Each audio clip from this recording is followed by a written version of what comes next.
So welcome everyone to the Global Women's Assembly for Climate Justice, Solutions from the Frontlines and the Protection and Defense of Human Rights and Nature, an inclusive space across identities and the gender spectrum. My name is Osprey Oriole Lake, and I'm the Executive Director of the Women's Earth and Climate Action Network, or WECAN, and I am here on Coast Miwok lands in the San Francisco Bay Area in California, and very honored to be a guest on these territories. As we open this gathering, please be welcome to introduce yourself in the chat with your name and where you're from. I know already from this morning, seeing people from all over the world, from India, from Bolivia, all different parts of North America, Turtle Island. Just wonderful to see all of you joining us. And also we are live streaming on several platforms. Before we start, I want to take a moment to acknowledge this very challenging time for many people and welcome you all to a space for us to be together from around the world. Please know that WECAN is here for you and that you are not alone. We send you our love and well-being. As part of this assembly, we recently released our call to action to governments and financial institutions worldwide during the time of the United Nations General Assembly, which is the last time governments are meeting before the important climate talks in Glasgow. It's a really powerful call to action that 120 organizations representing millions of people around the world have signed. And we're putting a link to that call to action in the chat because there's an opportunity, and we welcome you all to sign the call to action now, which we will also be presenting at COP26 in November in Glasgow. So please join us in that call to action. And this morning is really special because we're going to open this particular day with the amazing presence and music of Dr. Julia Kim, who is a beloved friend and colleague. She is the program director of the Gross National Happiness Center in Bhutan, and she'll also be a presenter on the first panel of the day. But we wanted to start in a very special way today, and I welcome you, Julia. The floor is yours. Thank you. Thank you so much, Osprey, and hello to everyone. Thank you so much for the invitation to begin with sound and music. I often have the feeling that words can only get us so far as we try to envision the future that we want to create. And at the same time, I realize that people are feeling maybe a bit burnt out or discouraged. So I invite you to take a moment to literally and symbolically drop everything that you're holding and just take a moment to take a deep breath, to connect with your body and your own sense of being grounded, your sense of well-being. And I'm going to bring some improvised sound, some music into our space. And I invite you to allow any images or feelings or thoughts to come as you hear the sounds, particularly thinking, what is the world that we are trying to create? How does it feel? What does it look like? What are its colors and sounds? And to allow your imagination to be free.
Thank you.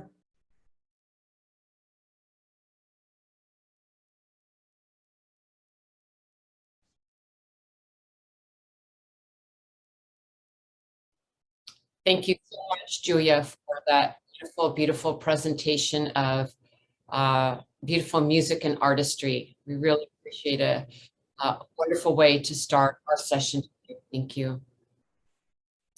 So I want to welcome this outstanding group of leaders who are presenting on the panel, Feminist and Care Economies for People and Planet.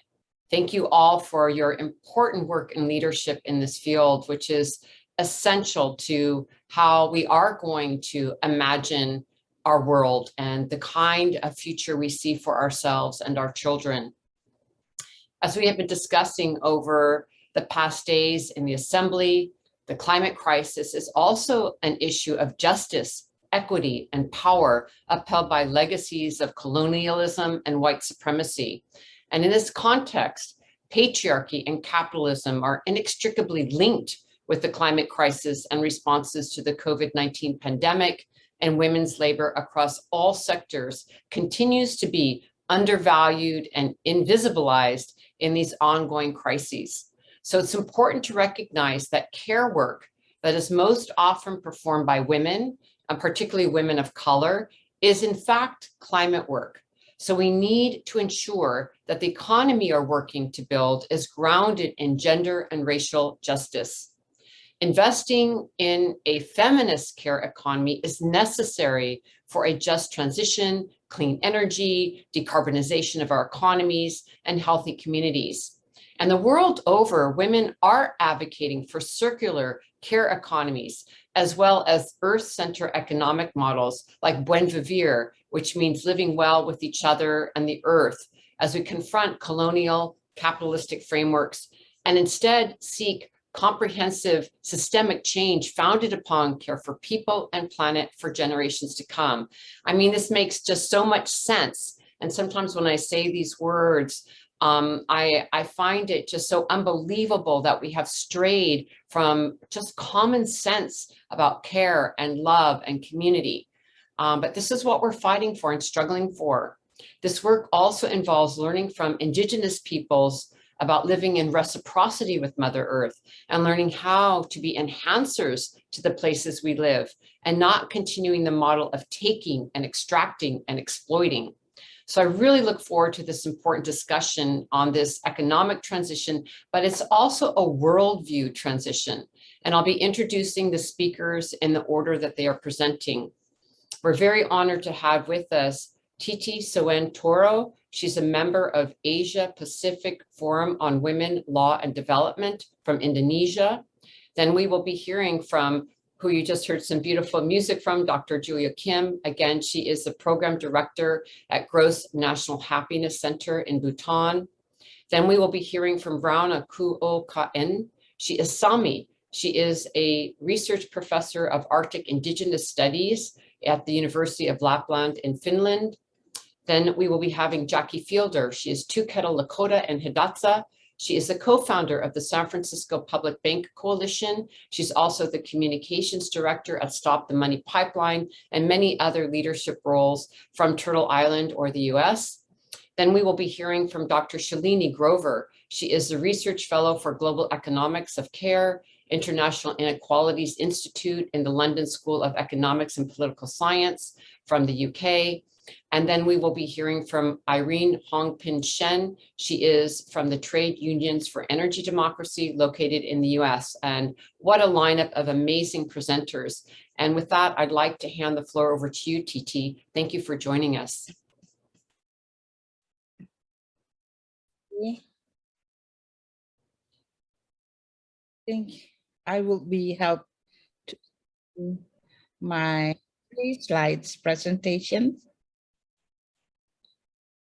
Thank you.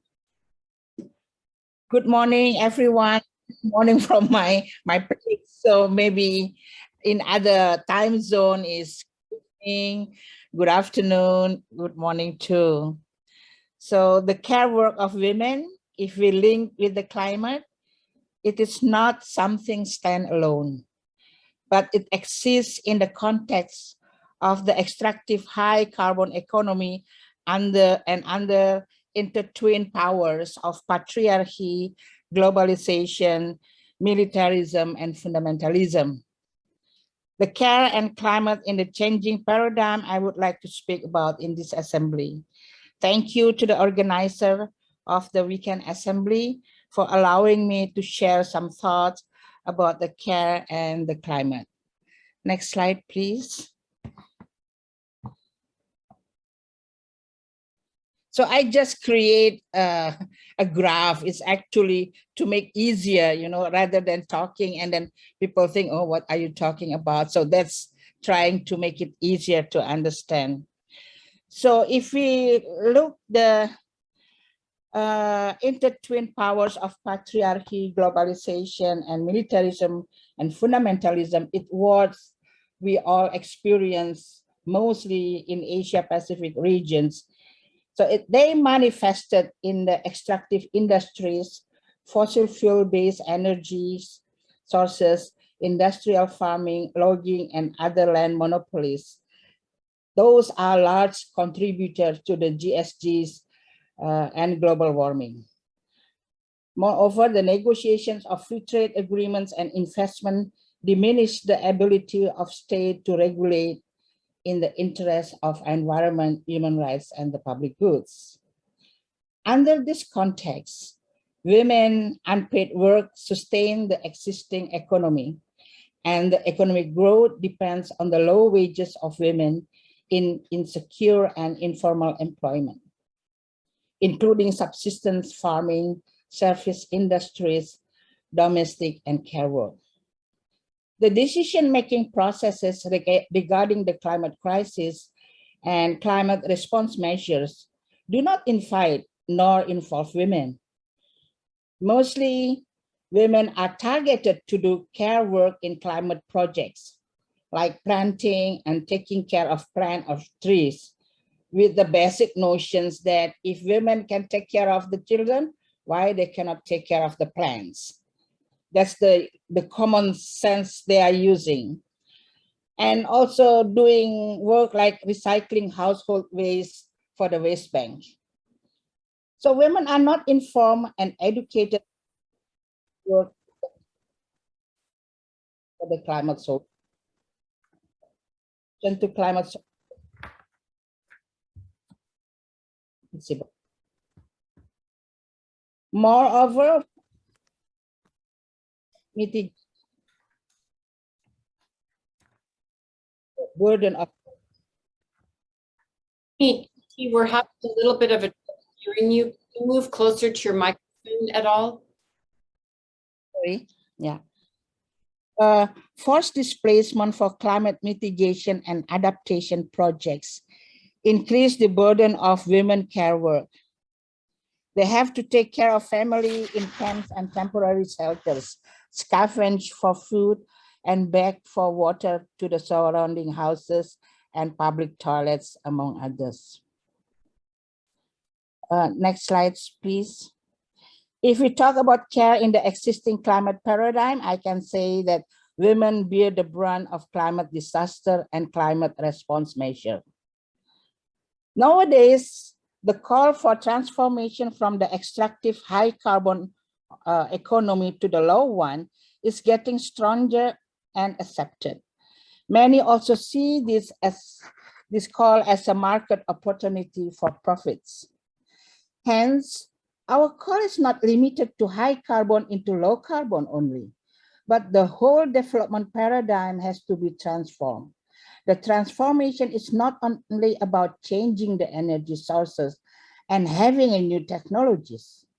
If the existing extractive business as usual is still practiced, then we will land on the same unjust economic system.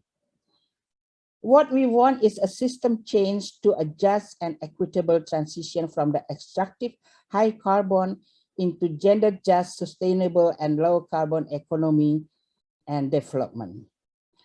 Next, please. This is a transition away from a consumption-based, extractive and exploitative economy, a transition that addresses the injustice embedded within the neoliberal capitalism. The just transition and equitable transition would completely rethink the very basis of the existing imbalance and exploitative global economy and address the gender division of labor that underpins neoliberal capitalism. The transition has to address inequalities within our economic systems and recognize that a transition of the economy must have a gender equitable benefits. It should also recognize, reduce, and redistribute care work, which should ultimately contribute to the dismantling gender division of care work, increase community hours contribution to the care work and public services.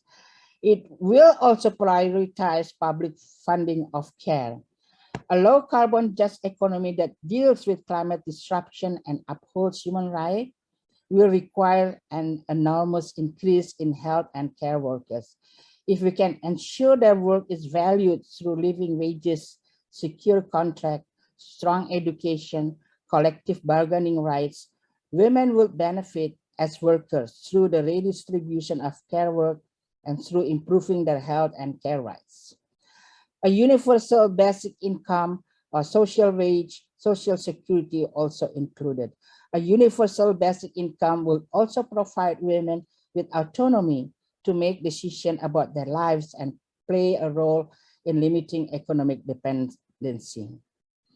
The next is, we need energy democracy that prioritize energy for communities rather than for industries and give communities the power to decide about the energy source they want to use. Redistribution of land, because small land holdings by women using agroecology principle can improve the soil sequestration and prevent erosion and other degradation through pollutants. When women are given equal rights to land holding and input yields grow and can prevent deforestation. So those are some thoughts in regard to care and climate. We are still developing further this topic, and I'm happy to receive your feedback in this matter. Thank you for listening. Thank you so much for that wonderful presentation. And now we will hand the floor to Dr. Julia Kim. Thank you, Julia. Thank you so much. And also to DT for that presentation. I'm going to put a few slides up now. I think I need to have the screen sharing enabled, and I'll pop up a few slides. Great. So I want to share a little bit about the experience of Bhutan and the experience of gross national happiness, which is a little bit, in a way, is looking at what a new paradigm would look like that takes up some of the elements that have been described. And really in Bhutan, it started with a visionary king in the 1970s who was asked, what is the gross national product of Bhutan? And rather than giving a small number, responded that in Bhutan, gross national happiness is more important than gross national product. So really kind of setting the stage for saying that as a country was going to develop and grow and globalize, it would do so with the idea that well-being should be the real center and priority of the country's development. It's interesting that around the same time in 1968, Senator Robert Kennedy was campaigning for president. And there's a very famous speech that has been doing the rounds recently because it's so relevant, where he says gross national product measures everything except that which makes life worthwhile. So to pick up this critique of what is wrong with the existing paradigm, the GDP paradigm, a number of books and publications and reports have been pointing out that it was never really intended to be used as a measure of how great a country is or its status in the world or its well-being. Really designed in the 1940s as we were coming out of the Great Depression. and used by the IMF and World Bank to help predict and describe fluctuations in economic growth, which makes sense. But Simon Kuznets, who came up with the formula, never actually intended it to be a sign of how a country is progressing or how successful it is. So the problems are threefold, really: what it counts, what it fails to count, and what it hides. So what it counts is only marketed economic activity, and it counts all this as positive, even if it's leading to more pollution, more illness. For example, cutting down the beautiful redwood forests in California or the forests in the Amazon are making GDP numbers go up, even though its negative impacts are very obvious. What it leaves out are a lot of the things that our prior speaker was teaching about, a lot of the unpaid care economy, the activities that fall out of the formal marketplace and are often borne by women, but contribute so much to our sense of well-being. And what it hides is that GDP growth can continue to go up and politicians can boast about the numbers, even though it's hiding rising inequalities. So in Bhutan, they've been for a number of years measuring gross national happiness through 9 domains that look at things like living standards, which are important, health and education, which are measured by many countries, but a lot of other interesting areas that include things like the environment, ecological diversity, time use, which many of us know is we are becoming more and more time poor in this economy, cultural diversity and resilience, psychological well-being, community vitality, good governance. So it's not just about limitless economic growth for its own sake, but really balancing these economic, social, and environmental aspects of well-being, many of which have become really important during COVID. Maybe to say that it's not enough just to have a great vision, and even not enough to have measures. You need to be able to see that it's influencing decision-making. So besides a survey, which I mentioned, which happens every 3 years or so, there's a G&H commission that really uses the 9 domains to guide how they make policies in the country. And finally, in order to really make sure that ordinary people, that grassroots movements are involved, the G&H Center, my organization, is really trying to raise awareness and education about G&H in Bhutan as well as internationally.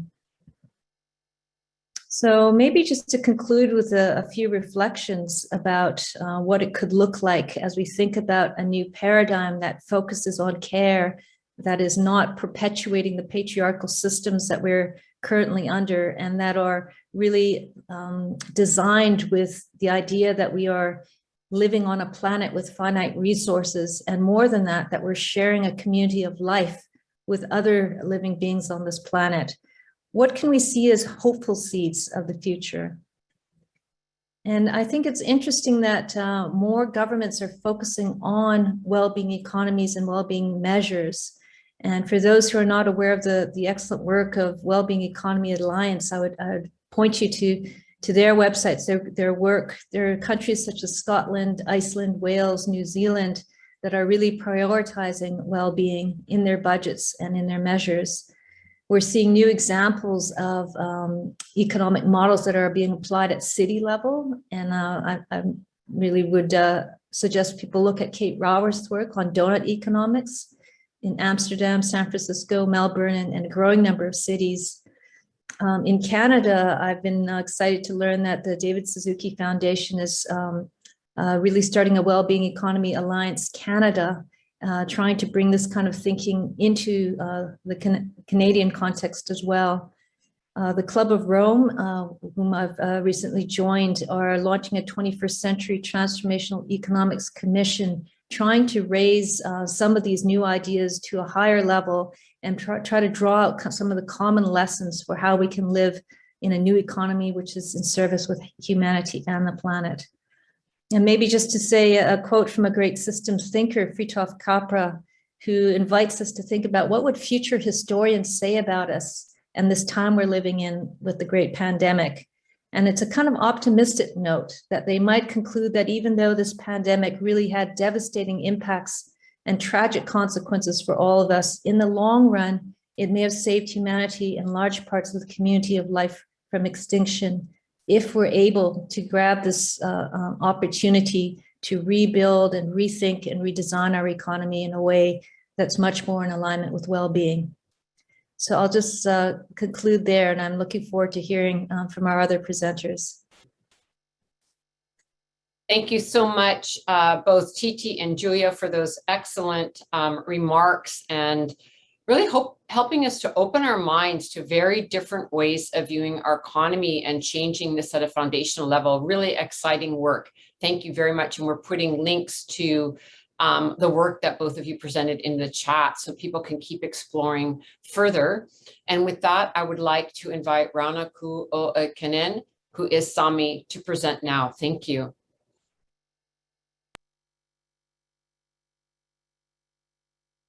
Good morning, and thank you, WECAN, for the invitation and organizing this critically important Women's Assembly for Climate Justice.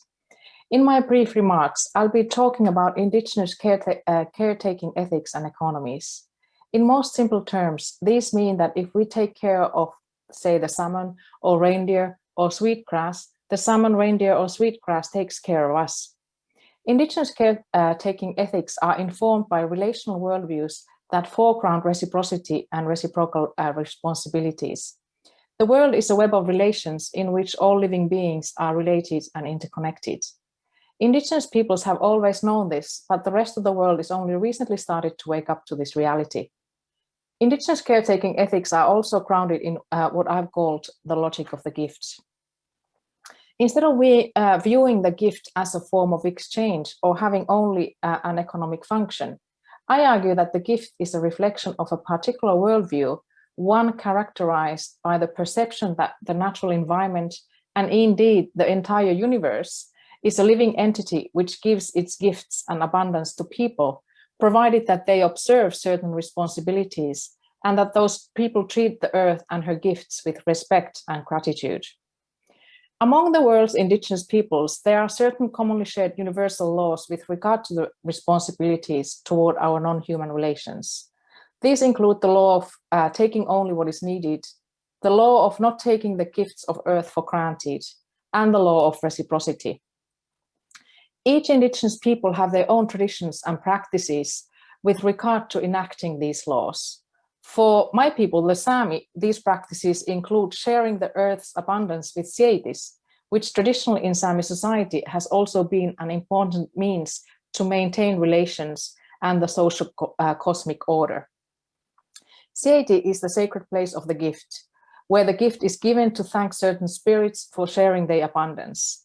Most often, Sietis are natural rock formations with unusual shapes and serve as natural landmarks. At Sieti sites, bones are given back to the spirits and guardians of hunting, the catch is shared with those of fishing, and reindeer are given to those of reindeer luck. Sietis require regular attention. There are numerous historical accounts telling that when a Sieti is neglected, the consequences can be drastic: a loss of subsistence luck, illness, or even death. In this sense, giving to Sietis is involuntary, since it's done in order to protect the individual and the community. Yet Sietis are an inseparable part of the social order, which makes looking after them an individual and collective responsibility. It is not a coincidence that indigenous territories constitute 20% of the Earth's land mass, yet that land harbors 80% of the world's biodiversity. The simple explanation for this is the very caretaking ethics that also forms the foundation of traditional indigenous livelihoods, which I call caretaking economies. Indigenous traditional and local economic systems include a variety of land-based small-scale economic activities and practices, including sustainable resource management. They are often characterized by a subsistence mode of production at the center of which is not the exchange for profit or competition, but the sustenance of individuals, families, and communities. The subsistence-oriented economy also ensures the continuation of traditional social organization. The Inuit Circumpolar Council, for example, defines subsistence as a highly complex notion that includes vital economic, social, cultural, and spiritual dimensions. Subsistence means much more than mere survival or minimum living standards. It enriches and sustains Inuit communities in a manner that promotes cohesiveness, pride, and sharing. It also provides an essential link to and communication with the natural world of which Inuit are an integral part. Subsistence economy is considered a threat to capital accumulation because it does not comply with the capitalist logic and goals, but instead is a sign of independence and self-sufficiency. Carl Polanyi maintains that the institution of market economy requires the destruction of traditional social structures, such as village communities and clan solidarity. A systematic discursive war against subsistence emerged as a part of the development paradigm after the Second World War. As Rosa Luxemburg has noted, only by destroying the capacity to subsist, people are brought under the complete control and power of capital. Coercion is needed to destroy the capacity to subsist, but also the economic and political autonomy. This is also the case in Indigenous communities, where the destruction of subsistence economies and of collective self-determination have gone hand in hand since the early days of colonial and capitalist expansion. It is clear that Indigenous economies have been decimated in the course of history. Yet it's incorrect to argue, as some do, that Indigenous subsistence economies are no longer able to sustain Indigenous communities. Many critics fail to give a fuller account of the decimation of Indigenous economies, both past and present, thus concealing the various historical and contemporary processes and conflicts, economic, but also social and political. In order to present a more accurate picture of the state of Indigenous economies, one has to consider competing land and resource uses, colonial state regulations and environmental destruction, the lack of access to traditional territories and resources to the dispossession of lands. Due to diminishing possibilities to practice caretaking economies, Indigenous peoples are obliged to shift to other forms of production. Discussing Indigenous women in the Philippines, the former chair of the UN Permanent Forum on Indigenous Issues, Victoria Taulikopoulos, argues that one of the major effects of globalization on Indigenous women is the large-scale shift from subsistence production to the production of cash crops. As the result, hundreds of thousands of Indigenous women have had to abandon their sustainable agricultural and resource management practices, leaving them vulnerable as they are compelled to migrate to urban centers. In cities, many women end up living in poverty or leaving the country for overseas domestic care work. In both circumstances, women frequently face increasing incidents of violence and sexual abuse. As we know, there is a crisis of care among domestic workers, which is one of the fastest growing labor groups in the global north. It is the workforce that has always been overwhelmingly women and majority women of color. Although domestic care work is essential to the world's economy, it is among the most undervalued and least protected, a factor further exacerbated by the COVID pandemic. In short, globally, we have multiple crises of care. There is a long history of undervaluing and exploiting caregivers and care workers, but what has been less discussed in terms of care is the crisis conditions and lack of caring of our planet Earth. What unites the multiple crises of care is that they are all results of global capitalist and patriarchal systems. As for solutions, we need to look into Indigenous caregiving, ethics, and economies, but also feminist ethics of care. Political scientist John Tronto has argued that care can and should be used as a political concept. This would, she argues, change our sense of political goals and provide us with additional ways to think politically and strategically. We know that the agro and other industries globally have degraded already a quarter of the world's productive lands and fertile soil.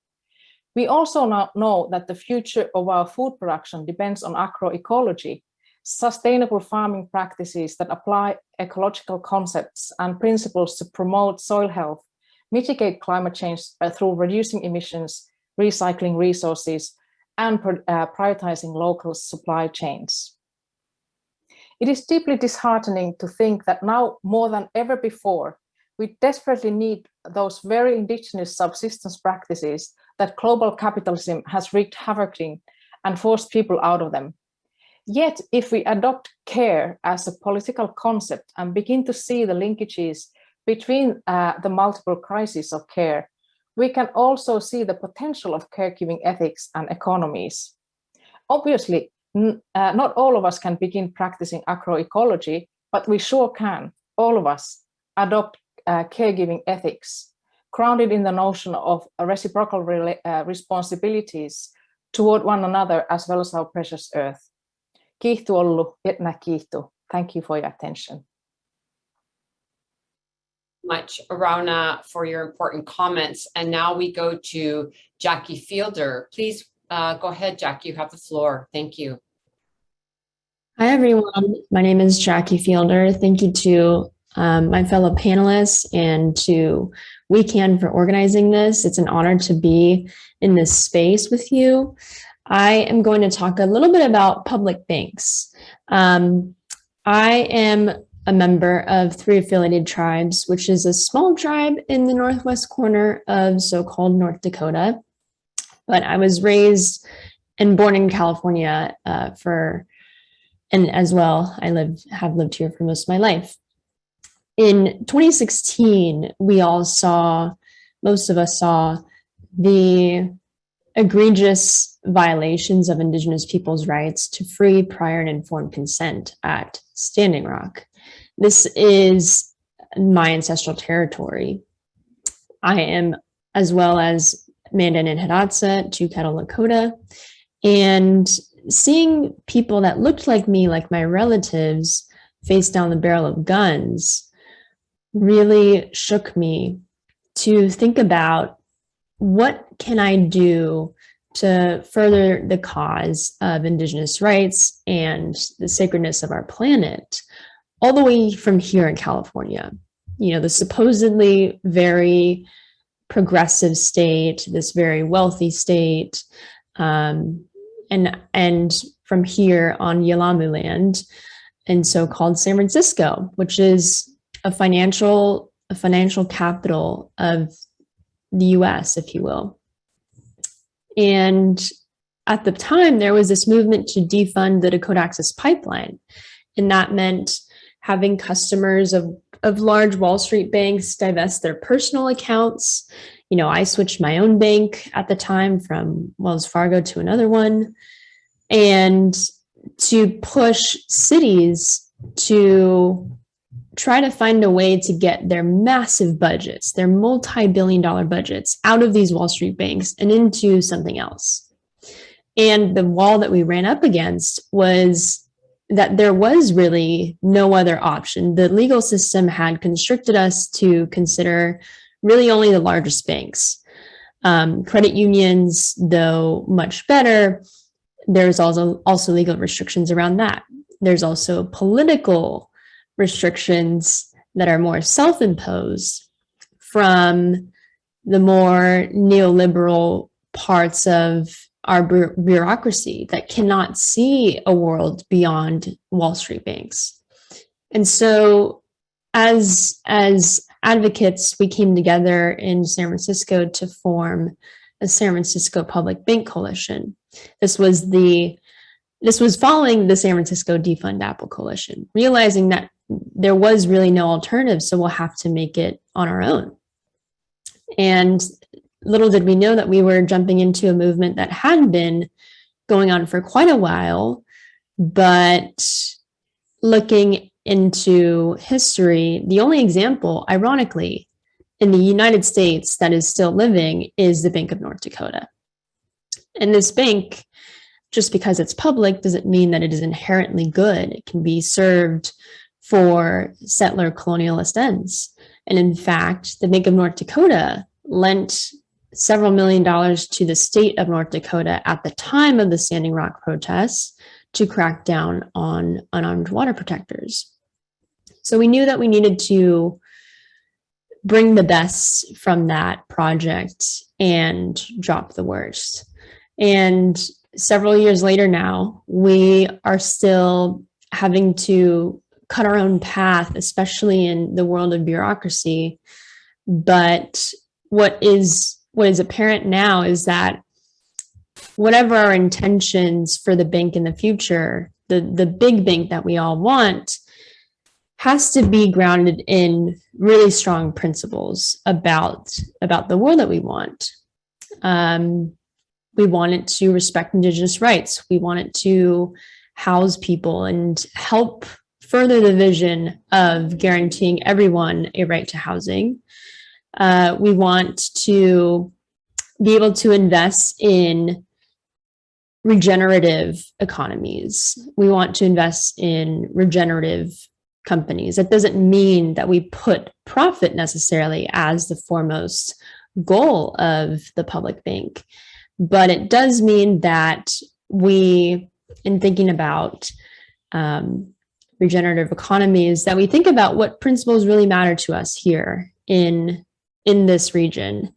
And if it's a happiness index, or if it's long-term sustainability, which is more of it can be very subjective, but the point is that we are having to chart our own path within a neoliberal framework and institution that really prides itself on being able to distill things like land and air and water into commodities. So there are some tensions, but it's helpful to know that we're not the only ones, that actually 30% of public banks have been established in these past 2 decades.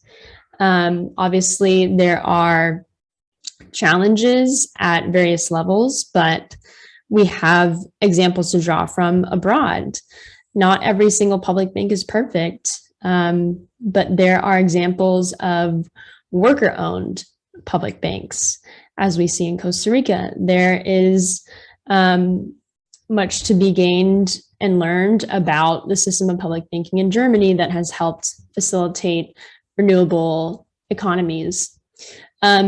There's much to learn, and we are still in the very early stages of starting mission and principles, but this is an often overlooked conversation in the world of climate and environmental justice. To learn more, you can go to assetpublicbank.org in the chat, and thank you all for participating.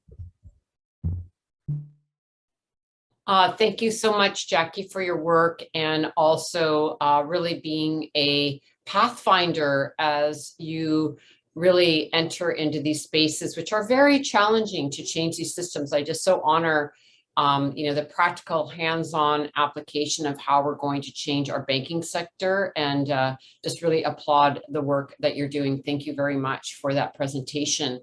And now we're going to go to Shalini. Shalini, you have the floor. You. Okay, good evening. Can everyone hear me? Hear you and see you. You can see me? I can hear you. Okay, so a very good evening here from London, from the London School of Economics. It's a great honor to have been invited by WECAN to speak this evening with this very distinguished panel.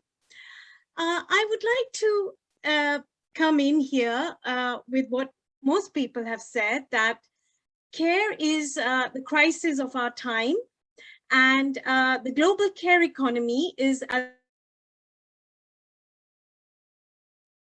We seem to have lost your sound. I'm so sorry. Did you hit mute, or could you speak closer to your mic? Thank you. Sorry, can you hear me now? Can you hear me now? Yes. Oh my goodness. Okay, now? Okay, great. Sorry about this. Care is the crisis of our time, and how do we build back our global economy? By putting care for people, care for animals. We saw how the whales and the dolphins have enjoyed their freedom during the pandemic. Care for the environment and feminist care economies. How do we put this really at the center? As an anthropologist, we do tell stories, and stories in very intimate ways. So I'd like to share a story from my research, because the voices, stories, and experiences of those who provide healthcare and care work need to be told. Let me introduce you to Mary, a Christian nanny, maid, or what we call an ayah, who lives in India and is in her late 60s. Her work trajectory spans multiple world regions over 3 decades of intimate service with wealthy Indians and Western diplomats.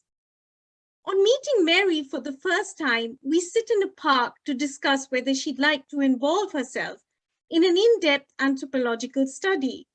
Is she willing to review her life as a paid caregiver, mother of 6 children, and family breadwinner? Over tea and biscuits, Mary states, "But I want to tell it all, because after having several fantastic reference letters, numerous jobs I have taken, and the numerous children and adults I have cared for, I'm virtually destitute." Mary displays her 2 passports, old and new, that have a variety of official stamps indicating the many countries she has worked in as a care worker: Morocco, Dubai, Jordan, Bangladesh, Turkey, Qatar, and New York, countries even I haven't been to. The one story that does stand out is that Mary has worked for a diplomatic couple, Amanda and Peter, all the names have been anonymized, for 15 years. In these years, she left her own children in a Christian orphanage so she could work in different countries with the diplomat family. Mary shared with me the challenges of distant mothering, and that her twin daughters till this day express their deep disenchantment and regret their mother's physical absence in their formative years when she was working as a transnational domestic worker. The reactions of Mary's twins put the perils of global care chains and gender caregiving practices into evaluation. While Mary raised Peter and Amanda's 5 children, and the couple have clearly benefited from the racialized labor of her extra mothering and gendered intimacy, her own twin daughters lament how they painfully suffered without their mother. These structures of feelings whereby small children express acute emotional and physical deprivation have lied at the heart of global care chain critiques, distant mothering as it's called, and have been exemplified by several scholars who work on care economies. For Mary, the strong bonds of affection for Amanda and Peter's children have endured well beyond the termination of her employment. Mary continues receiving phone calls and letters from Amanda and Peter's children with expressions such as, "I love you, I miss you, and I especially miss your delicious homemade Indian cooking, your butter chicken and your cakes." With regard to child caring, these diplomat children highlight Mary's unconditional consideration and love. The performance of unconditional love and munificent care provided by elderly racialized ayahs like Mary is normalized and taken for granted as a continuity from colonial experiences and memories of empire. Mary is the quintessential desexualized and maternal ayah who embodies colonial sentiments of faithfulness and devotion. Alternatively, with regard to Mary's commodified labor, the caring self is gendered, classed, and racialized. One of the striking features of contemporary capitalism is the heightened commodification of intimacy, as other panelists have pointed out. So the process of aging now has led Mary to introspect into her casualized status when she worked 15 years with this diplomat family. The Western couple and their children eulogize her as a beloved ayah, but she now feels that the monetary gains of her 15 years employment have left her destitute. Her financial futurity remained muted while she worked for this privileged diplomat family. They never offered her a pension, they never offered her a medical insurance in those years. Contrastively, they would have carefully accumulated their pensions and savings. That Mary remains a widow without a decent pension is telling of how paid caregiving remains highly devalued historically and till this contemporary moment, amongst wealthy and liberal employers, and how she's endured a lifetime of inequalities. It reinforces how care is a relationship of power rather than economy, and women's ostensibly natural capacity to carry out this work. Domestic workers like Mary in lengthy and intimate service have been unable to carve out a secure old age for themselves. Mary's story is quite representative of many invisible care workers, without whom the global economy would not function. And I now turn to some key policy recommendations that can hopefully help us to discuss further how to ignite solidarity and action. The first is that member states must endorse key ILO conventions for a very important route for addressing existing inequalities on domestic care work. The ILO has several recommendations, and the recommendation 204 calls on member states to recognize that domestic workers are an especially vulnerable group. Secondly, care work blurs the boundary of sentiment and the actual value of this work, as we've seen in Mary's case. There is so much sentimentalization of her labor, how the children viewed her, etc., which makes it a complex relationship and limits political mobilization with regard to the politics of care. These very highly personalized relationships become arenas of exploitation, and this work needs to be recognized beyond sentiment, charity, or a gift. Finally, care work falls within the terrain of informal practices that mostly take place in the shadow of the formal labor market. Accordingly, while there is an increased visibility of care as essential work, there is an ongoing invisibility of it in an economic and political sense. So care is rarely recognized as a key economic driver of value. And this needs to change, and the pandemic should be a moment for drawing attention to the realities of those who actually perform paid and unpaid care work. Thank you very much. Thank you so much for that wonderful presentation, Shalini, and really sharing that story to illustrate what exactly we're talking about and what women and our diverse sisters around the world also experience. I wanted to also just remind people before we bring Irene on, you know, as we're talking about the climate crisis and environmental degradation and how they relate to being rooted in capitalism, patriarchy, racism, colonialism, that when we are trying to look at a new economy, all these presenters are giving us such a rich plethora of ideas to think about how we unwind the current system to build a new one. So it's just a very exciting conversation about the care economy, indigenous knowledge, public banking, you know, having different concepts and worldviews about what's valuable in society, as an example from Bhutan. So this is really enriching us a great deal. Thank you very much. And now I'd like to bring Irene into the conversation. Thank you. You have. Hi, everyone. Can you hear me?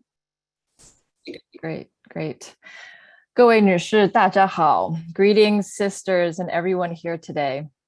I'm honored and excited to be with you. Thank you so much to WECAN for your continued leadership in building movements of women thinking about and taking action on behalf of Mother Earth and all living things. I work with a group called Trade Unions for Energy Democracy, also known as TUED. We are a network of 88 unions in about 26 different countries. The project was sparked by trade union discussions at the Rio +20 climate meetings in 2012. Particularly, trade unions from the global south were saying that the green growth model of climate solutions was unworkable. Currently, TUED does research, analysis, and works directly with unions around the world to help them articulate stronger union climate policies and programs. And we focus on the need for the public ownership of energy and the democratic control of the sector in order to put human and ecological needs first over profit accumulation. We see energy as something that must be returned to being a public good that is decommodified and accessible to everyone. Our work is anchored in a working class analysis, and we also collaborate with allies in the climate movement. I'd just like to say that, many of the issues that the other panelists have raised are very aligned with some of the things that I'll say, and I just wanted to appreciate the richness and breadth of the things that have already been raised here. So with TUED, we have a very critical analysis of the failures of neoliberal energy policy. We're currently working on developing an alternative approach, one that's rooted in a global public goods framework. So as you all know, the energy sector is very male dominated. It evolved without inputs and design from the female spirit and mind at the center. The energy sector is also critical in reducing carbon emissions, as I'm sure you're all aware. Ultimately, it's the backbone of the global economy and is connected to the many sectors, including agriculture, buildings, transport, and manufacturing, all that need to be decarbonized. Many of our lives are deeply intertwined with the energy sectors, the computers, the mobile phones, the tablets that we're all connected to this conference with are made from energy inputs and are giving us their functions because of the energy inputs that are currently running through them. In addition, things like, baby machines that keep babies in hospitals alive that are born prematurely need energy inputs that are consistent and undisrupted and stable. Otherwise, the life of those young ones are put into danger. So while not every community may be dependent on fossil fuel energy systems, much of modern day life, especially in developed countries, is very much dependent on it. So we have to transition the economy from its current fossil fuel dependency to a different kind of economy, one that's based on use value, how useful things are instead of exchange value, how much money you can make from them. And in doing so, we're trying to minimize the number of deaths and destruction to living species and our ecosystem. So this transition must be done in a planned and coordinated way. And given how intertwined our lives are with energy, we absolutely need massive coordination and planning. Otherwise, there will be total mayhem and huge loss of life and great destruction. But obviously, changing global economies is not a simple task. And the complexities are not only because of the need to transition to a cleaner energy economy, but also because we need to face and heal from the long and painful history of domination, dehumanization, and violence, all of which helped to create an exploitative economic system made up of private ownership and control of land, resources, and human labor. In addition, sexism, racism, genocide, and all oppressions have been tools for the imperialist expansion and profit accumulation of this patriarchal economic system. But it is possible to face and heal from the past. If we don't, we will continue with the same patterns that create the same systems that got us into this mess. The skills of women caregivers, relationship builders, nurturers have helped build thriving societies. But these skills have also been deeply exploited since the beginning of class societies. We are in a situation now that in order to address the warming of the planet, we must also address the exploitation of women's labor, the working class, and Mother Earth's resources, as they are all interconnected. The skills of care are fundamental to what's needed to creating the conditions to look at the harsh and devastating past and heal towards a different future together.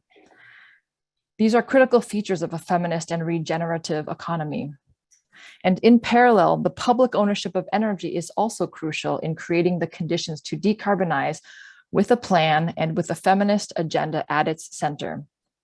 The current model of energy is one of private ownership and control in the same trends as our past. The energy policy today is climate policy. Two of the key components of climate policy are one, putting a price on carbon to get corporations to change their behavior and move away from fossil fuel use, and two, encouraging investments in renewable energy and other clean technologies. Energy policy is now beholden to making profit. There is no possibility of rational planning or coordination and cooperation. Instead, decisions of decarbonization are jerked around by the need to reach a profit margin for investors. Ultimately, the public ends up paying for the private sector. Some people think that the lack of renewable energy investment is because there's a lack of government ambition. But TUID has done a deep dive into why the mechanisms of renewable energy investments are failing. I don't have time to go into all of it here, but in short, the investments in renewable energy are too risky, so no one wants to invest. But because of climate change and the need to reduce emissions, governments feel the pressure to develop renewable energy projects.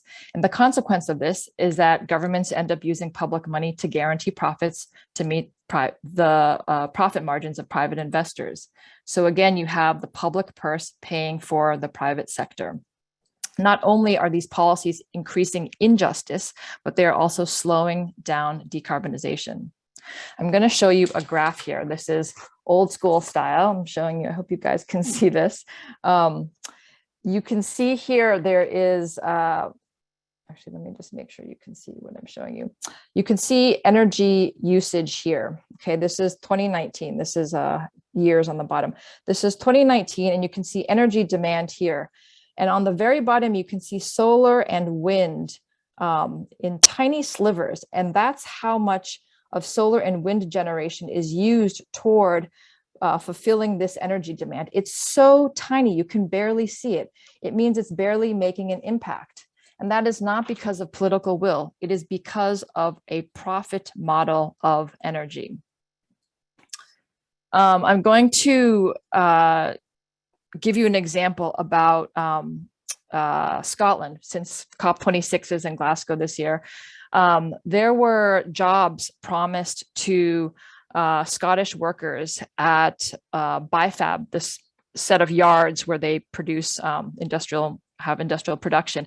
And they were promised these jobs to build wind turbine jackets about 10 miles from where these wind turbines were actually going to go up.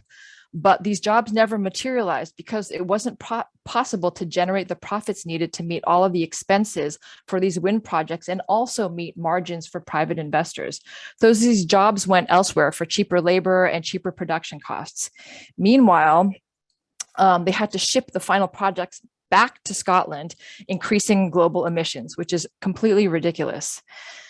In addition to these loss of jobs, we don't hear about the invisible stories of the women in the communities where these economies were devastated, where there are direct impacts on the men and their job losses. We don't hear about the stories of the women's lives who were also under desperate survival conditions in the community and the home.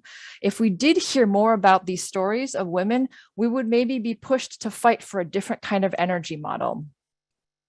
In our work, we really push for a publicly owned model and democratically controlled system of energy. And what I mean by that is a government-owned system that is accountable to the public, where there are processes in place for democratic participation. And we see the need for this because of the issues of scale, timeline of the crisis, and in particular, the uniqueness of the energy systems and the accompanying technologies that we understand. The challenges of institutional oppression, meaning governments that act out deeply oppressive practices, these have to be tackled at some point. And so there's no way around this if we are truly to advance justice and end oppression while reaching decarbonization goals. I recognize the tremendous battles ahead for a plan like this, but we are already engaged in these battles for centuries. So the struggle for public ownership is alive and well all around the world: Puerto Rico, France, South Africa, Mexico, Trinidad and Tobago, all at different stages, but all confronting similar patterns of neoliberal energy policy. If we were having a public ownership of energy model, there would be so many things we could do to right this situation.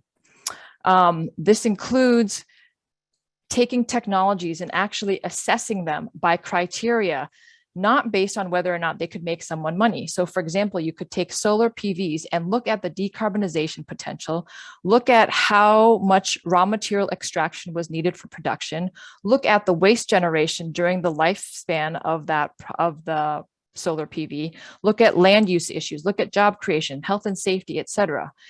and you could really assess the product for what it was and decide regionally what your needs were based on your energy needs. You could also have more deployment of renewable energy, and you could have programs that could reduce energy consumption by industry that was regulated, which could also serve as managed reduction to consumerism. You could also have massive programs of energy conservation with many jobs created.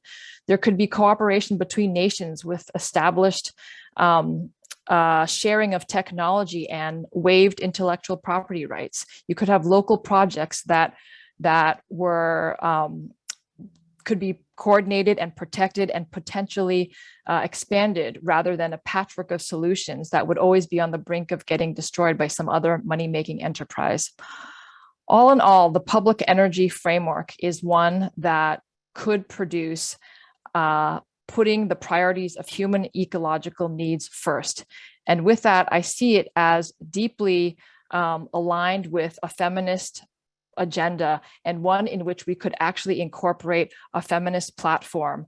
And so I invite everybody to join this idea of fighting for public ownership of energy and democratic control. Thanks so much. Very much. Wonderful, wonderful presentation and great insight. We have just about 15 minutes left in this incredible session, which again is one of those sessions where all of the presenters have done such a tremendous job.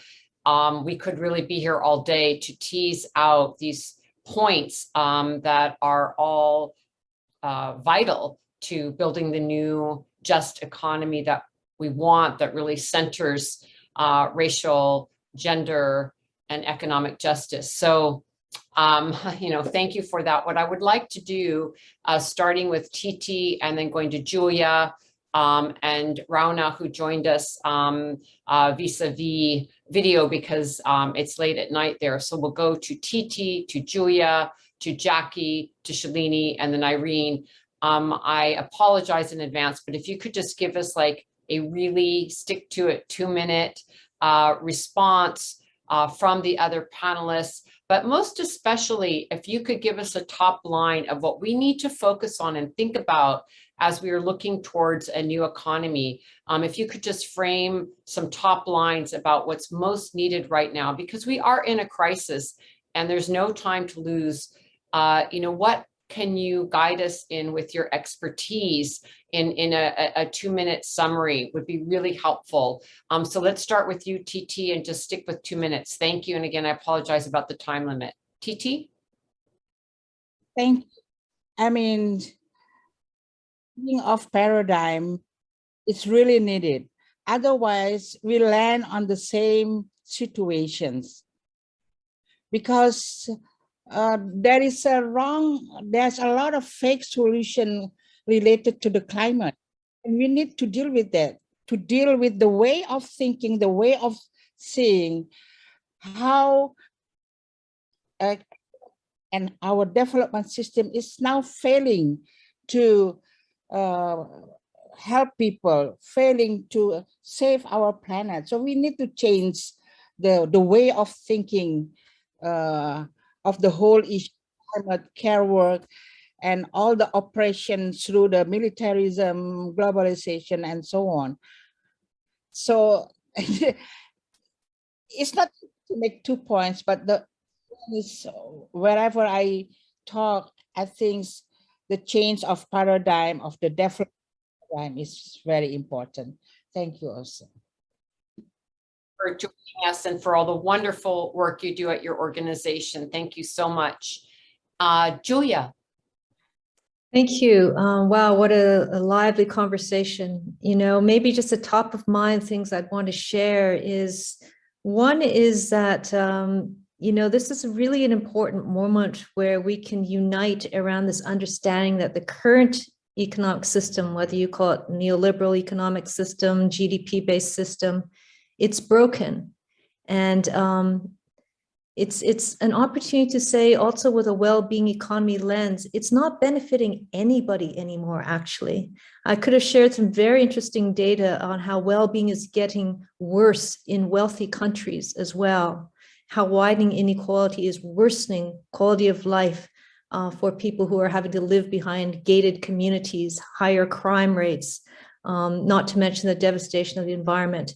So it's an opportunity to turn it into a win-win conversation when we talk about what is a new paradigm, to echo Titi's words, that we want to create. So I think to really grab that and to point out that this current economic system is dying. So rather than trying to pop it up in the intensive care unit, why don't we look at what is a new one that actually serves well-being for all of us? And it's really not about pointing fingers. It can be an economy that is actually equity is good for all of us. So that's one point. The second one is numbers, statistics, campaigns are not enough. We need a fundamental shift in consciousness, you know, form and matter, the systems that we create come from our minds and our vision of what we believe and what we value. And so, you know, it's really not buying into the old school thinking of fear and competition, but how can we create a consciousness shift that is really about seeing us as a human community, and even beyond that as an earth community, because this is larger than human beings. And there's a lot of really great research and programs and projects that are looking at the shift in consciousness as well, whether that's bringing in indigenous worldviews, the latest in neuroscience, meditation, compassion, bring that into all sorts of fields. So I think while we work for the systems change, we also really look at how do we shift the inner state, the vision, the consciousness that creates the system. So those are some thoughts I'd want to share. Thanks. And also for the beautiful opening today that helped bring us into a different state of mind. And, you know, just to also add in that, you know, some of the indigenous people that we work with in the Global South use the term buen vivir, which I'm sure you're familiar with, in many, meaning living well, but also specifically Sumak Kausai, coming out of the Andes. And this idea of really living well is very full faceted, and it's hard to describe just in one word, but it is, as you're describing, how we're living with ourselves, our internal world, as well as our external world. So it's a whole different understanding of what it means to live versus, you know, overconsumption and many things that we try to fill ourselves up for meaning. So it's a very different concept actually about the meaning of our lives, which also changes our economic view. So thank you for pointing that out and your beautiful work. And I have you, Jack.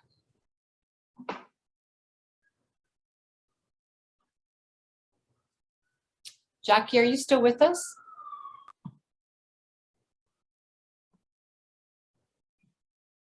Maybe Jackie needed to go. Sorry about that. Shalini. Hi, yes, can you hear me now? I know there were technical problems. Okay.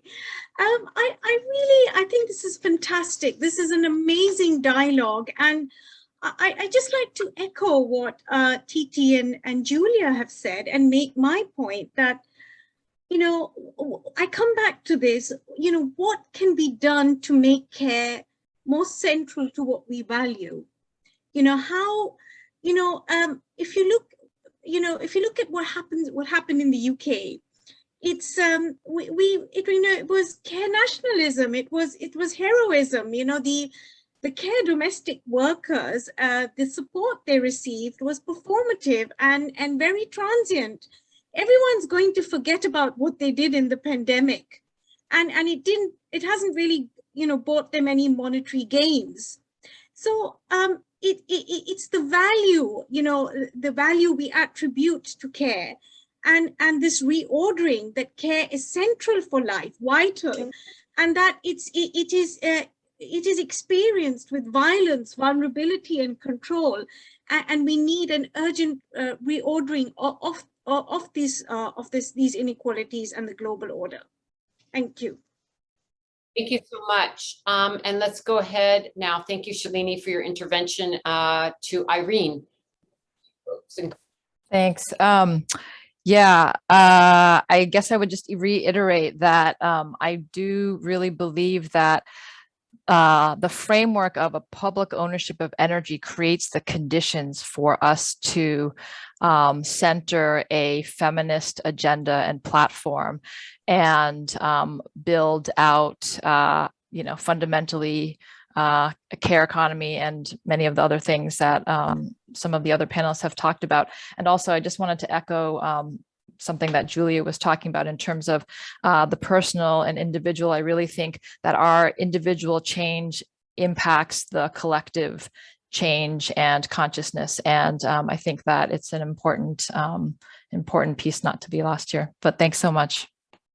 Thank you so much. And I'm glad Jackie's back. Jackie, you get the final word. We're just doing 2-minute closings. Please, Jackie, close us out. Thank you. Thank you, all panelists, and echo everything that you all have said. As an Indigenous person, I think that obviously moving our attention and resources to people who are experiencing the impact of our economic system is at the top of my mind at all the time. And as well, landback is a real action that governments can take. And secondly, from the perspective around public banks, I think that we need more education for everyday folks around what a public bank could be, but to also rely on our imagination and trust in our ability to look out for our community and have our efforts to think about an economy that we all want to participate in and that supports life. Thank you. Thank you all so much. This is really extraordinary conversation, and I thank you all for your time and your work as we take on these big systems of patriarchy, colonization, racism, and capitalism, all these big isms, but they are at the center of the root causes of so much of the harms to our world. So we really appreciate your work. We've been putting links into your in the chat for people to follow you and to engage in your work. Thank you for your time and day. And we're going to be transitioning now to the next panel. Thank you very much. Be well. And we do have another speaker waiting to join us. So what we wanted to do is actually show a video, a very short video before I bring on the next panelists about what a circular economy looks like and what's happening on the ground. And this is an incredible group of Indigenous farmers. And we wanted to share a short video of them, and then we'll start our next session. Thank you, Catherine. If you could go ahead and key that up. Thank you. Thank you. At the end of the Mississippi River, there is a place, the Shada, called Bolbuncha, place of many tongues, a place of many languages, known better as the global port city colonizers rebranded as New Orleans, where a crossroads of waterways provides access to sites of sacred trade, stewarded by the ancestors of these lands and waters. Generations have been weathering discrimination, land grabs, hurricanes, oil spill disasters, and the catastrophic side effects of man's manipulations, flooding our ways of life. Our intertribal alliance, Oklahina Ikish Holo, People of the Sacred Medicine Trail, is working to reestablish old trade routes and networks, adapting and co-designing paths for tradeways for the future, ways to exchange medicine, food, and skills to support biodiversity and sovereignty. This is a really exciting project that is rising up like a shining light out of one of the most polluted areas in all of Turtle Island, of all of the United States, an area that has been called Cancer Alley because of how much fossil fuel pollution is in this part of the United States, and instead show a place of regeneration and healing led by Indigenous farmers who are building community, sharing stories of the land that are lifting up a very different vision of how we can move forward in this time of great transformation, where we have a need to be able to live with each other in the land in a very different way. We believe that it is crucial for us to protect and reclaim our relationships with our sacred homelands and waters in order to restore the natural balance, so the intelligence of the system can be respected for our communities to survive in deep collaboration with the nature, like our grandmothers before us, preparing for the unknown by putting our hands in the ground and our hearts into the work needed to strengthen decentralized systems of support, from mutual aid to intentional investment in building circular economies.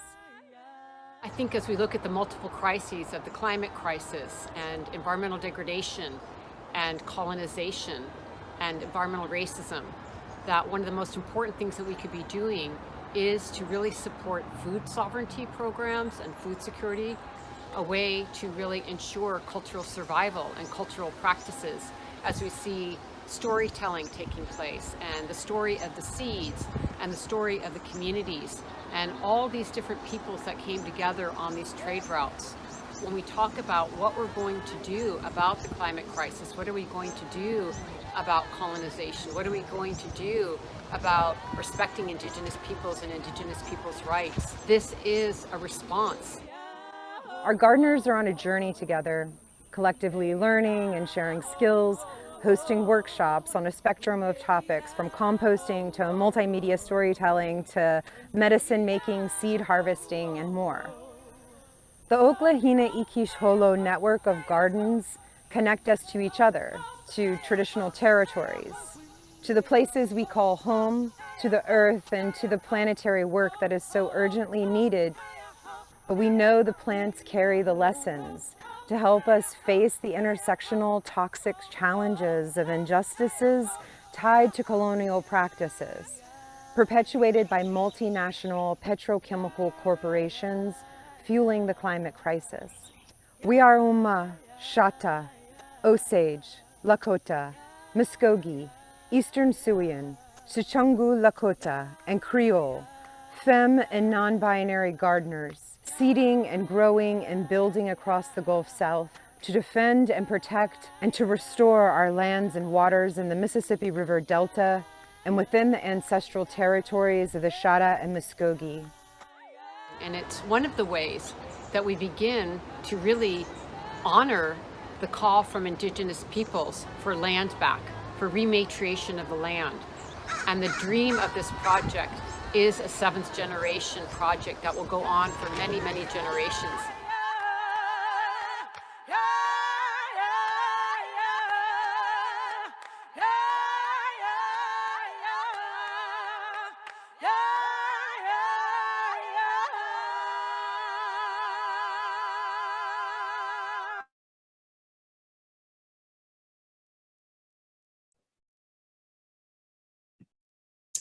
So wonderful to see that beautiful work going on. And with that, I want to welcome this incredible group of leaders who are presenting on this next panel, which is so very important: leading fossil fuel resistance and protecting water. And thank you all for your important work and leadership. I'm really honored to have all of you with us. Every day, people are standing up and fighting fossil fuel projects around the world, while the fossil fuel industry, most often supported by governments, is desperately working to lock us into decades more of polluting fossil fuels by building new pipelines and other dirty infrastructure. But their agenda is being disrupted by Indigenous leaders and grassroots organizers and activists to protect water, communities, and climate. The fossil fuel resistance movement is growing. There are many powerful ways to mitigate the worst impacts of the climate crisis and build community-led solutions like we just saw in the video, but we can't have these solutions flourish if the fossil fuel companies are not stopped. And the backbone of many of these resistance efforts are led by women and two-spirit leaders. Many of these leaders are putting their bodies on the line to protect and defend their lands, as we had that one panel a few days ago with just really heartbreaking stories of what is happening to many of the women and Two-Spirit relatives as they fight for their territories. As we've talked about on several of these panels, there have been egregious violations of Indigenous and human rights on the lands where many of these projects and pipelines are being built. So I just want to give, so much love and respect to all the panelists here, because this is, an effort that is hard to describe if you've not been on the front lines. So I look forward to this important discussion with leaders who are fighting to keep fossil fuels in the ground, to protect our water, our forests and climate, and they do it for their own communities, which should be enough, but they are also doing it for all of us. And I'm really honored to introduce the speakers in the order that they will be presenting. First, we're going to be hearing from Kanahus Manuel, who is Sewetmuk, and she is the founder of the Tiny House Warriors and has been a central leader on the front lines to stop Trans Mountain Pipeline in so-called Canada. Then I'm very honored to have Mariah Ivana Milan. She is Mapuche and Wachefe. She is the founder and coordinator of the Indigenous Women's Movement for Good Living in Argentina. And then we'll be hearing from Tanya Abud. She is Milox Band of Ojibwe, Rice Lake Band, and is of the Ojibwe Warrior Society. And I know that we were going to have Winona Leduc from the White Earth Nation with us, who is the executive director of Honor the Earth, who's been on the front lines of Line 3. We got a last minute call that she's actually, having to be traveling today because of some new unfortunate issues that have arisen from Line 3. So we're very sorry she can't be with us today, but we send her our solidarity. That is an ongoing fight now. Then we will be hearing from Mia Osaka, president of Kiko Network in Japan. And then hearing from Simone Senegales. She is Anishinaabe. She is on the leadership team of Indigenous Environmental Network and also has been on the front lines for months and months and months and is a central leader on the fight to protect water and to stop Line 3 in Minnesota. And also we are pulling her from her important work out of the field today. And we thank you, Simone, for joining us. So let's go ahead and begin with you, Kanahus. You have the floor, and thank you so much for incredible leadership, Kanahus.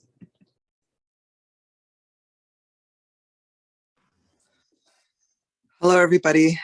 Thank you for having me on this panel with all these amazing warrior women. Thank you all the way from Mapuche territory to Argentina. We thank you, and we recognize your work for defense of our lands. I'm right now coming live from Tiny House Warriors here with Secwepemc Land Defenders fighting the Trans Mountain Pipeline. We have 6 tiny houses here creating a little village to stop this man camp and this pipeline. We're facing just direct threat, and I want to just take you right out my doorstep in a little bit. But Trans Mountain Pipeline wants to really haul this bitumen from Alberta tar sands for 1,150 kilometers from the landlocked Alberta tar sands through our mountains and into the coast, to the tidewater, to Vancouver, to the Burnaby terminal. They want to increase the tankers that are along the coast, and Indigenous people are standing up all along the way to say no to this pipeline expansion. This is Canadian owned, and at the beginning we're fighting really the financiers that were financing this, but then Canada purchased it. The original owner, Kinder Morgan from Texas, felt it was too risky because of the resistance, and Canada bought it in order to de-risk the pipeline and bring it through.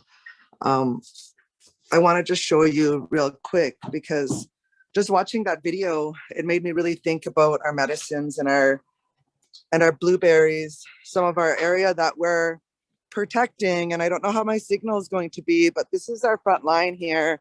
We have the road blocked right in there. We have these tiny houses right here, but they're using injunctions, this illegal process of using the courts to get injunctions for these companies to force Indigenous people off the land. And this is what you see right now. They just clear cut this whole 11 acres.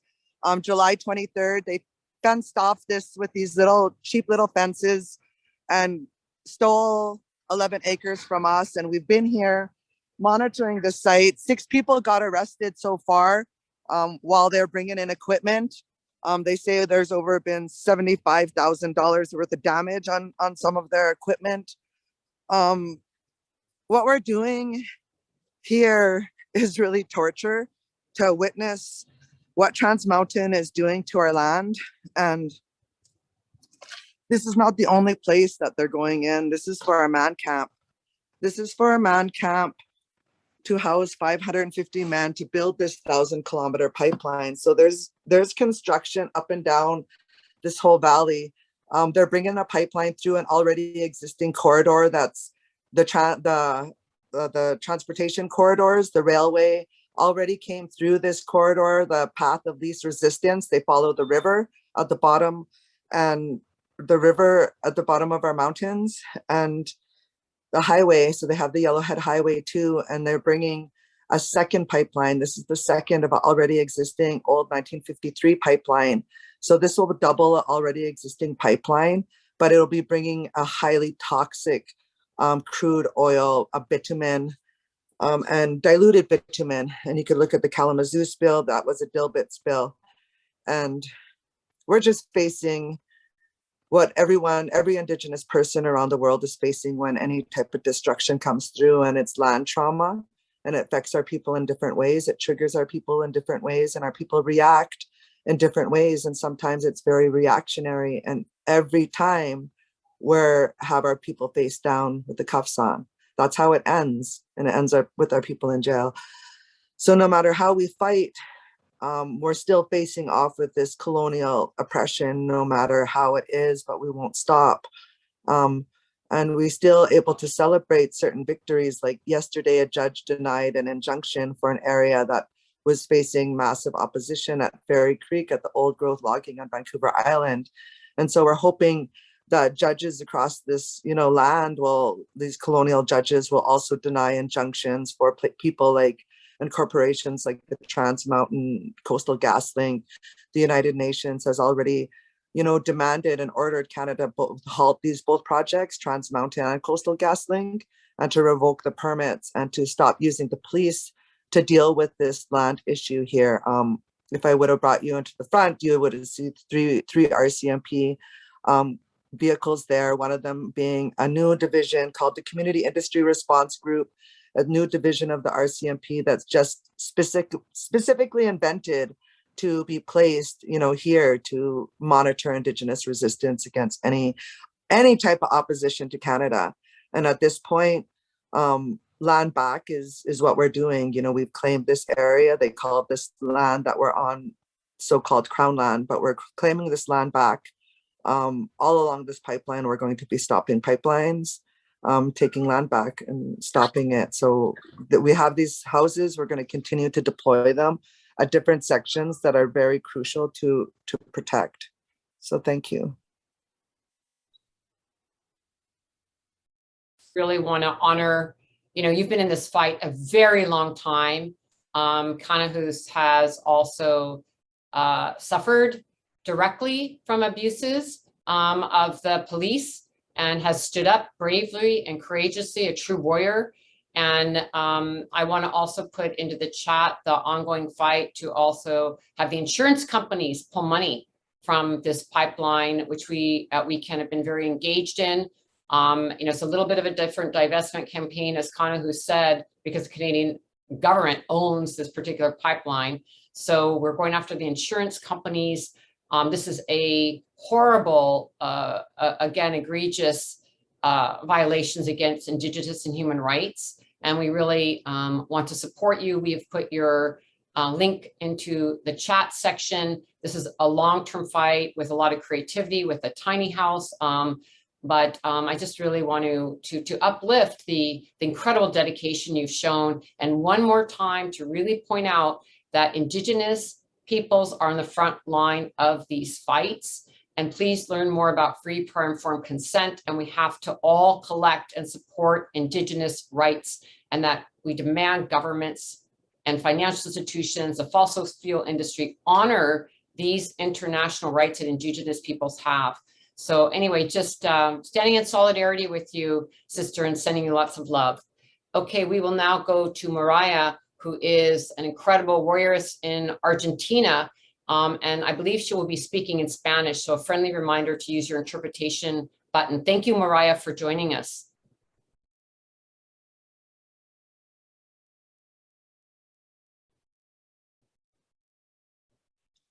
Mari Kompulangen, Mari Kompuche, Rumemanyum, Kumetu Fachitraun.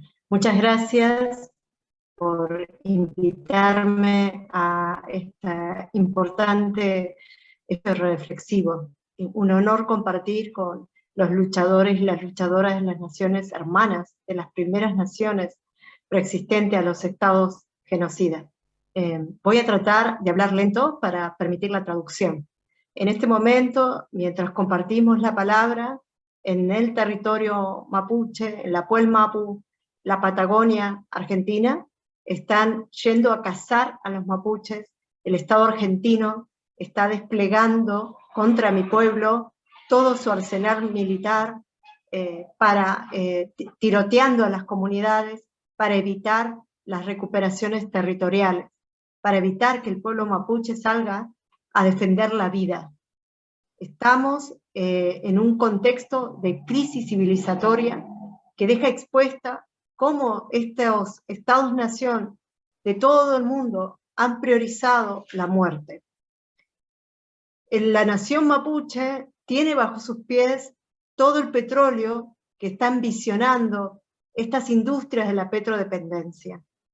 La nación mapuche tiene bajo sus pies minerales, y tiene también algo muy importante, el agua. Y todos estos factores contribuyen a un escenario de mucha represión contra mi pueblo. ¿Por qué los estados-nación, y en particular el Estado argentino, está arremetiendo contra los pueblos indígenas y particularmente contra la nación mapuche? Porque estamos emplazando en agenda social, quizás todavía no política, pero en agenda social, el derecho al buen vivir. Desde el movimiento de mujeres indígenas por el buen vivir, estamos diciendo que todos estos actos criminales, como lo que nos contaba el hermano Canaús Manuel, todos estos actos criminales es terricidio, y tiene que ser considerado un crimen de lesa humanidad y lesa naturaleza.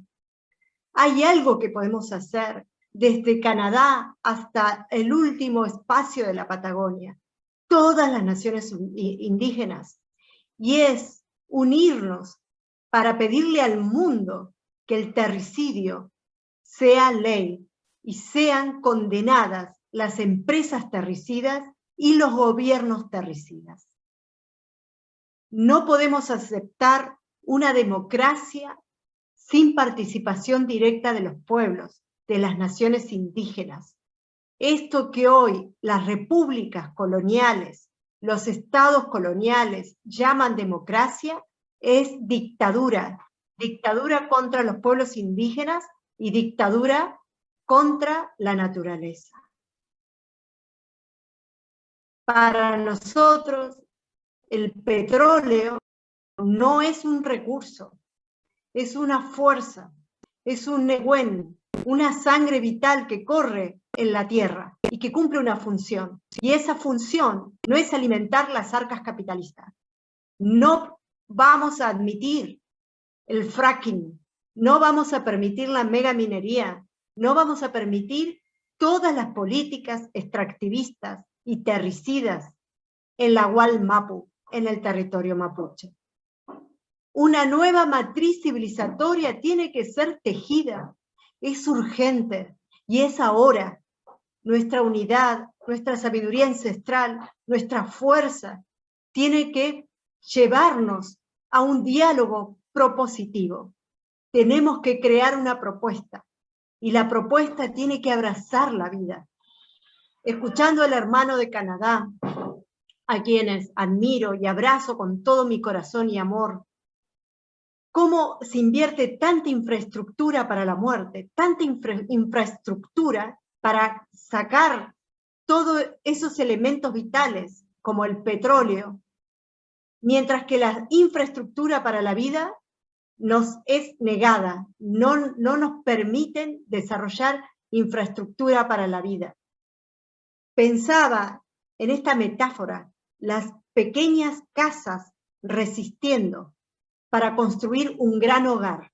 Debemos llenar de pequeñas casas, de acampes en los territorios, para poder sostener este solo hogar. Porque en definitiva, ¿qué nos une? Todos los pueblos del mundo, toda la humanidad, junto con la naturaleza, somos terrícolas. Esa es la identidad que nos une. Somos terrícolas y ya no queda tiempo. La Patagonia está siendo rematada. Toda la Mapu está siendo perseguida. Los pueblos en sus territorios están siendo asesinados. No hay justicia. Este sistema no nos va a dar justicia, ni Naciones Unidas, ni los estados republicanos. La justicia la vamos a tejer junto con la tierra. Nuestra principal aliada es la tierra. No estamos solos. Las naciones indígenas no estamos solas. Estamos luchando y combatiendo junto con los espíritus de nuestros ancestros y ancestras y juntos con la fuerza de la tierra. Es posible ganar. No admitamos la derrota. Todas estas pequeñas victorias dan cuenta de que es posible ganar. La lucha tiene que ser asumida porque no hay opción. No hay otra opción, solo luchar.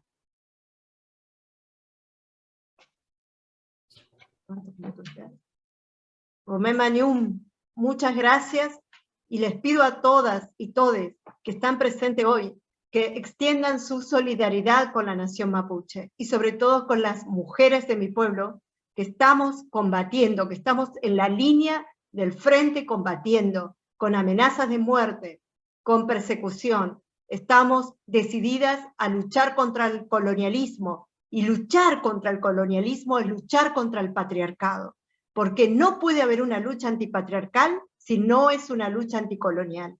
Por eso les invitamos a abrazar en solidaridad a mi pueblo. Por favor, les pido, por favor. Gracias.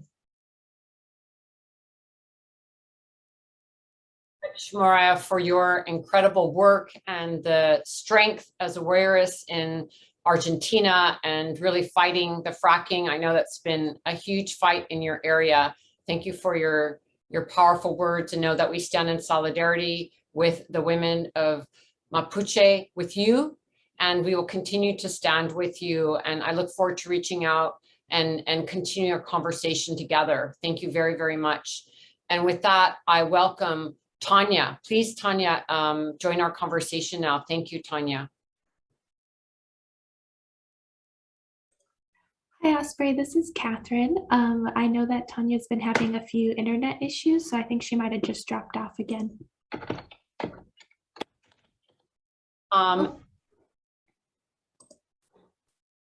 Yeah, hopefully we'll work on getting her back. Mia Asakoa, please join us from Japan.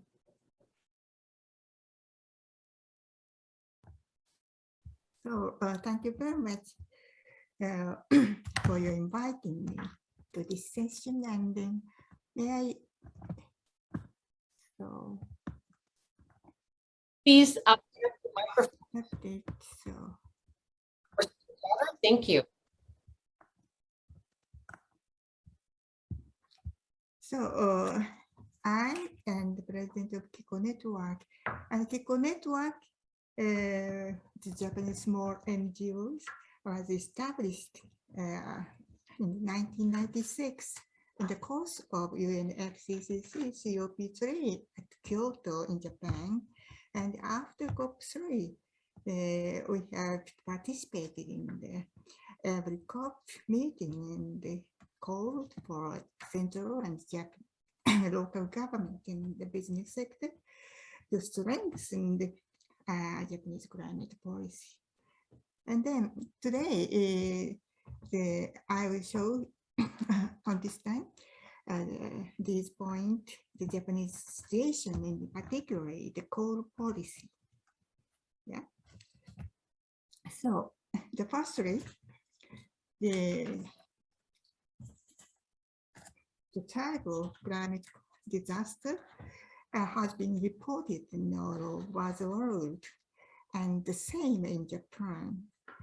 We have experienced extreme heavy rains and flood every year. A heat wave over 40 degrees Celsius has also become normal, and every 1,000 of people have been killed from the heat strike every summer. This graph is shown Global Climate Risk Index 2020 and by the German Watch. It was reported in 2018. The first, the number one climate disaster country is Japan. The third is Germany, and the ninth is Canada. So even this country has been so much severe disaster. Me. Yeah. I'm so sorry to interrupt you. Could you move a little closer to your microphone? Microphone, please more. Okay. This here? Okay. Your microphone. Thank you. We really want to hear what you have to say. Yeah. Yeah. Yeah, I do that. Yes. So the Japan, it has been a disaster-prone country with many typhoons and prolonged seasonal heavy rain. Despite the various hydraulic measures have been taken, the damage are expanding due to the flood and exceed the expectation of these measures so far. This thing we can see inside Japan, we can see every year in every so many regions. So as you many countries. So could you see? Yeah. So and we have so much encouraged. In December 2019, the Supreme Court of the Netherlands ruled that dangerous climate change is a violation of human rights. I'm a lawyer, so that, and then that the government must reduce the emission to the level required the science and the global consensus, the global agreement. So the court said the dangerous climate change are real and imminent violation of human life in order to order these decisions. And so we say in Japan, this is a violation of human rights. These are also many in the 2019, the typhoon in the 90s caused numerous dike failure to central and the northern east area of Japan. So, and in the sea, so the big changes have happened. The left side is the 2010 at the Tokyo Bay, and then all the same place, the 2019. So fishery resources are very important food sources in Japan, but the coastal fishery has become difficult due to the disappearance of the seaweed. So it become the more prolonged over the past few years. Yeah. Then so this slide shows the Japanese trend in greenhouse gas emission and reduction targets. Japan's carbon dioxide emission reduction target was over 90 level up until recently.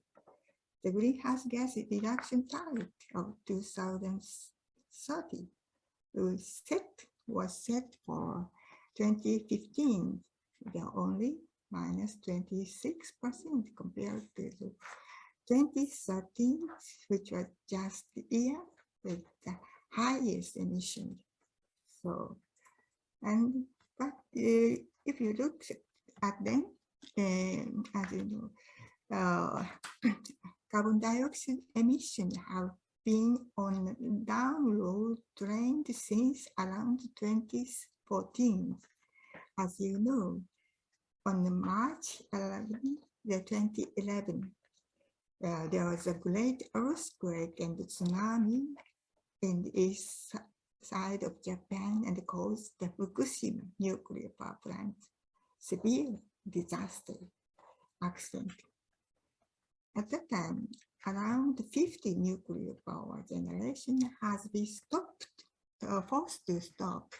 For a while, about a quarter of them have been reactivated so far.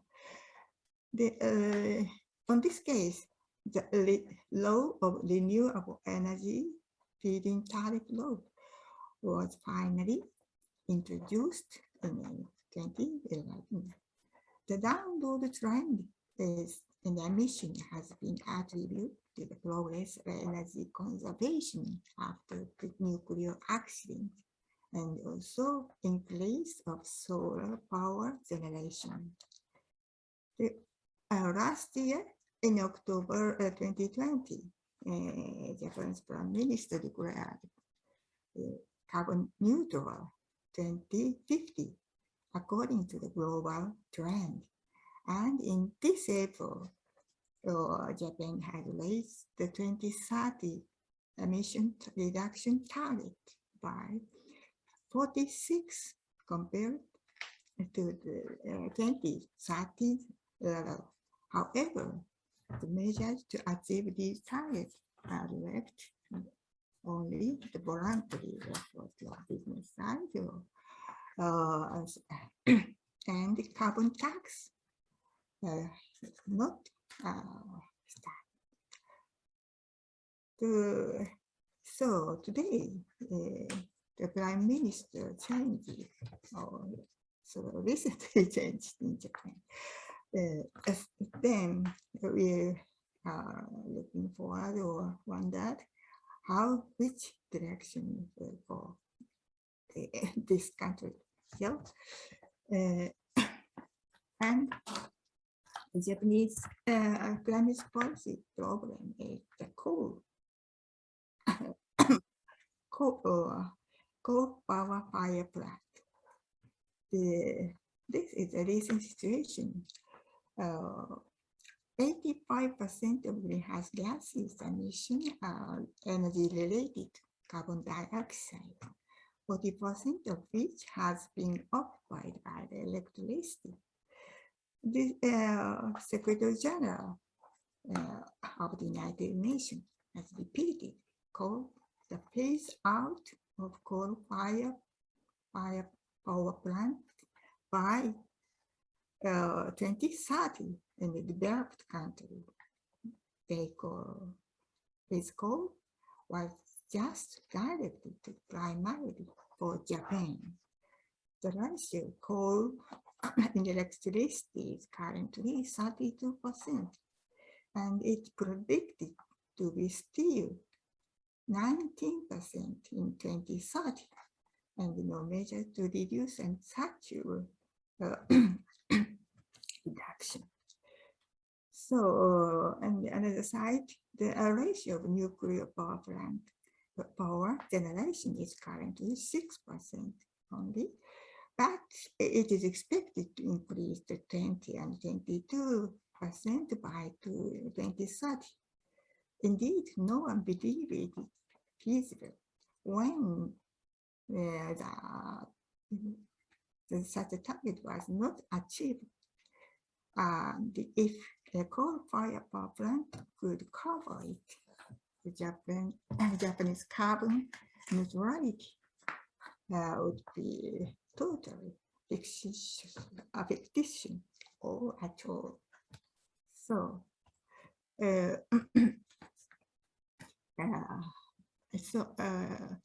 then this side is one of the coal-fired power plant in construction.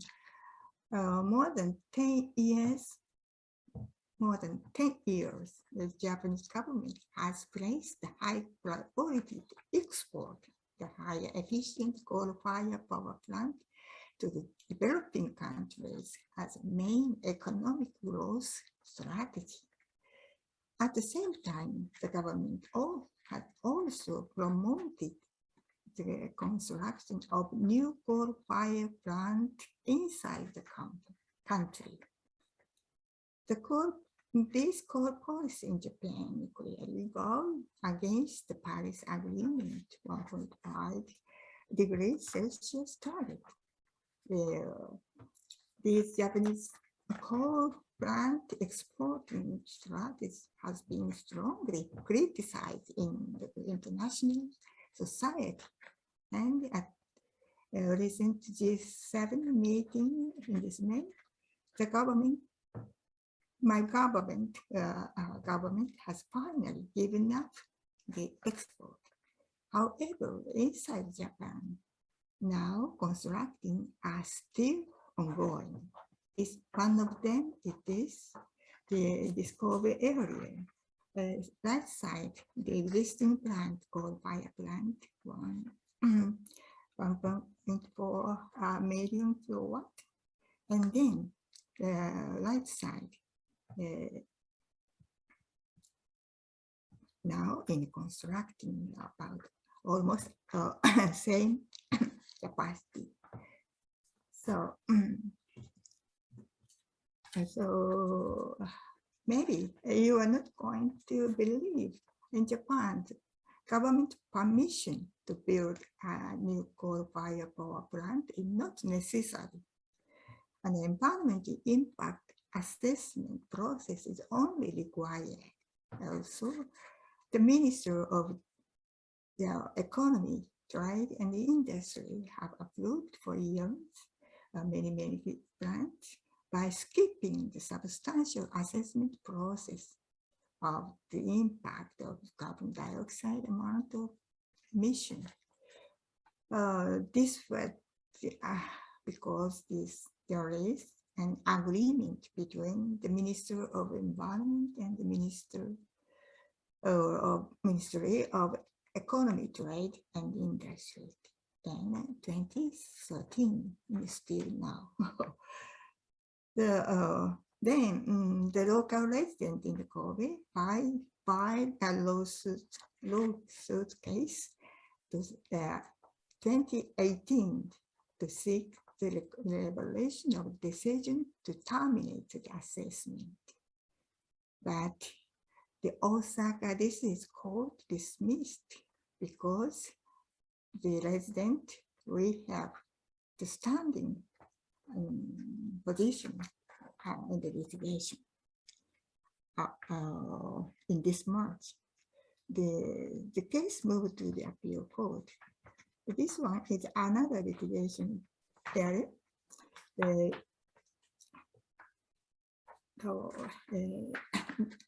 Close to the Tokyo. Hello, Mie? Yeah.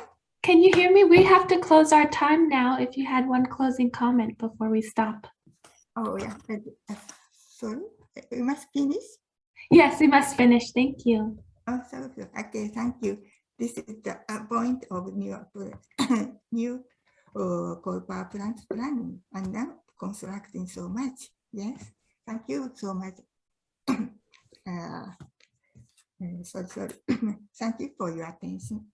Thank you. Thank you, Mie.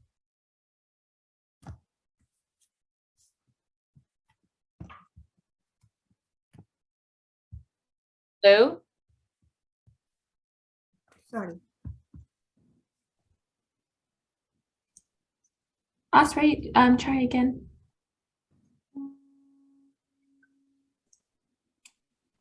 I'm sorry, it's not coming through, Osprey.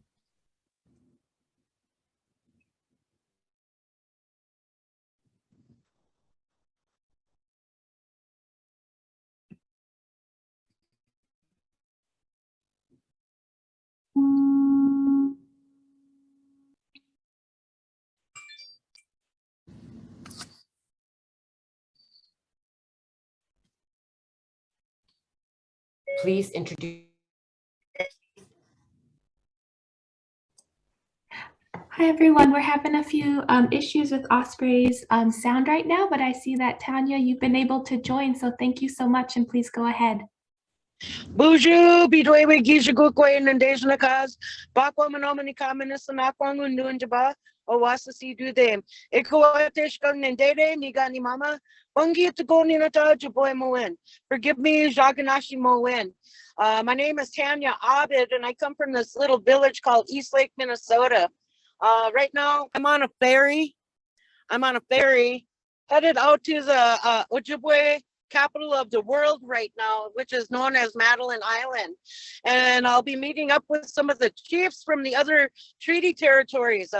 This morning, I got word that Enbridge is threatening to put the tar sands oil pipeline run it through the pipes on Friday. So we're getting together to see what our next thing is.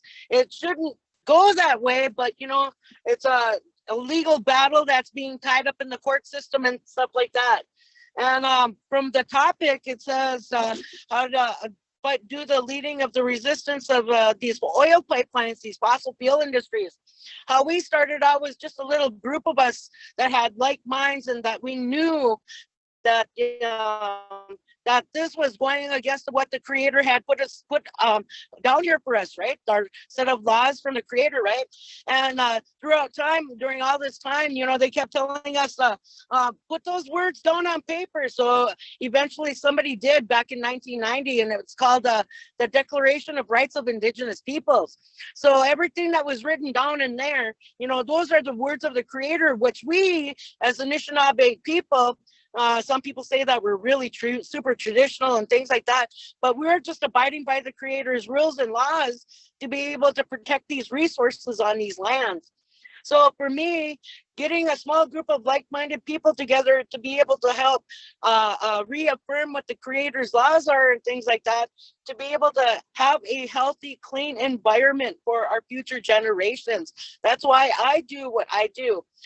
This morning, I checked my mail and I got my second set of papers on the charge of gross misdemeanor trespassing on critical infrastructure. And this one was from St. Louis County. The first one that I received was over in Aiken County, and they were able to move that to tribal court. So yeah, that's a big win for the Anishinaabe people as far as like handling issues like that, because I keep telling them they don't have jurisdiction because they did not give us full a well-informed consent to come through these lands like this, much less recognize us as our own sovereign nations. You know, I keep telling law enforcement, Minnesota DNR, that they have no jurisdiction. And the only one that came forward that said that I was right was the Minnesota DNR.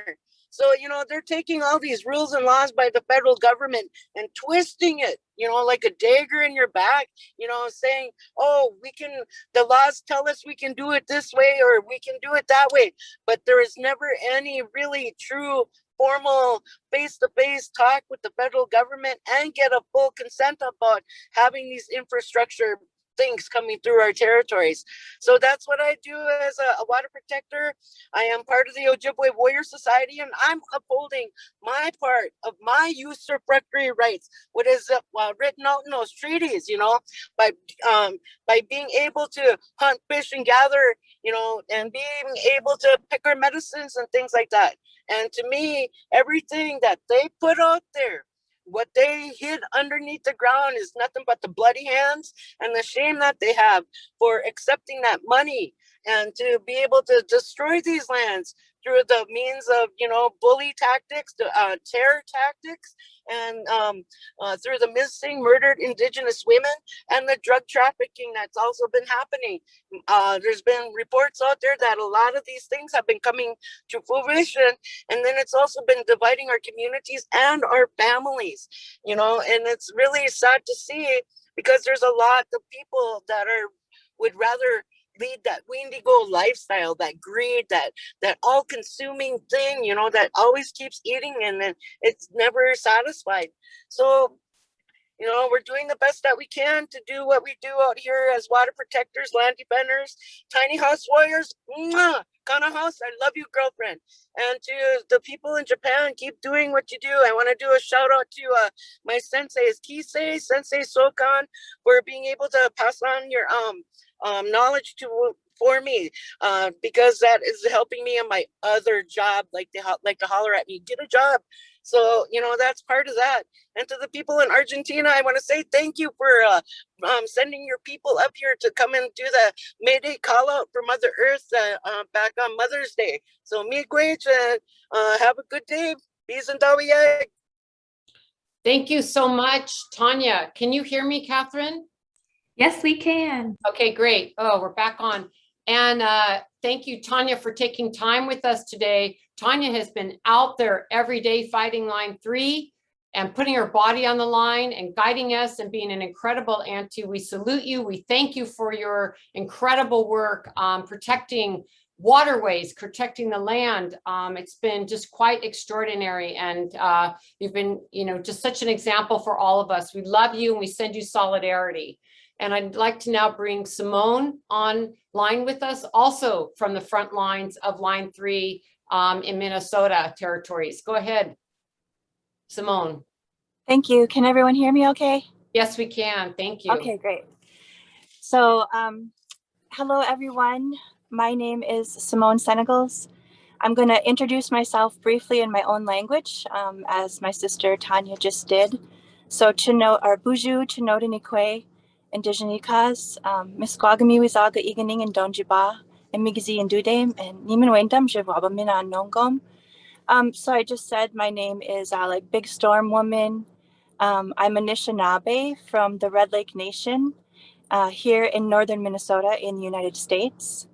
And I am here in my car, or in my friend's car, at the site of a pipeline resistance water protector camp.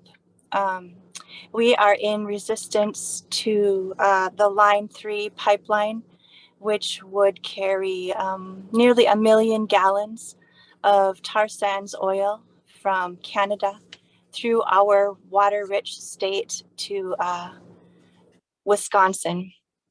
And I didn't expect to be in the car. I expected to have notes, so please bear with me.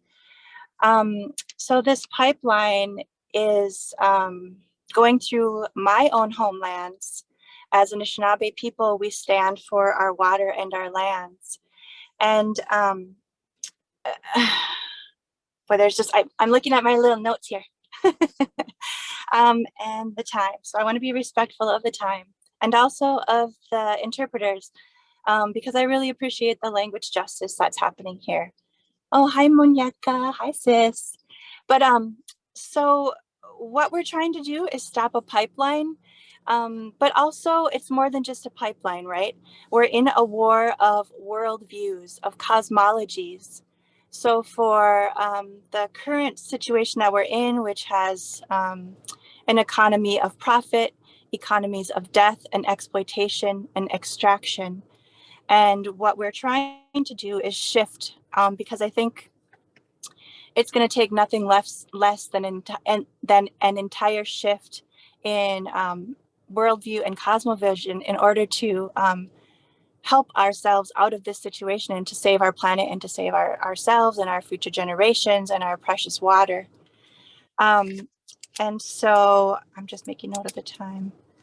And so for Indigenous people and many others who are fighting in this moment in time that we find ourselves in, we are looking for a regenerative economy, an economy of care, an economy that centers life, a feminist economy, one that will shift us out of this sort of spiral of death and destruction that things like oil pipelines are part of. And so I wish I could take you out and show you around as Kanahus did at the Tiny House Warriors Camp, but we're on a very busy freeway with trucks passing by. And right across from me is where the pipeline is crossing the Clearwater River. And there has been a leak in the aquifer. And so the chemicals from the drilling of the pipe are mixing with our precious pure waters and rivers. And right now there are holding tanks over there that are holding millions of gallons of water, wastewater. And they are just releasing it into the ground. So it's coming up out of the ground, the water's coming up out of the ground, mixed with the chemicals from the drilling. They're putting it through pipes or hoses into huge 1.5 million gallon holding tanks. And then when those holding tanks get too full, they're just letting it spill out into the ground with some straw bales for the purification, I guess.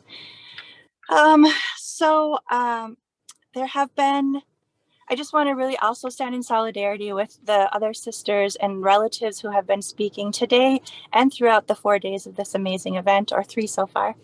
And that we are standing in solidarity as a global community and that we see you. I really appreciate this idea that we are not alone, because sometimes when we're out fighting our own fights, we do feel that we are alone. But that we are actually all part of a new generation of re-envisioning the world that we can have.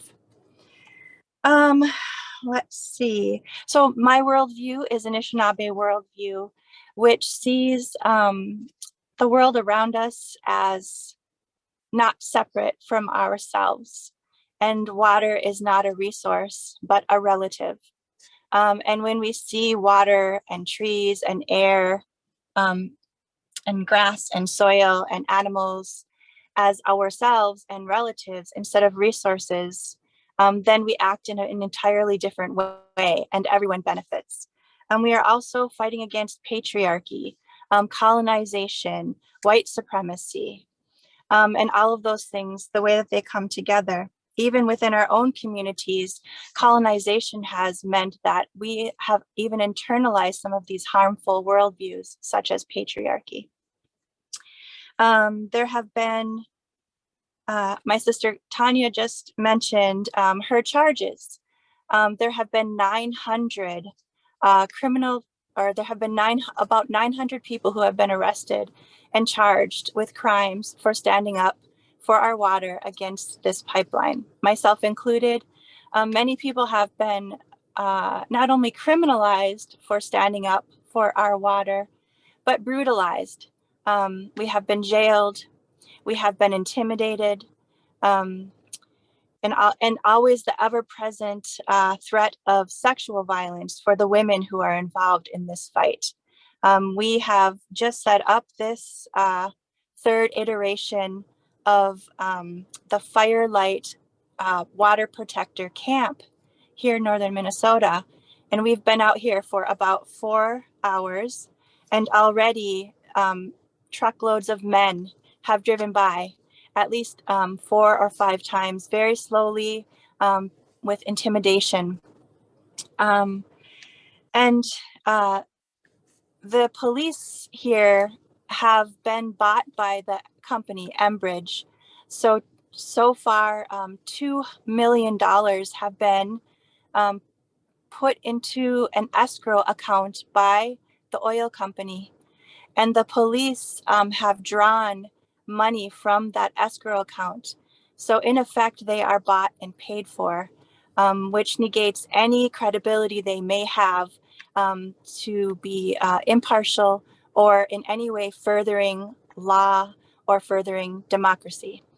And I say that with the caveat that for Indigenous peoples and many peoples here in America, in the United States, we recognize the hypocrisy of calling ourselves a democracy. We can go into that another day. I don't want to take up too much time. One of the main things that we are also fighting for, I've heard it mentioned already, is food sovereignty. So here in northern Minnesota, part of the reason why we as Anishinaabe people are here is because our prophecies, our teachings told us to migrate from the East Coast to the West until we found the place where the food grows on the water. And that is wild rice, or minomen in our language, and like good seed.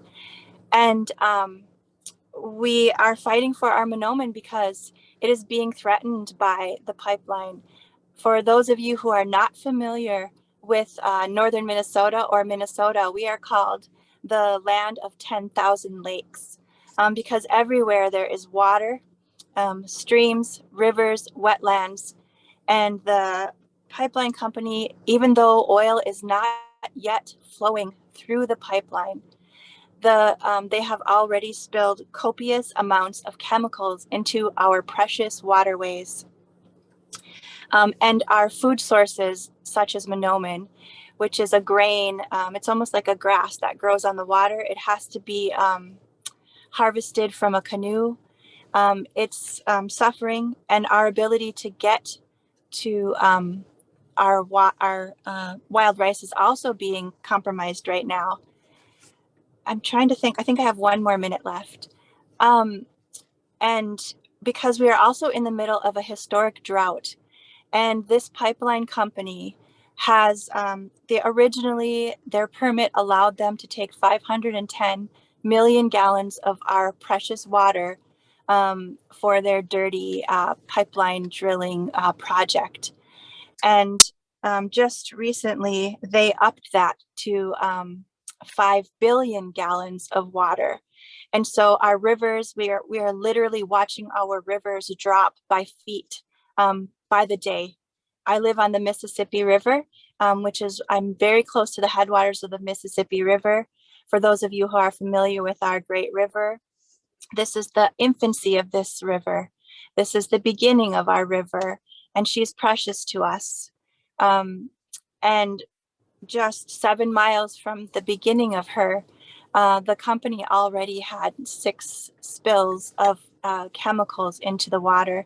Our little fish have lesions on them. So in closing, I just want to again reiterate that I stand in solidarity with my sisters and my relatives, not only on this webinar, but everywhere. And I bring you greetings and love from my sisters who I see standing out here right now with signs, and who have been working on this fight for many years.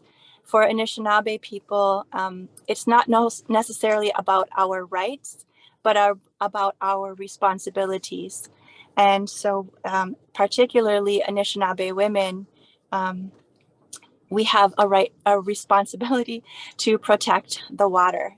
That's what we need to do, and that's what we are doing here. And we stand strong. Thank you. Thank you very much, Simone, for bringing us your powerful voice and analysis and work right there on the front lines. I know that fight is going on right now, and we really appreciate you taking time with us in the middle of your activities. And again, just, big thank you for, the years of work that you have been engaged in protecting your lands and territories. It's deeply appreciated. We're hearing from all the panelists from, Canada, Argentina, Japan, to the US, all over the world, this resistance to fossil fuel extraction, to the violations, particularly of Indigenous rights, because this is where many of these projects are going on. And the particular fight that we see that is also engaged particularly with Indigenous women and Two-Spirit peoples as these fossil fuel projects come into their lands, as they protect their water. And as we've heard that beautiful echo, water is life, Miniwichoni. I wanted to just say one last thing, and then I'd like to go back to Kanahus, Mariah, Mie, and Tanya, and Simone. Just, you each have just like a minute to do a closing comment, you know, a minute or two. I'm sorry the time is so short. We could definitely hear so much more from all of you, but we're going to go through and hear some closing comments from each of you. I just wanted to point out that in our call to action, which Catherine can drop in the chat, one of our big call outs to governments this time and the lead up to the COP, and to financial institutions who enable these fossil fuel companies to do their work, is that there must be a protection for land defenders. We must stop criminalizing land defenders. Land defenders have a right to stop the harms on their lands, and particularly upholding Indigenous rights to free, prior, and informed consent to say no. And we need to lift up that right to say no. So with that, Kanahos, I hand the floor back to you for your closing comments, and thank you again for being with us. Waita, if people want to reach out to Tiny House Warriors, you can find us on Facebook and Instagram, official Tiny House Warriors, Twitter. I'm on all of them as well. Personally, Kanahus, really easy to find. But this pipeline fight, like we heard, is more than just a pipeline fight. It's a freedom fight. It's a fight for sovereignty, to rebuild our Indigenous economies. We're anti-colonial, anti-capitalist.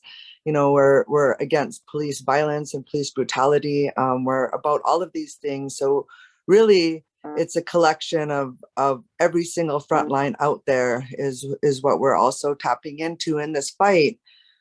We're warriors too. We're not just activists. We're warriors, and we have come from a warrior society where our warriors are needed. And the young men that we need right now, any young men out there that have a real calling to be on the front lines, we need you. As female land defenders and female front lines, we need our young men. And this is a call out for all of our young men to start listening to your responsibility as well, and come and stand with all of our female freedom fighters out here. Thank you, Kanahus, and thank you for your years and years of dedication and really bringing forward the need for the warriors and warrior spirit and people standing up, because as you said earlier, and others, you know, no one's listening to the talk, and it's bodies on the line, and we need solidarity for that frontline fight, because it's coming down to that. And thank you for your courage and bravery and strength. And we send our solidarity to you, and have put your links in the chat. Please support the Tiny House Warriors. And with that, we go to Mariah in Argentina for your closing comments. Thank you.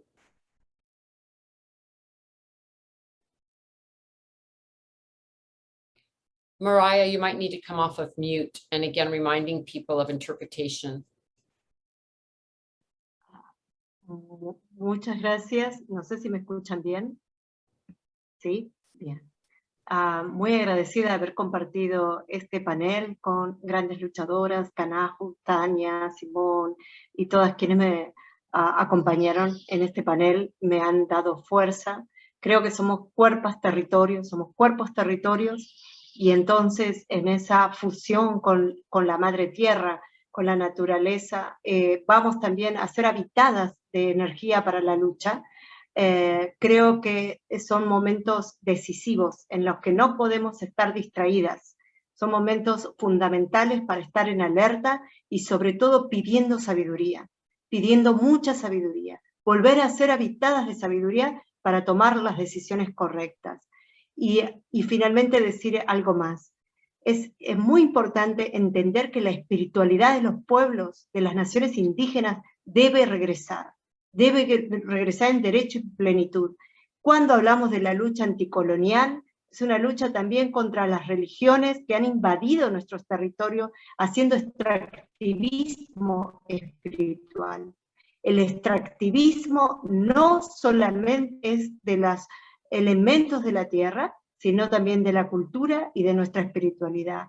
Volvamos a fortalecernos, que es posible triunfar. Claro que sí. Volver a ganar otro modo de habitar el mundo, un modo de habitar en reciprocidad, en respeto y en armonía con todas las fuerzas de la vida.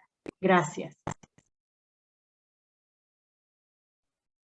Thank you so much, Mariah, for reminding us also of that extractivism of culture as well as the land and that deep understanding. And thank you for the strength and courage of your fight in Argentina. And we send our love and solidarity to you as well. Thank you so much.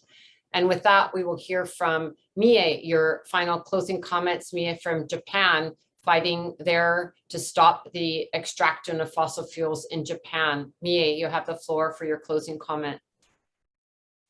Oh, thank you very much to join this meeting. So, and I can understand the every effort, many effort all over the world.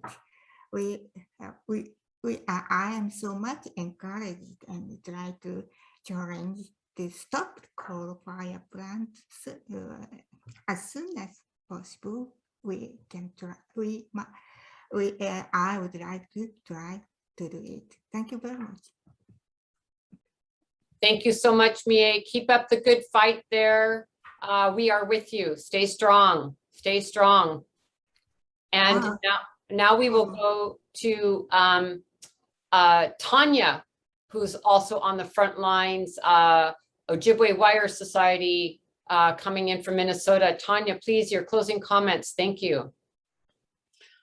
Miigwech for standing in solidarity with us here against stopping, against line 3, stopping line 3. There are places like Honor the Earth that you can check into, honortheearth.org. You can check into GNU Collective, also Camp McGizzy, myself, Tanya Abed on Facebook, Tasha Martinell, Tara Huska, Winona LeDuc. Those are just few of the names that I can pull off the top of my head right now that can really keep you informed about where we're at as far as the line 3 issues are concerned. We do still have a lot of cases that are still needing to be heard in the court system, but yet Ember just still using their bully tactics to get through here. More about line 3, the tiny house warriors up there, No Trans Mountain, you know, even out in Japan, down in Argentina, all these places are very vital in the protection of Mother Earth, because that's who we are really fighting for and for our future generations. Mother Earth, you know, we need to save her. Miigwech.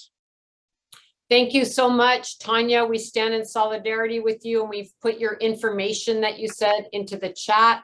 And also we're going to be putting all of the groups that you mentioned into the chat to follow, to support. We, you know, the front lines need financing, they need funding. Let's support these frontliners who are really, really putting their bodies on the line and stopping these projects. So we're putting all the links now into the chat. And of course, we always do in our newsletters as well. And we will give the final word to Simone. Thank you so much, Simone. Thank you. So I wanted to, I should have introduced that I also work at the Indigenous Environmental Network for the past 20 years, an environmental justice organization, Indigenous-led and operated. And I'm also at the Firelight Camp with one of the leaders, Don Goodwin here. And I just want to say that we reject the commodification of life. We reject the modification, the commodification of Mother Earth and of our bodies and our lands and waters. And instead, we see ourselves in relationship with all living beings.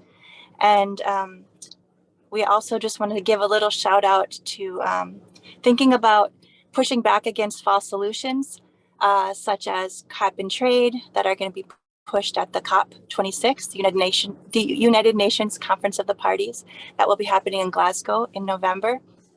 That we are pushing for real solutions. And I ask everyone here, if you don't already know, to check out that and learn a little bit more about false solutions and real solutions. Miigwech, everyone. Thank you so much for that, Simone. And just for folks to know a couple of things. One, the first day of our assembly, we did a whole panel on known greenwashing and what false solutions are. So I'm so glad you brought that up, Simone, and we can drop into the chat a really important report called Hoodwinked in the Hothouse, which actually IEN was a part of forming that and the deep analysis of that work. So we'll put that into the chat. It's a really good overview and gives you the depth of understanding what false solutions are, because we cannot be having us go forward with our plans to mitigate the climate crisis based on market mechanisms and false solutions. So it's really important to understand that analysis and what real solutions are. So thank you for bringing that up, Simone. And also to say, for those of us here in the United States, there's a big action happening, which we are participating in Washington, DC on October 11th through the 15th. That information has been put into the chat. We really want to lift up people versus fossil fuels. This is really coming down to the wire, folks. So we need to all roll up our sleeves and get involved. Anyway, I wanted to thank you all again for this really powerful panel. Thank you for your work, and we send you our prayers and good wishes and solidarity, and please support all these warriors and warrioresses on the front line. And with that, we're going to transition to our next panel. Thank you all for joining us and taking your precious time with us today. Our transition to the next panel, which is really important, about a different way, a different view of how we can approach a new way of living with Mother Earth and protect all of the land and the water and the forests that we just have been hearing about. We're going to transition with a short video because we wanted to show some of the work that is going on in different spaces to stop the destruction that everyone was just talking about on the previous panel as we get ready for this next session on rights of nature. So Catherine, if you could please cue up that video, we'd really appreciate it. And thank you again. And we'll start our next session in just moments. Thank you, Catherine.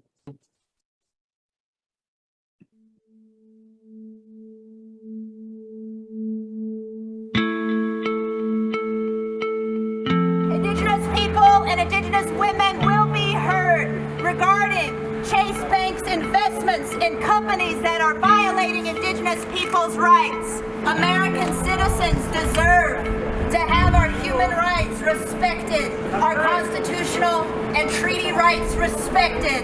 That is why we are here.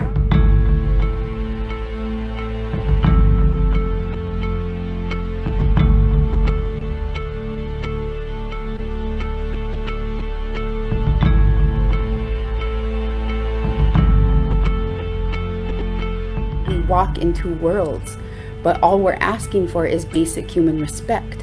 I was held in a dog kennel. I'm a mother. I graduated from college. I did everything that I was supposed to do. When I was put in a dog kennel, there was 71 of us. The only picture in the garage of that jail, that picture said American dog breeds. What kind of message were they trying to send to the Indigenous people? My parents, my grandparents taught me to respect life, to respect people, to work with people, to try diplomacy. And to do all of that, and yet these horrific things that you think only happen, like in Guantanamo Bay, like happen to you on your own homeland, it's beyond comprehension. I'm just here to tell you my story, human to human, take away our job titles, everything. No one deserves that. Nobody deserves to live like that. And that's the truth. All of the federal defendants from the No Tapple movement are all charged for stepping up and protecting the water. We are poor Indigenous people. We have no resources. The resources we have, they're in the ground, and that's where we want to keep them. We don't need our resources to be extracted, but when we do, we step up and put our bodies, like Dion, like Little Feather, like Red Fawn. This is what happens to us. They're silencing us by passing these laws that deem something like this critical infrastructure. If you say something against it, you'll be charged with a felony. If you try to protect yourself, you're going to be charged with a felony. Louisiana Department of Environmental Quality only ever looks at each one individual project and the risk associated with that one project. They don't look at the combined risk. I come from Terrebonne Parish, and we are currently experiencing land loss faster than anywhere else in the continental United States. That's from saltwater intrusion, canals being dredged, oil spills. Louisiana also has the second highest rate of cancer in the entire country. These people get to come into my beautiful state, rip it to hell, and then just retreat. They don't have to see the damage. They don't have to see the people dying of cancer. I do, constantly. We've gone to Europe strategically because European human rights standards are more elevated than what we have here in the US. And at least in the case of Energy Transfer Partnership, there is well-documented credible sources of evidence that demonstrates that Indigenous human rights abuses did occur. With those sources of information, how can you use these to adequately and correctly evaluate and measure whether or not a company that you're rating is meeting those standards? It's not a good situation, you know, as we're sitting here looking down the barrel of climate change, right? I mean, it is happening. It is happening all around us. And to even be considering, you know, not only the expansion of tar sands, but putting it in that place. It is some of the most pristine wetlands and wild rice beds in the world. The ground is just so soft, there's water literally bubbling out of the earth. When you sit in a place like that and you are walking literally in the footsteps of your ancestors where you have lived and died for thousands of years, conveying that type of loss is not really possible. Where we're literally facing cultural genocide of places, destruction of sacred sites that can never come back. Our shared history, not just my history, our shared history together. I'm hopeful we can come up with something, because the answers are not going to come from the Trump administration. The answers are not going to come from our politicians. It has to come from us.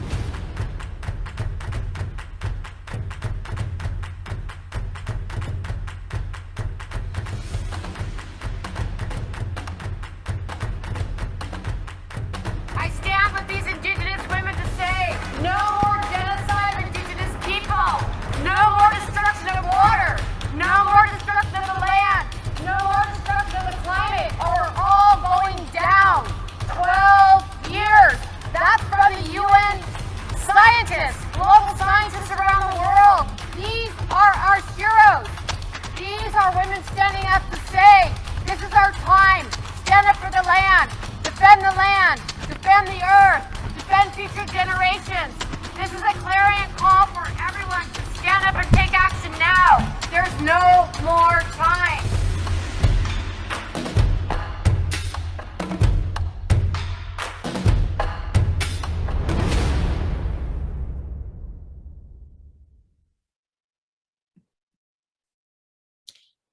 So I wanted just to show that film to really support the last panel and to show that there's a lot of work going on at many levels on the front lines to really going to the banks and the asset managers and the insurers to really stop this fossil fuel extraction, and both the extraction and the infrastructure itself. And we will continue this fight.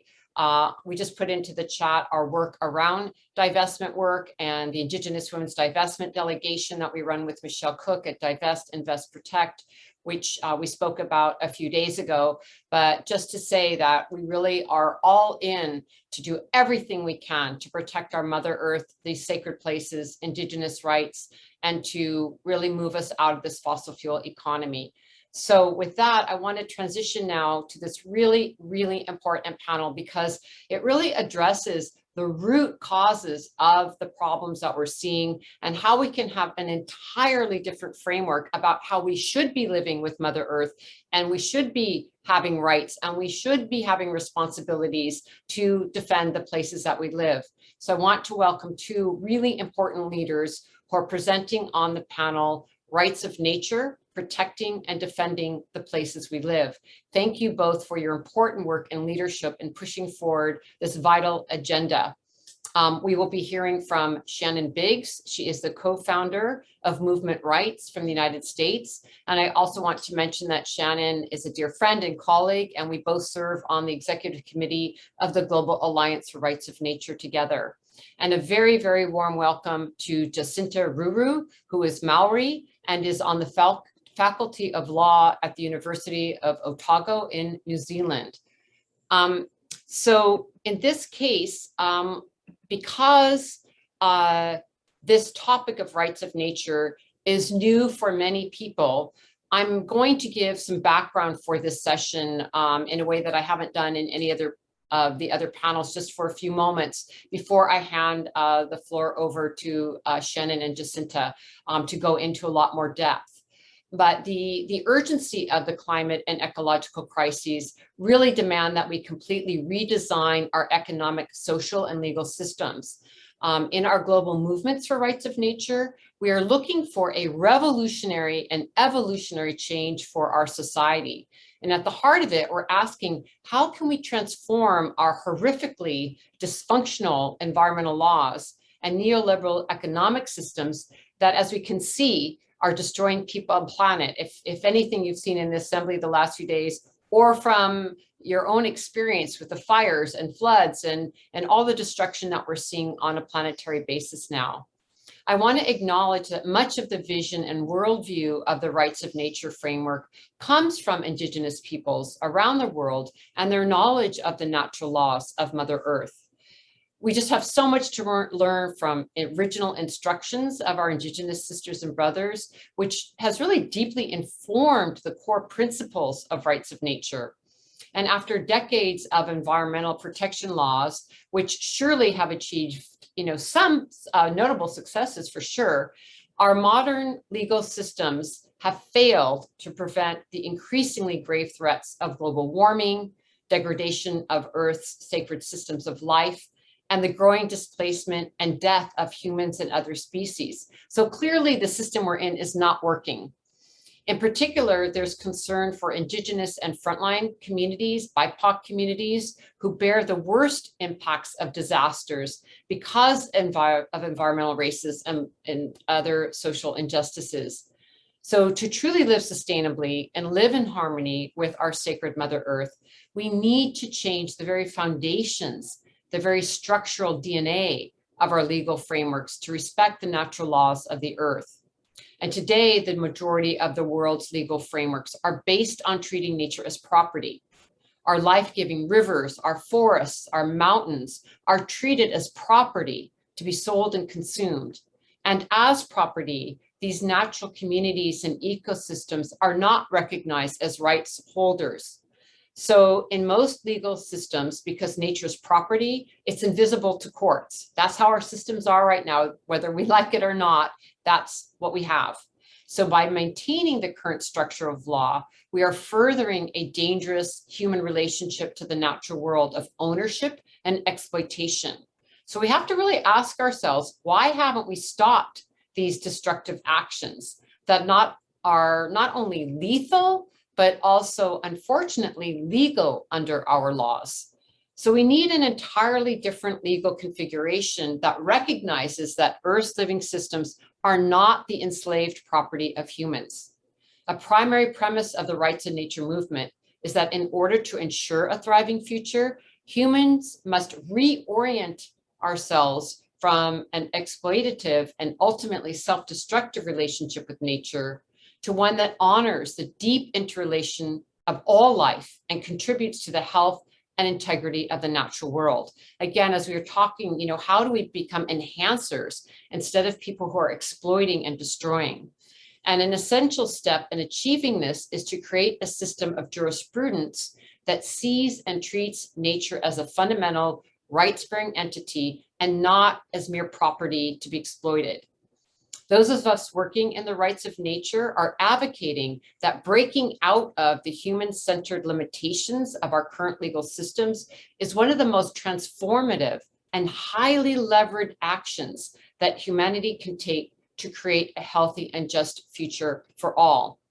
And as climate disruption and environmental degradation increases globally, it could not be more important to highlight that exploitation and extractivism is a result of patriarchal societies, colonization, racism, and neoliberal capitalism, which are based upon the same systems and ideologies of power over and exploitation of women, Two-Spirit people, Indigenous peoples, people of color, and the land. So it's really clear that the global community needs to address these systems of oppression in an intersectional manner to move towards justice and real solutions. And Rights of Nature really offers a vital path toward this effort. What we are seeing in our collective work globally is that people's movements are rising to say no to the commodification of the Mother Earth or to the sky. Our earth and atmosphere are not for sale. We don't want our sacred earth, water, air, and forests in the marketplace. We don't want to see carbon offset programs. These are false solutions to the climate crisis. Instead, we want to see pollution stopped at the source and for governments, corporate actors, and all of us to live with respect and reciprocity with Mother Earth. We can't keep taking and taking, or very simply, humans are not going to survive. Like Mother Earth's immune systems, people are rising up in their communities worldwide to say yes to rights of nature. Let's change our laws to live in harmony with life. And in fact, we are an ever-growing movement.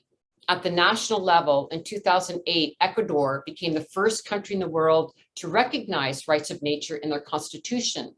Local rights of nature ordinances in the United States today are protecting communities from harmful practices such as shale gas drilling and fracking. And there have been over 36 ordinances that have passed in the United States. The Ponca Nation, which we'll be hearing about, has made history as the first tribe in the US to recognize rights of nature in law to protect their territory from fossil fuel extraction. In New Zealand, the Wanganui River has legal standing, which you will also be hearing about. The Colombian Supreme Court has recognized rights of nature of the Amazon River ecosystem.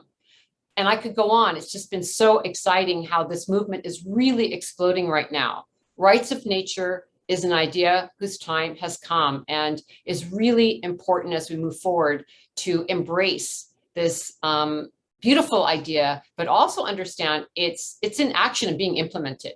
And here are two incredible leaders to share more about this work with us. And I now hand the floor to my dear friend and colleague, Shannon Biggs. Go ahead, Shannon, you have the floor. Thank you so much, Osprey. As Osprey said, I'm really grateful to have Osprey, not just as a beloved friend, but as a colleague in this work for rights of nature.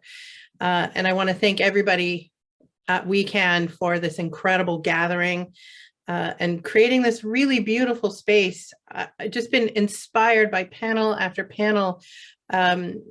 This is so much more than a webinar. This is just really beautiful to be joined together in this way.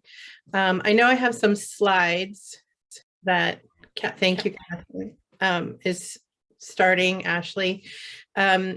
As Osprey said, my name is Shannon Biggs, and along with the wise and wonderful Indigenous leader, Penny Opal Plant, we started Movement Rights in 2014. Two seasoned activists sort of sitting around a kitchen table in the Bay Area of California with no funding. We'd been working together for many years before, and we're among the first people in the United States to articulate rights of nature, what it really, what it was in the mid-2000s. And back then there were a handful of communities who had mostly white rural communities who were passing local laws to recognize legal standing for ecosystems within the artificial box of their municipalities.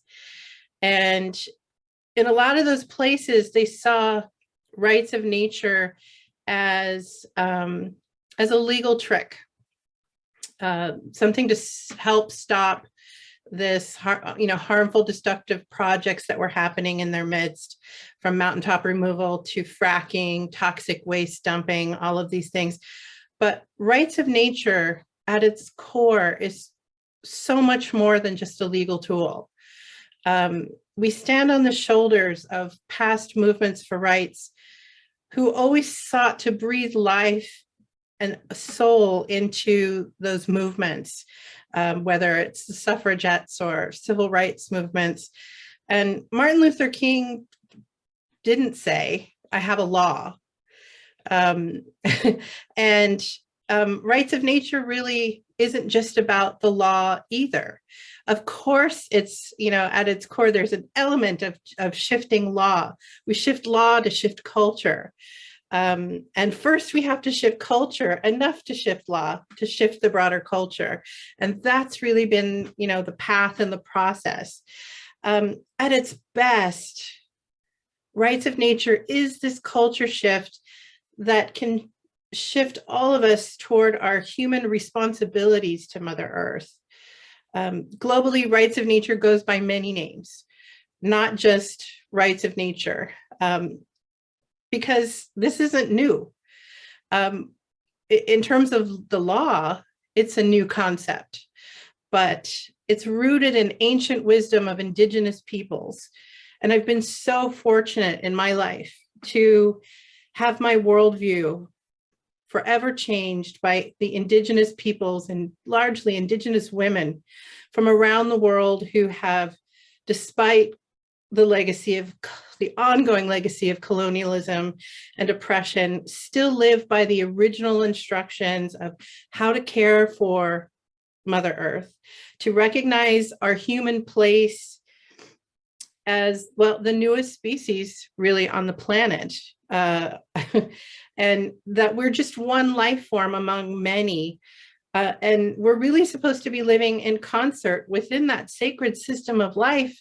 We're not owners of nature, which is what the law currently says, and what the prevailing culture pushes forward.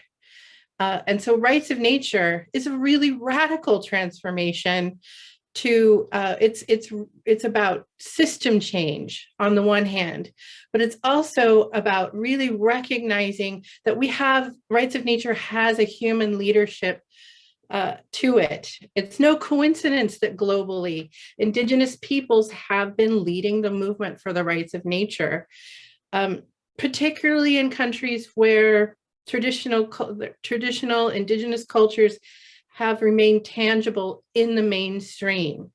For this reason, we created movement rights to work specifically in the space of climate justice. Rights of nature is system change. It is about absolutely confronting the system as is that says humans are owners of property and nature is property. And not only is that just the hubris of that idea, but climate change is telling us that, wake up, humans, time is running out to recognize what is our rightful place in the web of life. And Indigenous rights and rights of nature and climate justice is really this trifecta for the work that we do at Movement Rights, how we see our work. It's our, our sort of three pillars leading the way, because we're looking to align human culture and law with the laws of the natural world. Sometimes I make the joke, gravity, it's not just a good idea, it's the law. There are specific laws to the natural world, and our human laws have completely disregarded those and created an entirely new, a system created on this fallacy that we are the rulers of everything we see. And we've perpetuated that in every possible way. And now we live at this special time on the earth to actually see the results of where that leads and where that path of destruction goes. So how do we shift that? What are the tools? We've heard so many over the, the week of WECAN's global summit. And women, of course, are at the forefront of all this change. We are water protectors by birth. We create life in water. We nurture life. In the fight against environmental harms, Indigenous people have been the first always to put their bodies on the line, not only for the protection of their land or their people, but for everyone downstream. In 2016 in the United States, under Mini-Wachoni, which means water is life, the call to Standing Rock became a globally inspired movement to ask 100,000 and more people to join them actually there to protect the water. And that is what it takes. It's not just about ticking a box, on election day, or even passing a local law and then sitting down and waiting for the magic to happen. It really is something that we really have to look at. What does it really take? One of the things that WECAN, several years ago when we founded Movement Rights, I met somebody I'd admired for a long time, Casey Camp-Hornick, who is a Ponca elder. We met in the ladies' room at the WECAN Global Assembly. And it was there we started talking about rights of nature and where it had gone. And in the United States, communities had really there were a handful of communities starting in like 2007 that had started to pass rights of nature laws. And it really just, it didn't appeal, to say the least, to the indigenous people of Turtle Island, primarily because they couldn't see themselves in it. It didn't reflect their values. It didn't reflect the responsibilities that humans have. When we talk about rights of nature or rights of Mother Earth, what we're really talking about is our human responsibility to protect the ecosystems that sustain our lives. And as Osprey pointed out, human law sees nature as a slave, as rightless, as something to be destroyed for profit. And we have to shift that concept, not just on paper and law, but in our hearts and our souls. How do we begin to bear responsibility? We worked with Casey Camp-Hornick, who's the chair of Movement Rights Boards. I know she works and is on the board of WECAN, and is an amazing leader, not just for the Ponca of Oklahoma, who live in what Casey would call the midst of environmental genocide. They live in the middle of fracking, of refineries, of plastic and petrochemical plants, of injection wells. Everywhere you look near the land where they call home now is under, is being destroyed by fossil fuels. And it is there in the midst of this, what other people would call sacrifice zones, that Casey and the Ponca decided that they would take on the job of recognizing rights of nature on their terms, to become the first in tribal law to showcase what rights of nature really should be. It should be about how do we learn from indigenous peoples who've been holding this wisdom of how to live within the original instructions to care for the place where they live. How do we do that in a modern world? And until that time, a lot of indigenous peoples of North America had ignored rights of nature because it was, perhaps just another white man's law. And that white communities that had passed it, many of those communities didn't feel that, like, calling them an environmentalism was fighting words. So that's something that Casey really took on. We were so fortunate to be able to support her and the Ponca Nation in becoming the first tribe and shifting this narrative in the US.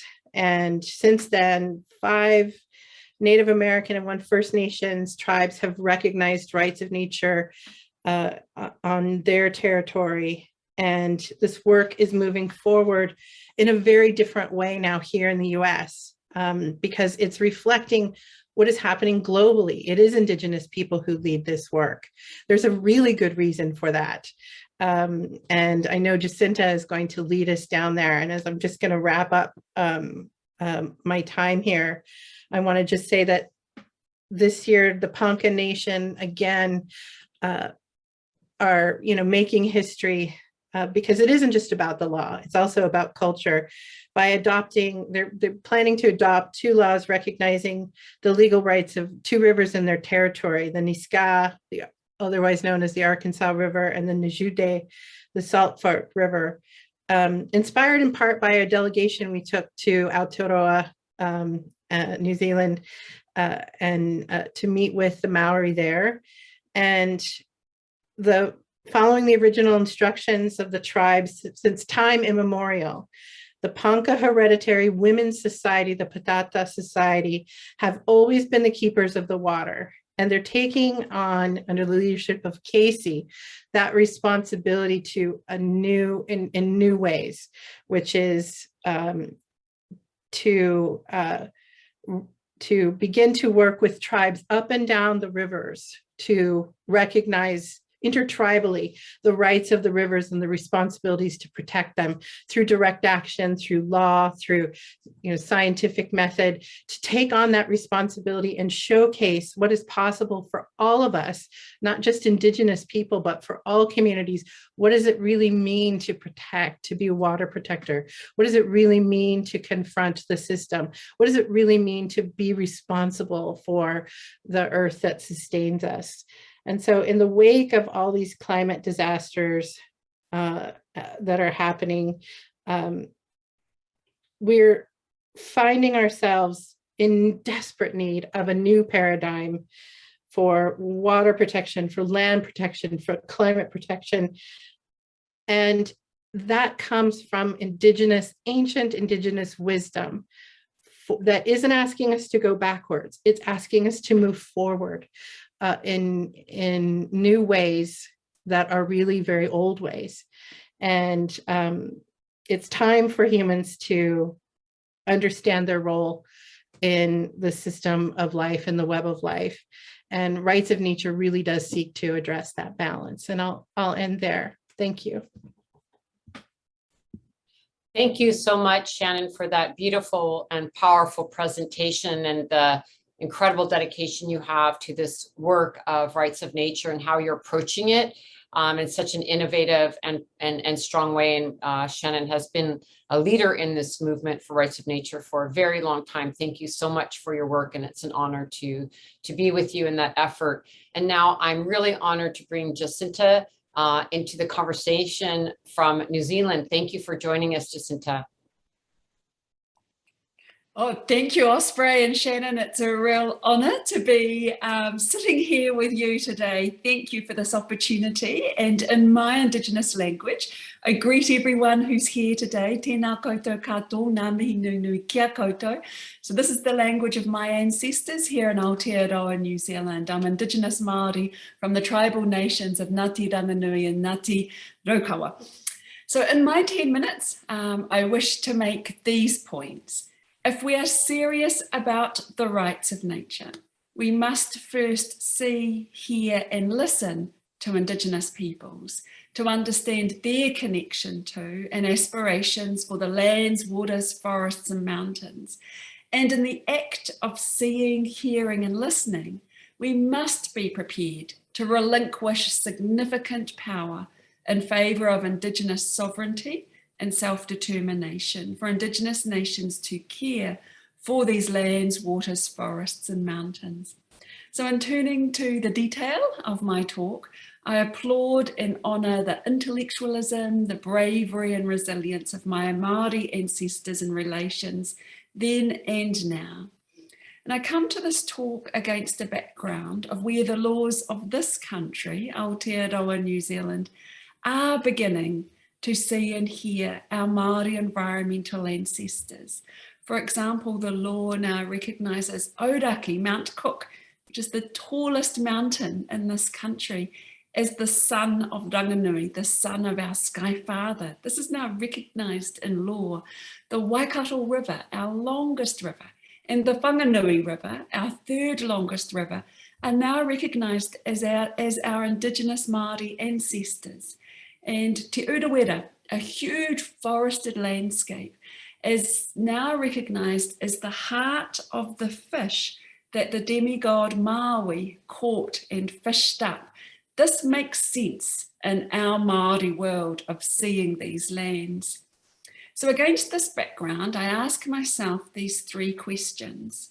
If we see and hear as a nation Māori environmental ancestors, what do we now do in response? And if our colonial-dominated current constitutional orders are no longer fit for purpose, what better orders do we dream for? And how do we seek to make right the rules for our country to enable well-being into the future in the face of extensive climate and biodiversity intergenerational crises? So I'm pretty full on focused on these questions, as are many others, and I hope many of you will also join in opening large parts of your hearts and minds to work through these issues too. So I think the opportunity that is afforded to us if we listen to Indigenous nations is more exciting than the platform of rights of nature. Rights to nature means little to me if nature is not first understood from an Indigenous perspective. And Shannon, I know you've also been making these points. I think to do otherwise is to perpetrate colonisation. So to explain, and to do so, I'm focusing on law because it is a central tool to use to make change. As we all know, law hasn't been kind to Indigenous peoples. It has silenced, stolen and criminalised much of what is dear to us. Hundreds of years ago, the Europeans dreamed up their desire to expand their empires across salt waters. They developed that new legal doctrine, the doctrine of discovery. It holds that Europeans can gain sovereignty of another's lands on the basis of first discovery, even if other people live there. And I think this is one of the greatest examples of the magic of law. From 1840, Māori, the Indigenous peoples of this country, were purposefully alienated from the care of significant natural resources, even prominent ancestral treasures, such as the tallest mountain of this country, Aoraki, Mount Cook, the son of the Sky Father, were not exempt from the exclusionary Crown colonist take-all stance. The mountain came under assumed Crown ownership and management in the 19th century, along with most of the lands and waters in this country. Māori connectedness to our lands has been seriously disrupted in the last 200 years. The deliberate colonial crusade manifests in Indigenous physical, spiritual and cultural loss, but we've never forgotten and we've never gave up hope for our flourishing futures. If law is powerful and if it can make up things like the doctrine of discovery and declare huge expanse of mountains as wastelands, so if law can do anything, what now do we want it to do? And I think by knowing that law is biased, we have the agency to make real our dreams in both a practical and constitutional manner. And this really excites me, but only if we can be truly brave. And we need to be brave in this climate and biodiversity crisis of our times. So my research argues that colonial countries such as New Zealand should more meaningfully connect with Indigenous peoples. And one way to do this is to reconsider the Crown's assumptions of having to own and govern public lands and waters. Legal personality, or the rights to nature, is a vibrant and real way to do just this. Throughout the world, governments have the opportunity to use legal personality of the environment to address centuries of legal and societal racism and bias, but only if it is used first to reconnect Indigenous peoples back in control of their lands and waters. Recognising nature as an equal persons is enabling many powerful things for us here in Aotearoa, New Zealand. Legal personality transforms our nation's legal system by placing at the forefront of our society a Māori way of understanding all that is around us. And in the words of our then Minister of Māori Affairs, the Honourable Supita Sharples, Legal personality offers us and I'm quoting here, a profound alternative to the human presumption of sovereignty over the natural world. So in a Western context, the American professor Christopher Stone had that vision for environmental legal personhood back in 1972. He wrote that book, Should Trees Have Standing?, and answered that question by telling us that trees, oceans, animals, and the environment as a whole should be bestowed with legal rights and a legal vision to be heard in the courts. But Te Urewera and the Whanganui River didn't become legal persons to simply protect these places. The law was already providing layers of environmental protection against degradation. So for example, Te Urewera had been a national park. This is the highest level of environmental protection possible in our legal system. A national park must be preserved in perpetuity in a natural state. By removing Te Urewera from that national park statement and giving it legal personality and recognising the face of the Whanganui River as a legal person, are solutions born from the heartache and struggle to survive from the onslaught of European colonisation, where the colonial atrocities of warfare, destruction and land confiscation have seeped deep, leaving our societies in disarray. The legislated solutions arose as a negotiated settlement between the Crown and Indigenous nations. I think legal personality offers us the power to displace and disrupt racism in our society and in our state laws. And Aotearoa New Zealand legal personality makes sense because it aligns with the Indigenous Māori worldview and quite helpfully neutralises the hotly contested issue of who owns publicly owned lands and waters. The experience in Aotearoa New Zealand shows us if we listen hard to Indigenous peoples, they too have ideas and solutions for all of us and how to care for place. And the idea here of legal personality or rights to nature, I believe, is one of our greatest hopes around the world to build bridges to Indigenous worldviews of the personified landscape. It's not the only answer, it's problematic. It also simply represents the best that could be negotiated within a realm that won't easily engage in restitution negotiation with the recognition of Māori Indigenous sovereignty. To act is the most important thing. If we see environmental ancestors in law, what more do we do? And I think we have to have a serious conversations about power sharing and constitutional change that seeks to empower Indigenous leadership. We only need to look at what happens when Māori regain power in the conservation care realm. So the new care plan for Te Urewera, that was once that national park, but from a Māori perspective, is the heart of the great fish that Maui fished up. Te Kawa o Te Urewera reads like no other national park management plan I have ever read. This new plan for caring for these forested lands and is having legal personality. So this plan deliberately sets out to disrupt the norm. It strives to manage people for the benefit of the land, rather than manage land for the benefit of people. It is a remarkable document that embraces a process of unlearning, rediscovery, and relearning to seize the truth expressed by our beliefs.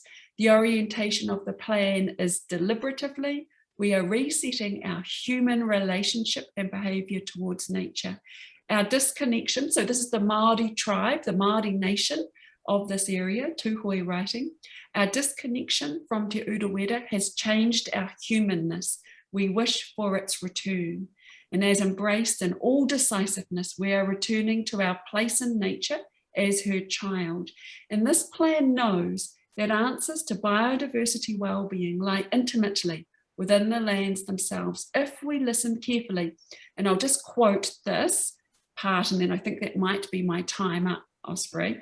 So just quoting from this plan, the nature speaks all the time and is understood only by the sincere observer in heedful mind and heart. Humanity has much to gain from reigniting a responsibility to Te Urewera, for within these customs and behaviours lies the answers to our resilience to meet a forever changing climate. Through committing to Te Urewera values, we are innovating our instincts and adjusting our behaviour to ensure a prosperous future that is secure. And so I just end with those Indigenous words of hope. If we can give back control and power to Indigenous peoples, I think is one of our greatest opportunities moving forward. Kia ora, thank you. Oh my goodness, thank you so much, Jacinta, for that incredible presentation, which I'm sure I'm going to listen to several times over. Very, very powerful words. And to both of you for highlighting the role of Indigenous peoples in the rights of nature movement. And as Shannon said, by many names, personhood, rights of nature, various forms of how we discuss this very important understanding of coming into right relationship with Mother Earth again and living within the natural laws of Mother Earth. And I'm going to give you both, in the short time we have, like a couple of minutes for a wrap-up comment before we move to the next panel. But I just wanted to make a few comments because our next panel is actually about land back and this deep relationship between what you both said and you closing, Jacinta, on, we need to have Indigenous people have the rights and responsibilities. I don't like the word control, but the legal rights and responsibilities to their territories, as has been, because as soon as colonization occurred, this disruption of balance occurred, and we all, wherever we live, need to learn who are the Indigenous peoples of the lands we're on and respect their rights, their responsibilities, and do everything we can to return those rights and responsibilities back to Indigenous peoples. So I just really wanted to echo that sentiment from both of you, and rights of nature is a path to do that. Lastly, I wanted to say something just very personal because I was so moved by both of your comments. I was very honored to be with Movement Rights in a fact-finding mission in your homelands, Jacinta, and was very, very moved to be brought to the Wanganui River by two Maori elders. And they sat me by the river, actually with Casey Camp Hornick, who was with me. And they shared with me something that has moved into my heart always, saying and explaining to me that, yes, this is a law now of the land of the Wanganui River having personhood. This is our ancestor. This is not metaphorical. This is our living ancestor. We are the land. And they said, I am the river is me. I am the river is me. And as we sat by the river, I could just feel that knowledge of being connected to the land as our relative. And so part of this work for me is really understanding that we are all relatives, the forests, the rivers, the ocean, the mountains, and how much that can be so healing for all of us to know that we wouldn't be harming our own grandmother. We would not be harming our own grandfather, our aunties, and to understand that relationship. So thank you so much, both of you. And we have a few minutes left for like a 2-minute wrap up on this extraordinary conversation. Shannon and then Jacinta, please go ahead. Thank you, Osprey and Jacinta. Just so grateful for all the many conversations that we've had over time, but this was a really wonderful presentation, and so grateful for everything that you do. Also, just in talking about the rights of nature and the land back movement, there's a big, powerful connection between these two movements.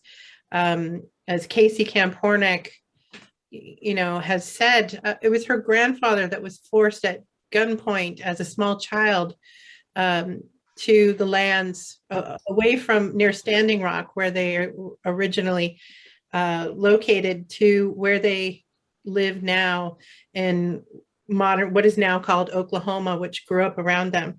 And, the connection that Jacinta made about, Indigenous sovereignty, and the Ponca territory used to cover a huge swath of what is now Oklahoma. And that has, of course, been taken away as every treaty with the United States has been broken to smaller and smaller areas. And like all tribes, not just in Turtle Island, but they're demanding their land back, which isn't, which is about recognizing their responsibilities to that part of the earth, the original instructions of the places where they were born. And so these two movements are so connected. So I'm really looking forward to that next panel. And I also just wanted to say to Jacinta as well that and when Osprey, when we were all together on the Wanganui River, we asked permission from the voice of the river, Ned, if we could take some water with us. And I carried that water from the Wanganui River, the first river to own itself, around with me. And I brought it around the world. And I finally deposited it on Mother's Day of this year. We had the ceremony, the launching ceremony for the Ponca's Women's Patata Society's guardianship of their two rivers. And so it was a beautiful way to join the words and the wisdom and join these two rivers together, from the Wanganui to the Nijude and the Niskau rivers. And I couldn't think of a more perfect place to join these two rivers together. So that's really my final comment. Kia ora, Shannon. I remember you talking about taking that water and traveling with that water. So that's wonderful to hear, where that journey has taken you. And I just think as more and more opportunities that all of us can spend more time with Indigenous peoples, open our hearts and minds to reading Indigenous words, to understanding the Indigenous visions for the future, is going to give us all so much more hope and heart for going forward, and will give us the strength to reimagine a world that is possible.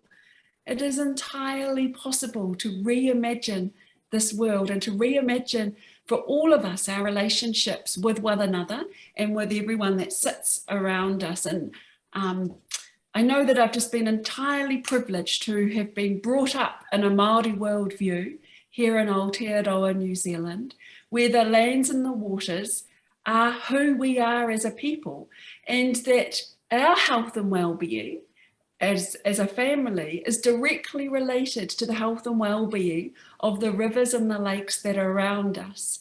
And so we need to find ways to reconnect in a really purposeful way. And through that reconnection, I do think in Aotearoa, New Zealand anyway, it's going to require significant constitutional change of power sharing. And I don't want us to be afraid in having those conversations, because I think in having those conversations is where we're going to be able to create meaningful change that will be able to meaningfully be able to respond to and enable us to navigate through climate and biodiversity crises and health crises as well. So kia ora again, thank you Osprey and Shannon for this incredible opportunity to be part of this week-long empowerment of women's voices. Kia ora, thank you.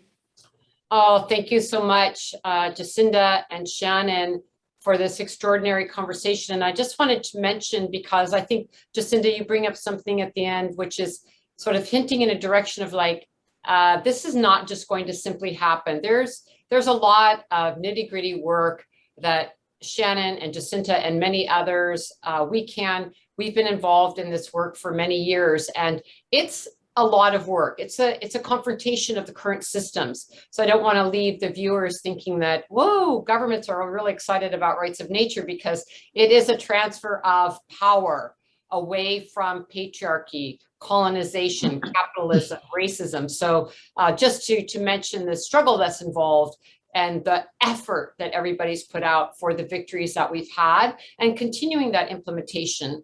And so I wanted to mention that, every year for some years now, the Global Alliance for Rights of Nature, GARN, has been parallel to the UN climate talks during the COPs, holding very specifically at that time tribunals, rights of nature tribunals, where we have shown that there is an alternative to the market mechanisms, to the commodification and financialization of nature, that there is these indigenous worldviews and a different way of understanding solutions to the climate crisis and socio and ecological harms.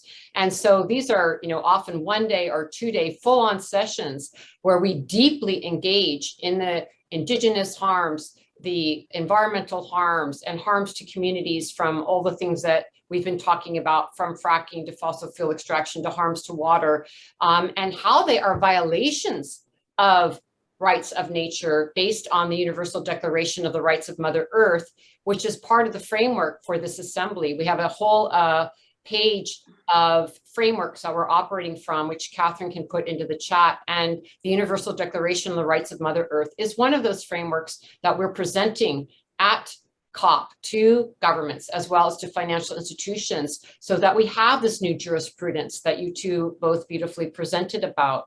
And this year at the COP, we're very engaged in 2 cases. People can tune into that. We'll put that into the chat. One of the cases is going to be on the Amazon, because the Amazon is at such a critical tipping point. And the other case will be a climate crisis case. And to be sure, all the things that we talked about in this session will be presented there. And we will be very deeply engaged from the Global Alliance for Rights of Nature in these tribunals to really show that rights of nature is a way forward and to stop these terrible violations of being out of harmony with Mother Earth. So thank you both so much. And we really appreciate your time. Best wishes with your good work. And with that, we'll close the session and invite our next presenters. Thank you. Thank you. So it just is something that we hoped would work elegantly in the design of our programming, which I'm so thankful for, that our next panelists are here. I want to welcome the outstanding leaders who are going to be speaking to us about rematriating the land, Indigenous sovereignty, and the land back movement. So critical to this moment. And I thank you all for your vital work and leadership in pushing forward this agenda.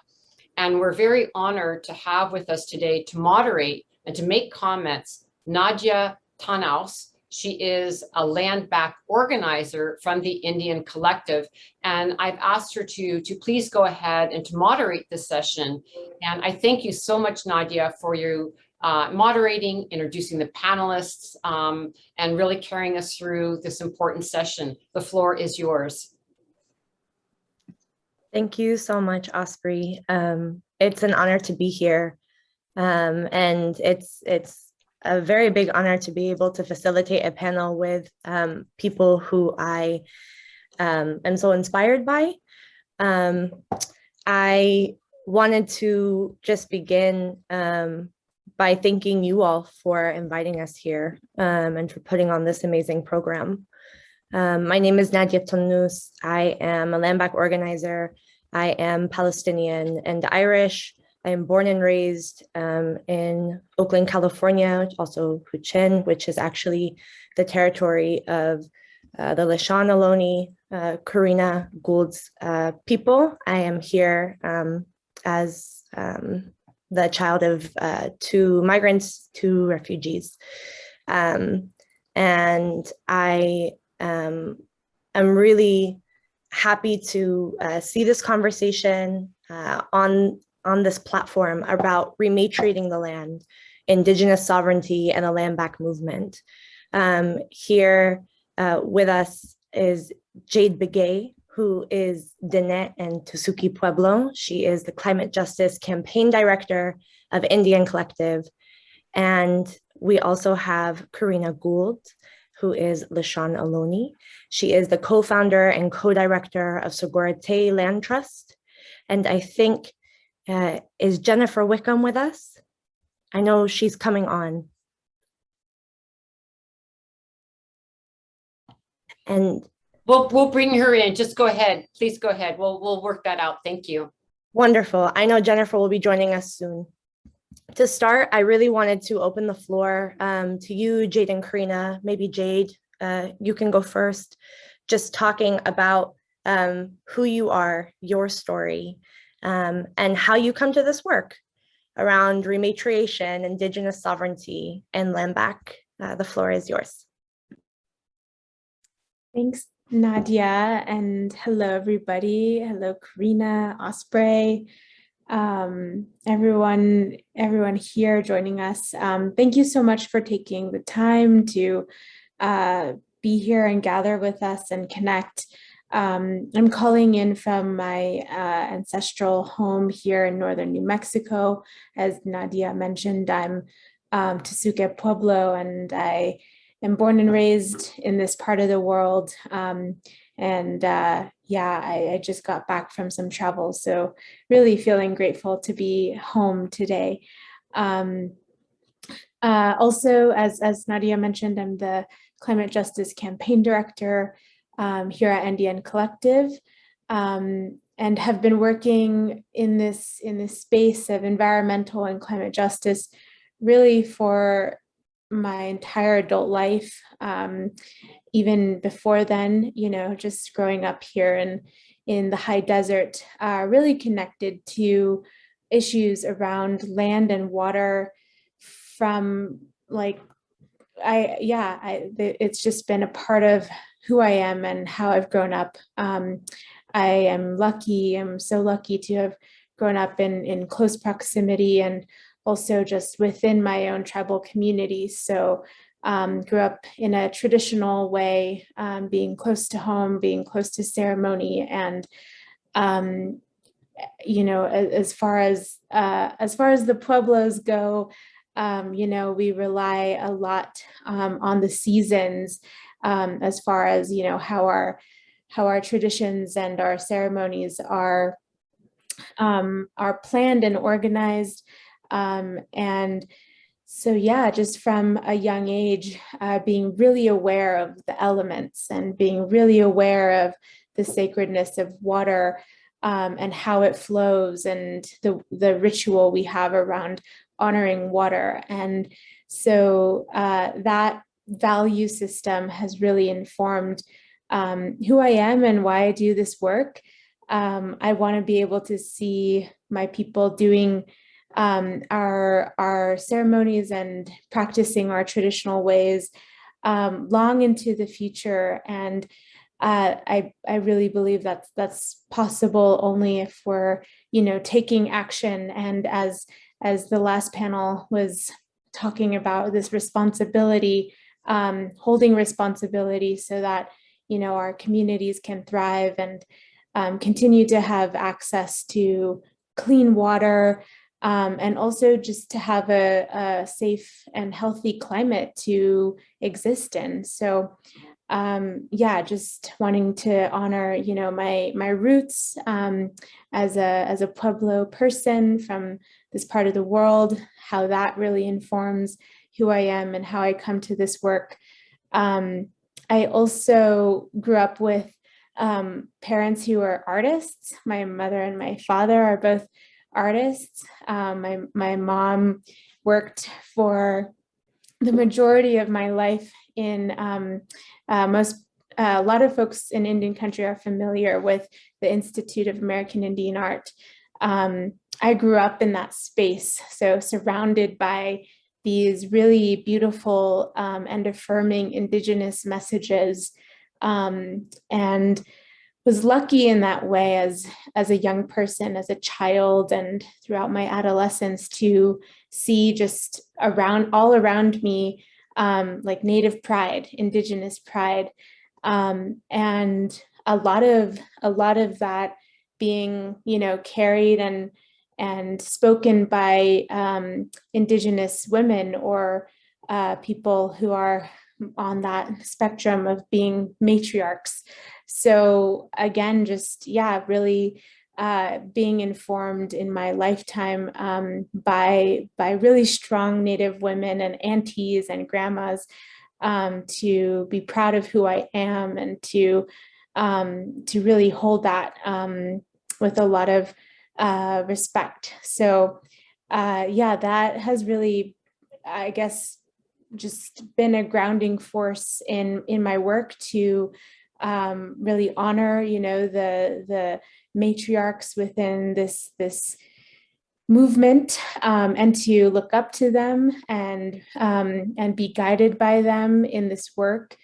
And I think, you know, as far as the question around how I've come to land back, it's always been a through line in environmental and climate justice work. It's always been present, maybe not those exact words, but through my career, you know, working on environmental and climate justice issues, returning land to Indigenous peoples has always been present. And I think now we're beginning to see this idea become more popularized and more common language. And I think that's because a lot of the building that's happened over the past 2 years, as far as, you know, everything that happened last year around racial justice and demanding racial equity, you know, it's brought up conversations around reparations. So now land back is definitely becoming more popular. And as far as climate justice goes, I really see land back as a climate justice solution. We'll get into it more, but that's my firm belief. And, you know, if we want to continue, like I said earlier, to see a healthy climate, a stable climate, Indigenous peoples are really going to have to be at the forefront, leading in managing lands and waters and ecosystems. So yeah, excited to be here and excited to get more into it soon. Thank you so much, Jade. I think it's definitely powerful to hear how, as we work more and more, as I work more and more in the land back campaign, you know, talking to folks about land back and hearing stories of long land back struggles, you know, before this was a hashtag or a slogan, it's something that has always existed in our communities and in different communities who are struggling, not just for the land to return to us or to them, but for people to return to the land, and also for those who are already on the land, talking about also the return of lifeways. So not just the physical land, but the return of the things that were stolen with that land, kinship systems, practices, food sovereignty, and living in dignity. I know I would like to pass it to you, Karina, for you to talk about who you are and your story, and how you come to this work of rematriation, land back, and Indigenous sovereignty. Thank you so much. Good to see everyone here today. I'm sure there's hundreds of people out there that we know. Hi, Osprey. Great to have be here today to be a part of this. Karina. That's my traditional language, the Chochenyo language. I am sitting here situated in one of my home territories of Huichin, what now people know as Oakland, Alameda, Emeryville, Berkeley, and Albany in the East Bay in San Francisco, California area. And so happy to be here on behalf of my ancestors and my grandchildren and those yet to be born. And so I believe that we're a bridge. And that's really what takes me to this work, that our belief system is that we here on this planet right now in this time is that we are a bridge, bridging our ancestors and those future generations to come. And our really old teaching of what decisions we make affects the next 7 generations and beyond. And so when we pray for those next 7 generations as our ancestors prayed for us thousands and thousands of years ago. And because of colonization and because of white supremacy and patriarchy, things happened here in our territory. We were enslaved in mission systems, and we were enslaved in the Mexican Rancho period, and we were hunted down in California by laws that made it legal to hunt down natives, paying $5 a head and 25 cents an ear. The disintegration of our family systems when they sold our children into slavery, and a continuous genocide by not recognizing Indigenous people on their own homelands. And so for most of California Native people who were enslaved along the coast of California from San Diego all the way to Sonoma, we are not federally recognized on the coastland in our tribal territories where we have been for thousands and thousands of years.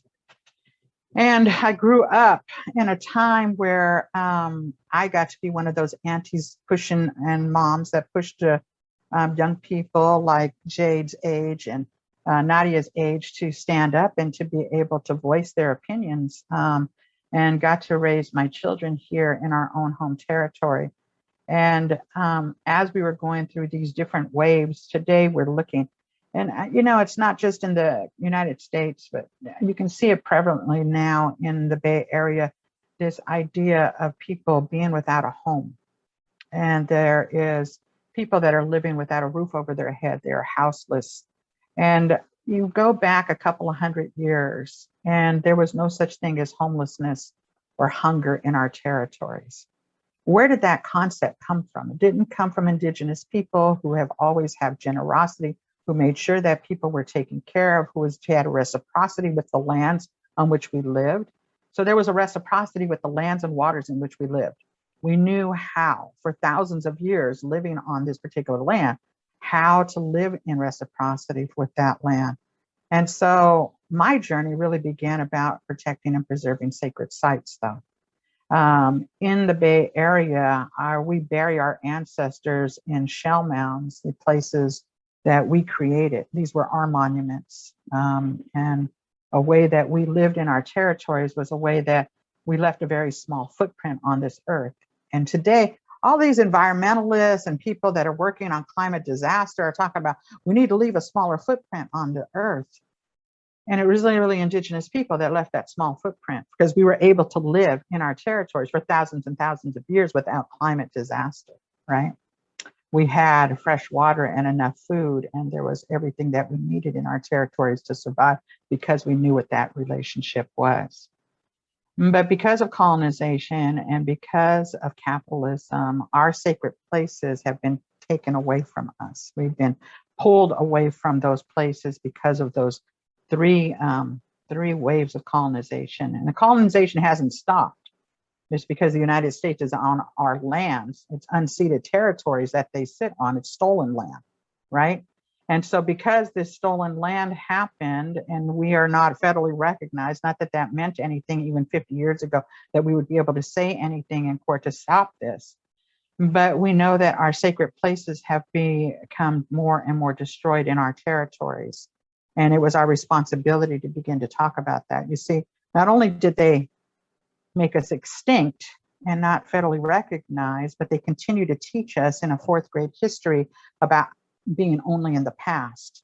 And so you find out about us in 4th grade history, and then 5th grade comes and you hear about the gold rush, but you don't hear about the laws that were created in the state of California that allowed for the genocide to continue to happen and the outright hunting of people. You don't talk about that in 5th grade curriculum, but you never hear about our people again after that. And so they purposely extinguish us continuously. It's a white paper genocide is what I say. So it's a continuous genocide that's happening in our territories, right? But we know that there's these sacred places that we've always been tied to, that we have responsibility as Indigenous people, that we are place-based. So our religion, our spirituality is placed on a piece of land near a waterway where we are supposed to offer prayers and ceremony at particular times of the year. For thousands and thousands of years that happened until colonization came and took us away from that. But that doesn't stop our responsibilities from happening. And so it's been my job, my work, my big mouth that has really did this work around creating this movement of protection of our sacred sites. but not just for Ohlone people that live in our territory, but for everybody now living in our territory. It's the responsibility of all of those people that live on our land to help to protect these sacred sites, to stand up with us, the Indigenous people, to begin to learn how do we live in reciprocity with each other and these sacred places and our land bases. And my territory, when you look out about it, our landscape has changed drastically because of capitalism. You know, it looks like cities. And when people move into cities, they see asphalt and buildings and cement. And they don't see the Indigenous people. We're wiped away from that landscape. It's become manicured in a way that doesn't put us in it. And it's really been over the last few years, because of allies and accomplices working with us, that we've been able to lift our voices so that people begin to see us again and begin to ask us about these questions of what would it look like to live in this territory in reciprocity with the Indigenous people and the lands and waterways that we're on. We have, you know, hundreds of creeks and waterways in our Bay Area, and they're culverted and put underground, and they're not seen, and the fish can't come home. The salmon can't be there. There's not this rich environment for other plants and animals that are supposed to be there. We've taken all of that away. And as we begin to think about the water rising in the Bay Area, as they filled up all of our marshlands with land, we look at this area of the Bay, and they begin to ask us now to come to the table on how to fix this, right? 200 years ago, you could drink, no, not 200 years ago, less than 200 years ago, right? You could drink fresh water out of every creek in the Bay Area. Less than 200 years ago, there was enough food and enough for everyone here.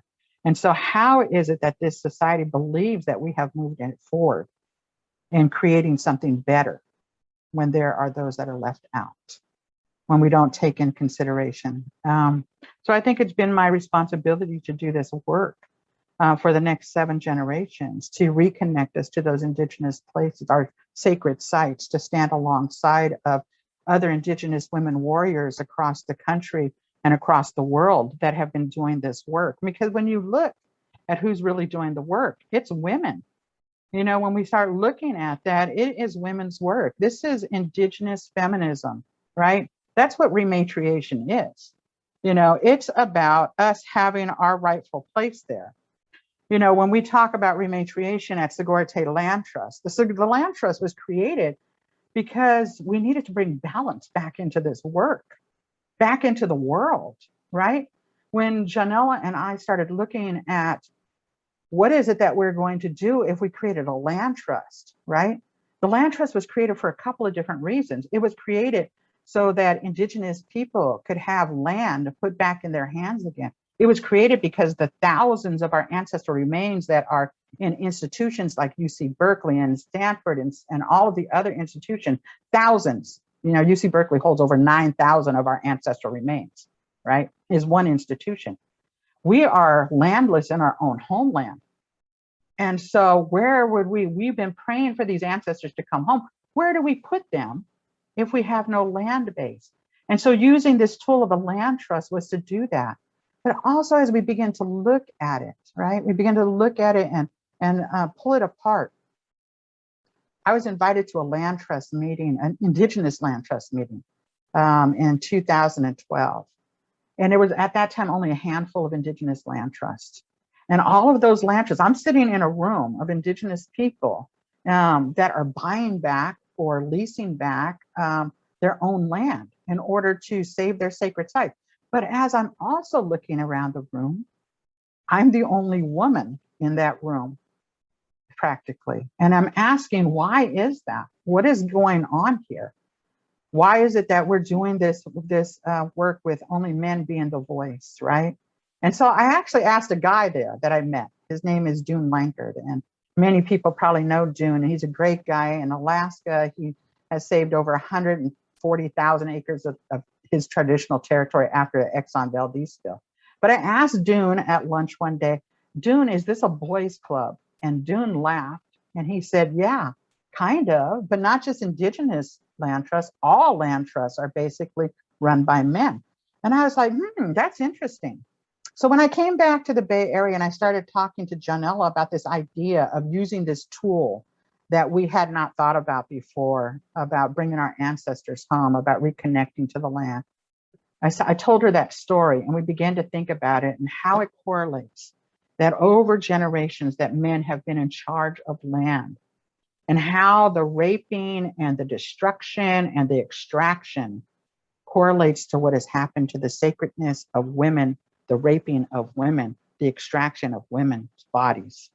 That this correlates together, that there is this huge imbalance that is happening in the world, and that we need to figure out how to bring that back into balance, right?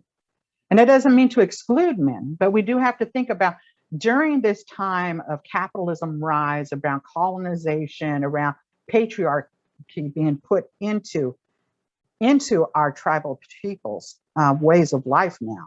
They were forced upon them through these forced city governments that were created through the Reorganization Act, and through that there's this way that we have to begin to think that there were the sacred duties of our men were taken as well, and that there needs to be that balance brought back together.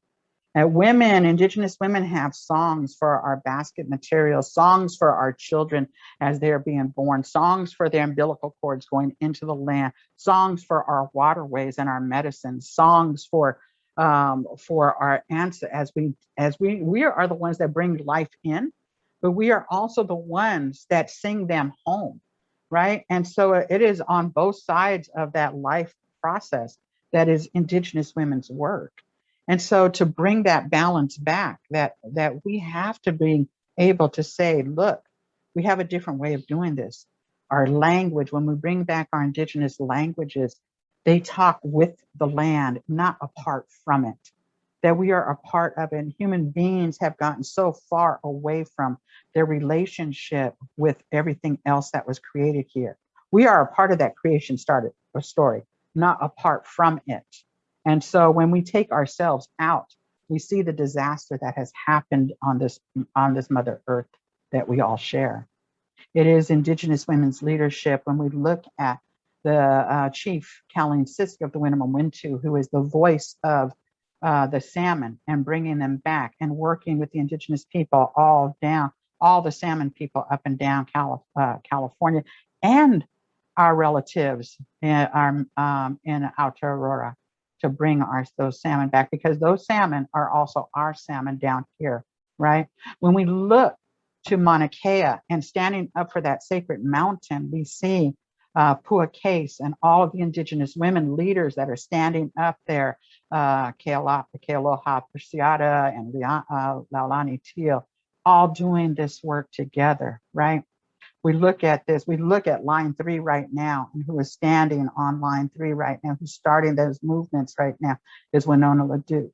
And so we see these Indigenous women that have been here, that have been doing this work. When we look at who started the UN DRIP and who really worked on that, and I look to my friend Agnes Williams, who worked on that for 40 years of her life to bring that stuff together as well. So we would begin to look at this Indigenous women's leadership that sometimes is not seen and sometimes is really seen. And we look at that. And so that is the work. These are my sisters that I work with, whether we see each other or not, that this is in reciprocity with the work that we're doing to hold this web of life together through prayers, through our sacred sites being connected, through those calls of coming together. And it's that, and it's all that other work behind the scenes of women doing the cooking and the cleaning and the raising of the children and all of those other things that are sacred work, that sacred work that we do. It's raising those next 7 generations together, that even in this urban setting, that we find these pockets of places where we can still gather acorns and tule, that we make those relationships now.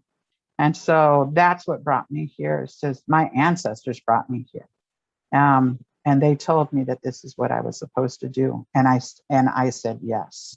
And I think that when we look at women leaders, when we look across the world, at this time of pandemic, We have to look at what has the women leaders done that is different from what the men have done during this pandemic time.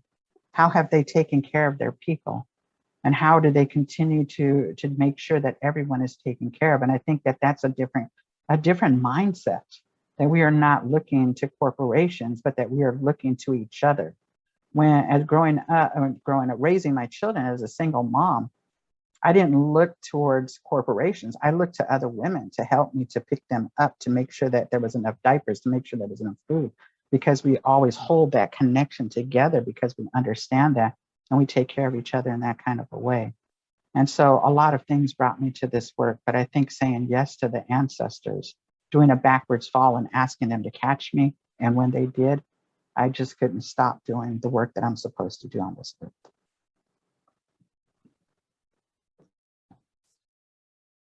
Thank you. Thank you, Karina. I wanted to ask you, Jade, to maybe reflect on some of what Karina has shared, and for yourself, I know something that's really central to you is women being at the front, and maybe talking about rematriation and what that means in your context and for you personally. There's so much power from what you both have brought and your insights around what it means to do this work and who you do it for. I think something that I have also learned from seeing such courage and bravery in landback struggles and from you all as folks at the front is knowing that landback benefits everybody. And it's something that is important for everybody. But what that means is taking the leadership of Indigenous women and following your vision. And I just want to bring in somebody else, another woman who is doing incredible work, Jennifer Wickham. Unfortunately, she has not been able to join us today.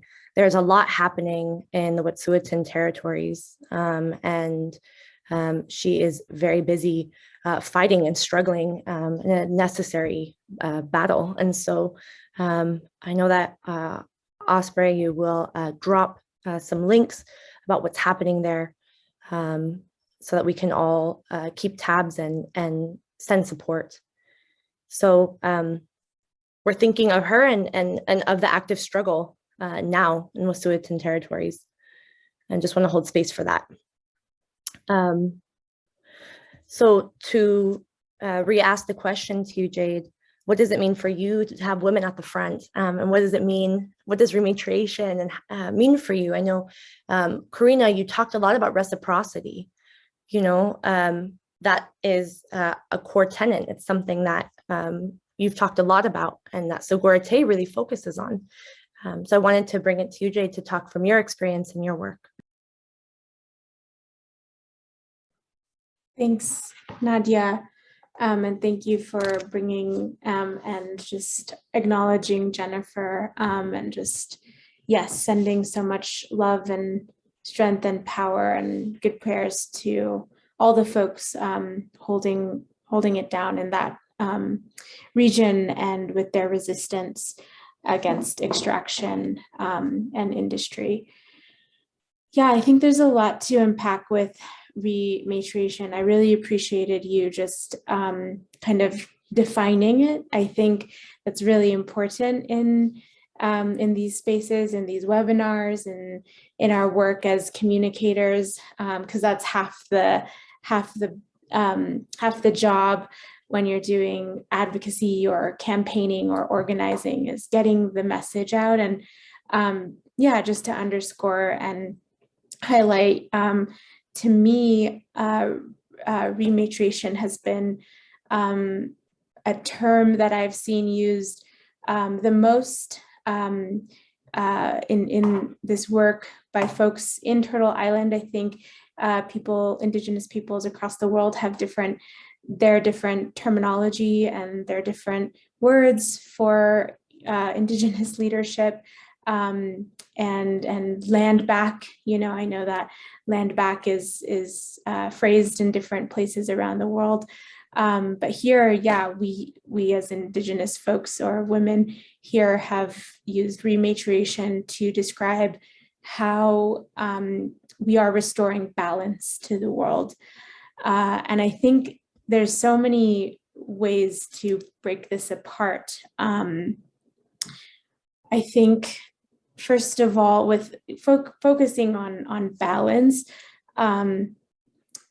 there's so much there. You know, in our work, I see, as Karina was mentioning and referencing, Dune Linkard, who's actually a mentor, and we, NDN Collective, partners with Native Conservancy. I sit on the board of Native Conservancy. Yeah, there's a lot of decision-making power and just power in general that has been held in that space of conservation of land ownership by men. So I think when we're talking about land specifically, how are we bringing balance back into the world as far as women leading in that front? And of course, you know, we're kind of talking in binaries here, but I just want to kind of acknowledge, like, non-cis men. How are, you know, people along the spectrum of non-binary leading? And I think this leadership is taking so many different forms. We have people on the ground, such as Karina leading in Land Trust. We have the Land Back team, Nadia, you, and Crystal Tubles at NDN Collective. You know, I know it's complicated, but we've seen wins in the last year with Deb Haaland taking the role as Secretary of Interior, a role that has never been held by a woman, let alone an Indigenous woman.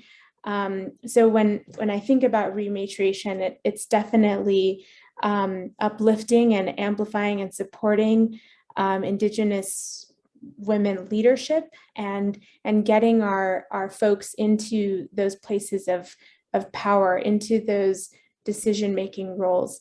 And another part of that is investing in them. So that's a big part of NDN Collective's work. Is we are about building Indigenous power through the means of organizing and advocacy, but we do a lot of regranting, and we organize specifically in philanthropy and in the foundation world, in the funding world, to move big swaths of resources back into our communities.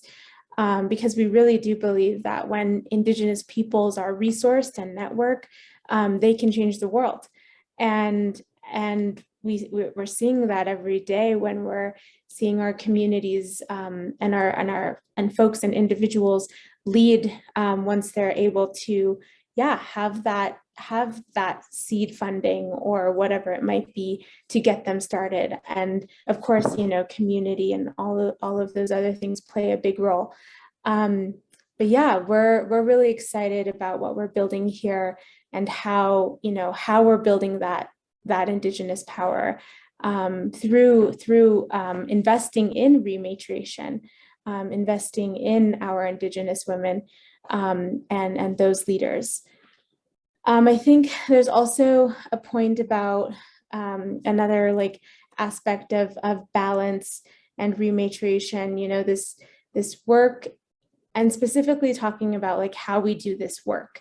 And something I've been really appreciating women, especially in this space, in this movement space, lead with is not falling into the patterns of capitalism. So coming to this work with balance being a principle and being a value that we uphold. So, you know, we get to partner with all these different organizations, and oftentimes, at least for the climate justice campaign, there are these allies and partners of our women-led organizations or groups. And we see a lot of these groups changing the conditions of how we work. So whether that's you know, taking a 4-day work week, or, you know, ensuring that our staff is getting the nourishment and having their needs met. I think it's also important when we talk about rematriation that we're considering, like, how are we getting the work done, and are we exhausting ourselves and falling into the same patterns that, you know, capitalism was built, or are we really, you know, walking our talk and doing our work in a healing way? I think there's so much trauma that can occur and so much harm that can happen when we're moving at the speed of capitalism and thinking that we have to stay like aligned with it. So what I have been appreciating in this movement space is how women leaders are saying, no, we're gonna slow it down. We're gonna do this work with intention and with a lot of care. So yeah, that's just something that comes to mind as how we're not just rematriating physical land and spaces, but rematriating the ways we work and the ways we're in relationship with each other. Thank you, Jade. Moving at the speed of capitalism. Woo. That was a segment. I know that we're about at time. I did want to ask you one more question, Jade and Karina, specifically around what folks can do to support the work, what folks can do in order to move your work forward. And I think something that you've both talked about really saliently is the idea of home and rootedness.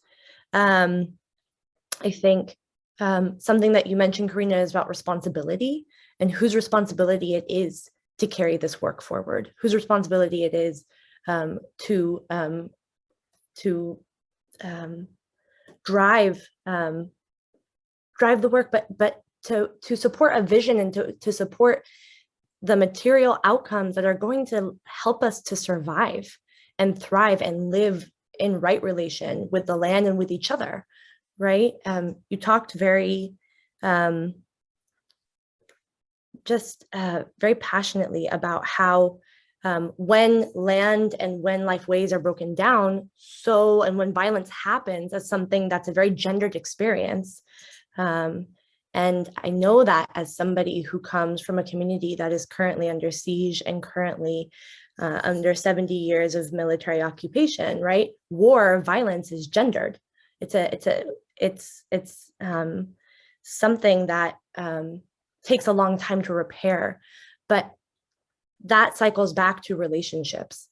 And so when you talk about capitalism, when you both talk about capitalism, home, living in right relation, it's also about homefulness, right? How do you repair the relationships and be able to survive and thrive in a fundamentally fragmented society, and in a fundamentally, in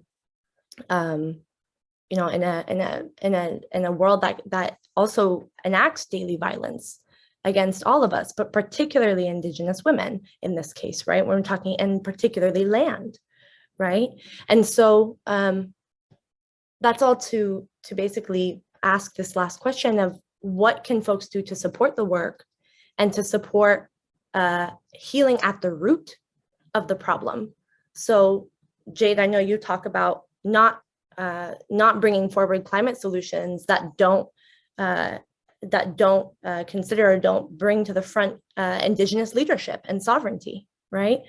And Karina, you brought so many things forward in terms of talking about what it means to live in an urban environment and to have things built around you, right? Despite you, and the work of visibilizing not just Indigenous people, not just Ohlone people, but also everybody who's struggling to survive in that environment. What does it mean to daylight the creeks? What does it mean to create an economy and to create a society that actually holds all of us to live and to move forward? What does it mean to free the land? What does it mean to free the people?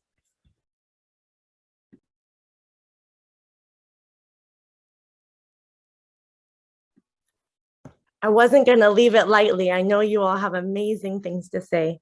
So also thank you for holding such a big question. I like how the host decided that they were going to unmute me.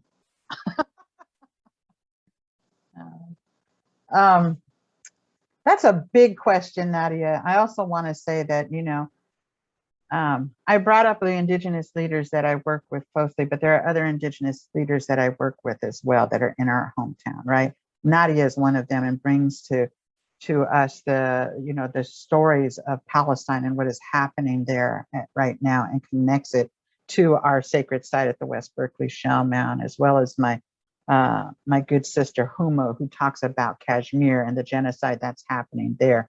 We have people that are from West Papua that come and talk about what is going on in West Papua and the genocide that is happening there because of gold and extraction and things. And so this sacred site is really about these connection. We are doing something in the real near future with the Wet'suwet'en people so that we can connect the struggles that are happening there with the struggles of the West Berkeley Shell Mound. And so it is our responsibility as hosts on our own homeland to be good hosts. And I think this is what I really talk about, is that we need good guests in order to be good hosts, right? We can't do the work. Our Indigenous teachings tell us that we're supposed to be good hosts. And that means that there's enough for everybody, that we feed people when they come, that we gift people when they come, that we make sure that they have a place to sleep when they're visiting and stuff. But we have all these guests running around not being good guests. You know, it's like you invite a guest over to your house and they start tearing your stuff up, right? And they start breaking. Just think of it in this very simplistic way of somebody invites you into their home and you start destroying their home, right? But that's what we're looking at. We're looking at good guests. I've heard people have this gut reaction to landback. What does it mean? Is everybody going to have to go home? What is that, you know? And I'm like, yeah, nobody's going home, right? But it's like, we need to think about giving this land back to the Indigenous people. It was stolen. What does that mean, first of all? And then how would we begin to repair the damage that has happened by people that not being good guests on our land?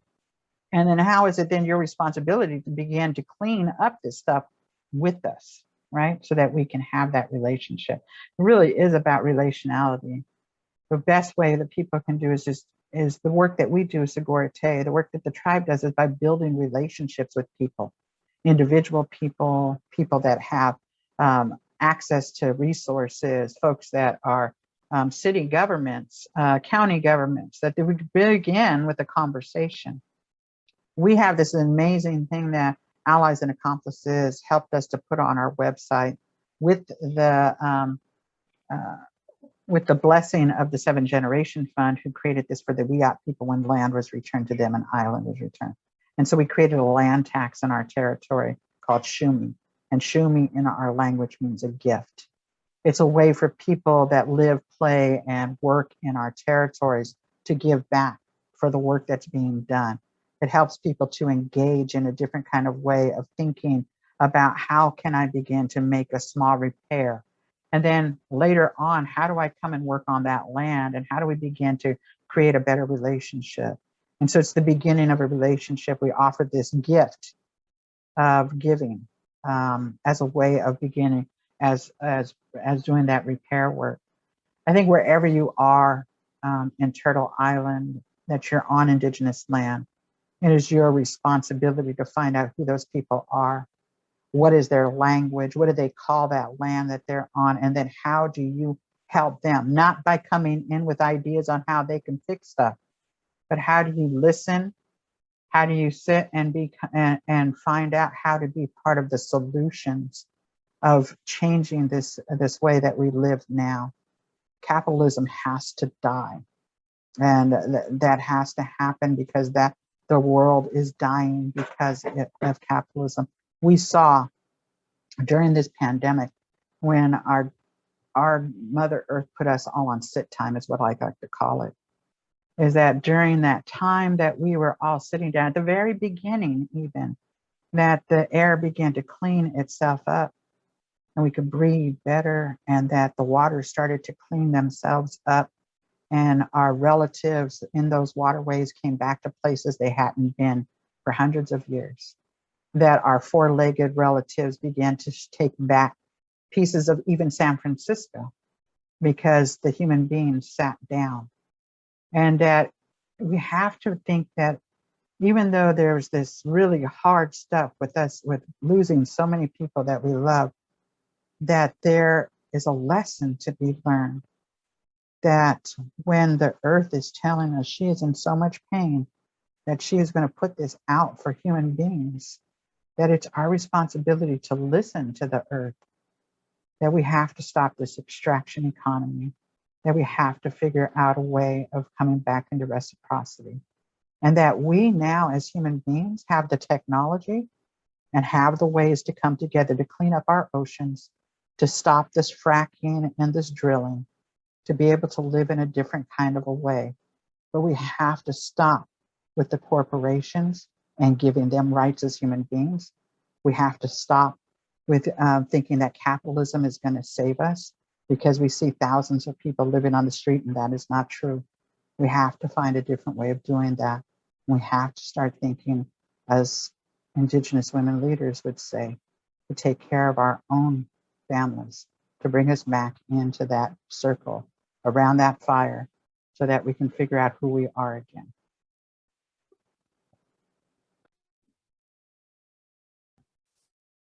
Thank you, Auntie Karina. Jade, I'll pass it to you.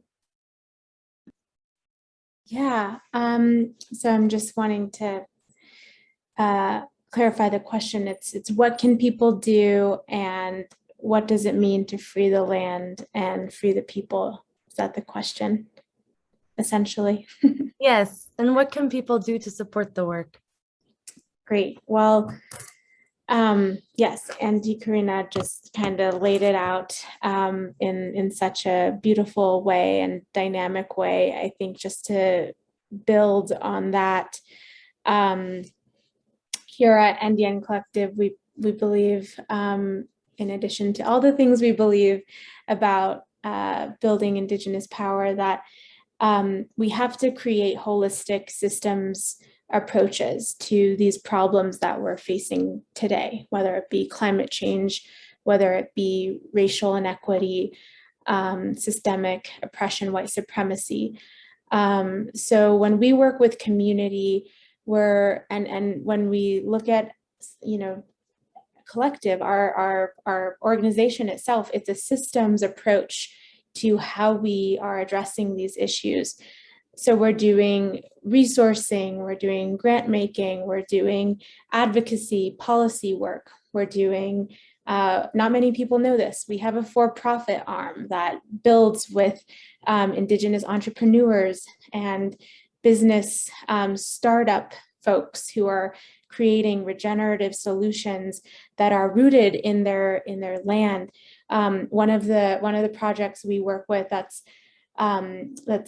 also a systems approach is this. It's a Wolakota buffalo wildlife sanctuary, where we're simultaneously claiming land back. We're revitalizing the Buffalo Nation. We're building jobs for Indigenous people to caretake the land.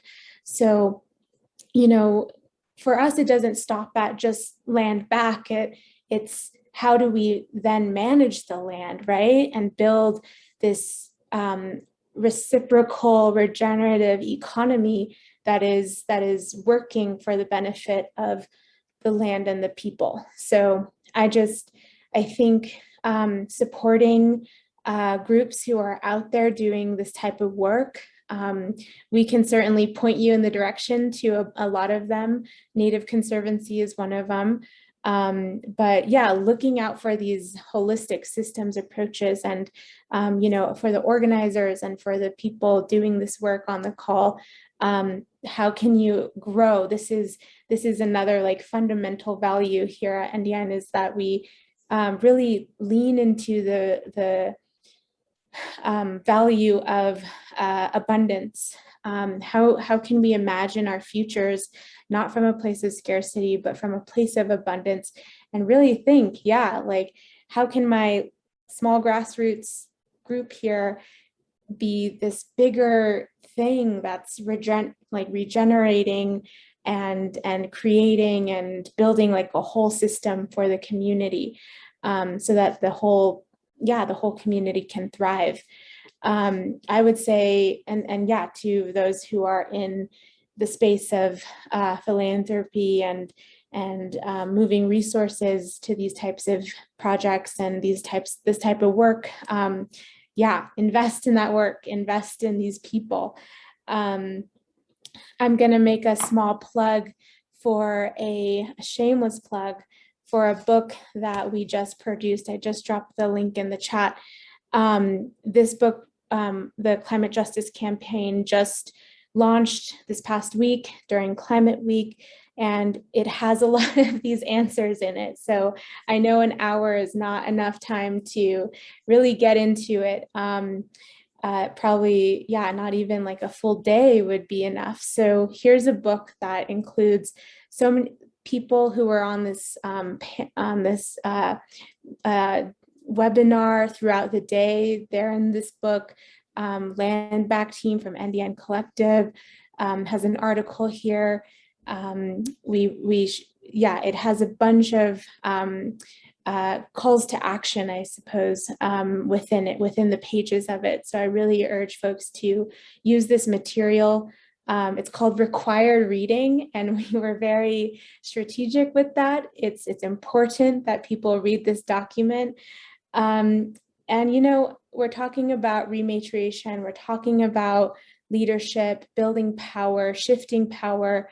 And I know the political system is flawed and there's a lot of problems with it, but I really think that, the ways we can in the short term, as a long-term goal being that we dismantle the two-party system and all of that good stuff, in the short term, that we get people like you, like Karina, people that we trust, that we know, into places of power, that people run for office, support your community leaders to move into these places of decision-making, so that we can have policies for land taxes and policies for land back, policies that protect us and create safeguards during the climate crisis. So that's another kind of like,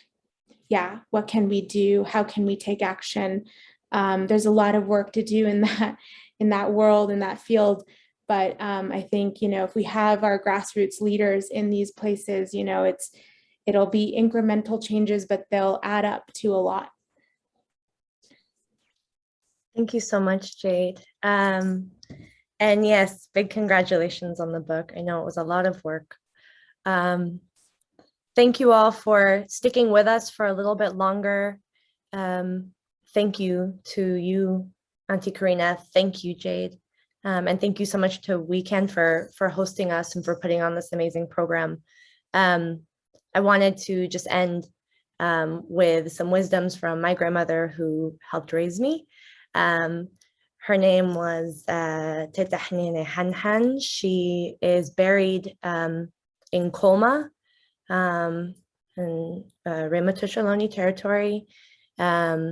She is buried in a cemetery with about 1,000 other Palestinians who were pushed from their homes and were never able to go back to their land. So they lived and died in exile.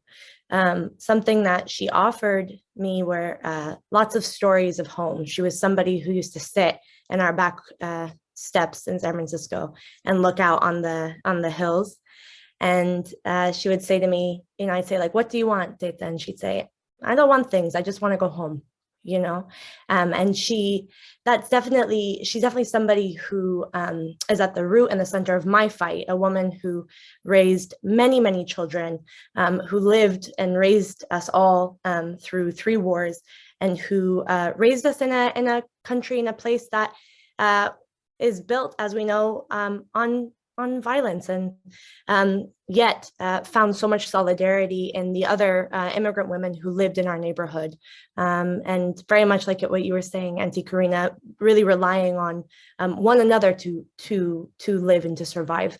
But what I wanted to offer from her is she would always tell a story of a rich man in our town of Jaffa who died. And when he died, they carried him on a board through the village, and he had his hands out with just a sheet over him. And what he said when he died was, "You take nothing with you. You take none of it with you." And that was very much how she lived and how she passed. And so it's something that I keep really core to the work every day. We continue to do this work because it's imperative. We owe it, as you've said, to our ancestors. We are brought here because of our ancestors, and we do it for the generations that will follow. We do it for our people, we do it for each other, we do it for everybody. And so what does it mean to be committed to the world that we are in when we know that we won't always be here? We don't take things with us. We don't need to be greedy. There's a lot to go around. But what it means is to also give reparations and to repair the things that are broken and the things that are mismanaged, the things that need to be returned back. Because without dignity, there is no sovereignty, right? Without dignity, there is no livelihood. There is no moving forward. It's not enough to just live. We have to be able to decide our own destinies, our own futures for ourselves. And landback is a central part of that, as you all have mentioned. And so is the really important concept of reciprocity, rematriation, and real sovereignty. And so I want to say thank you again for offering your wisdoms, for offering your power, and for also being the women who give us examples as we continue to do this work and stumble and make mistakes and try and fail and try again. Because this is the path that we walk, and this is the path that we go through in order to reach our destination, and then to remake it and make it again, inshallah. So thank you. And with that, I'll pass it back to you, Osprey. Well, I am speechless and near tears. I will try to carry on. That was just really quite an extraordinary discussion and panel. And I deeply thank all of you for your deliberations during this global assembly, for the world to hear.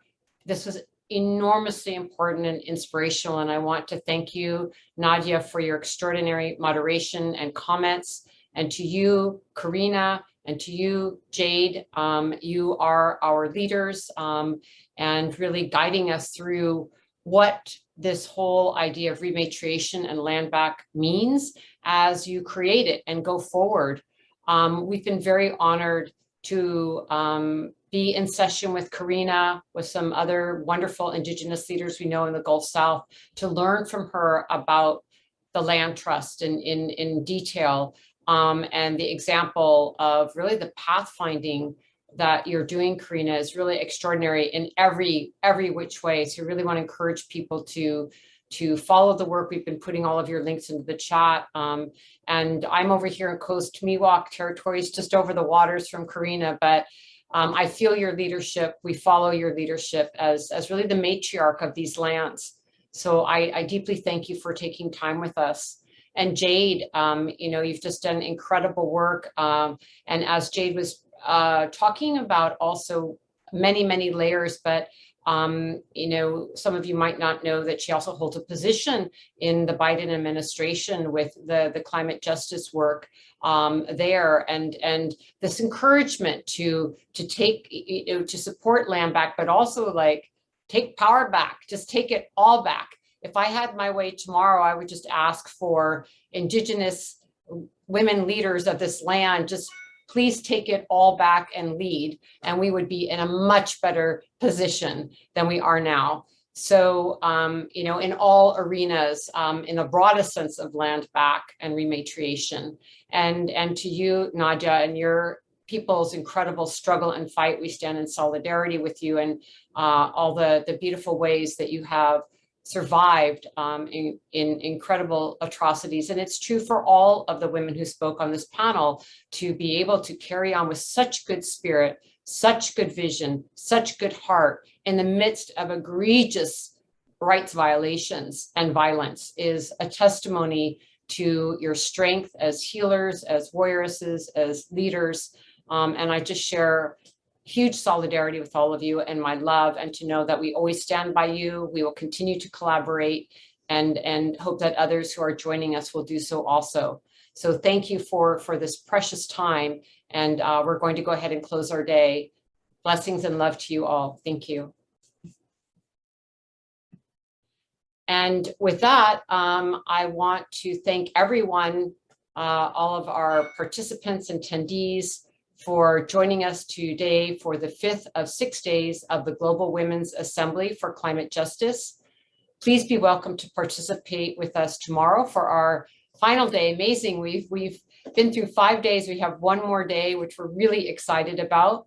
We also have set up a Facebook page as a conversation platform where you can network with each other and share your work and find collaboration partners, whether they're in the lands where you are or through areas you're interested in. And we'll put that link in the chat where you can find each other.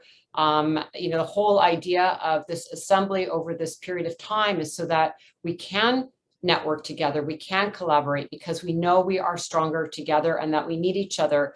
You know, these crises are going to continue to unfold, and we need community, we need each other, and we know that women and two-spirit and gender diverse folks are the ones that are going to be at the center of this storm, where we can connect and help each other out.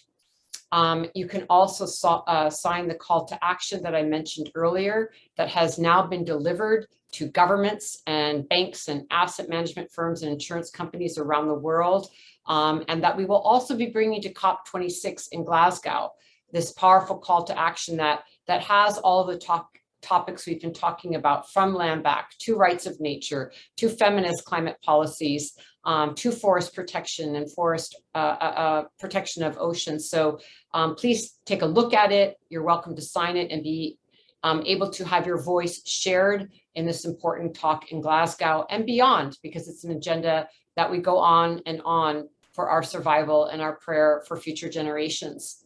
And with that, I thank you all for being with us. I hope to see you tomorrow.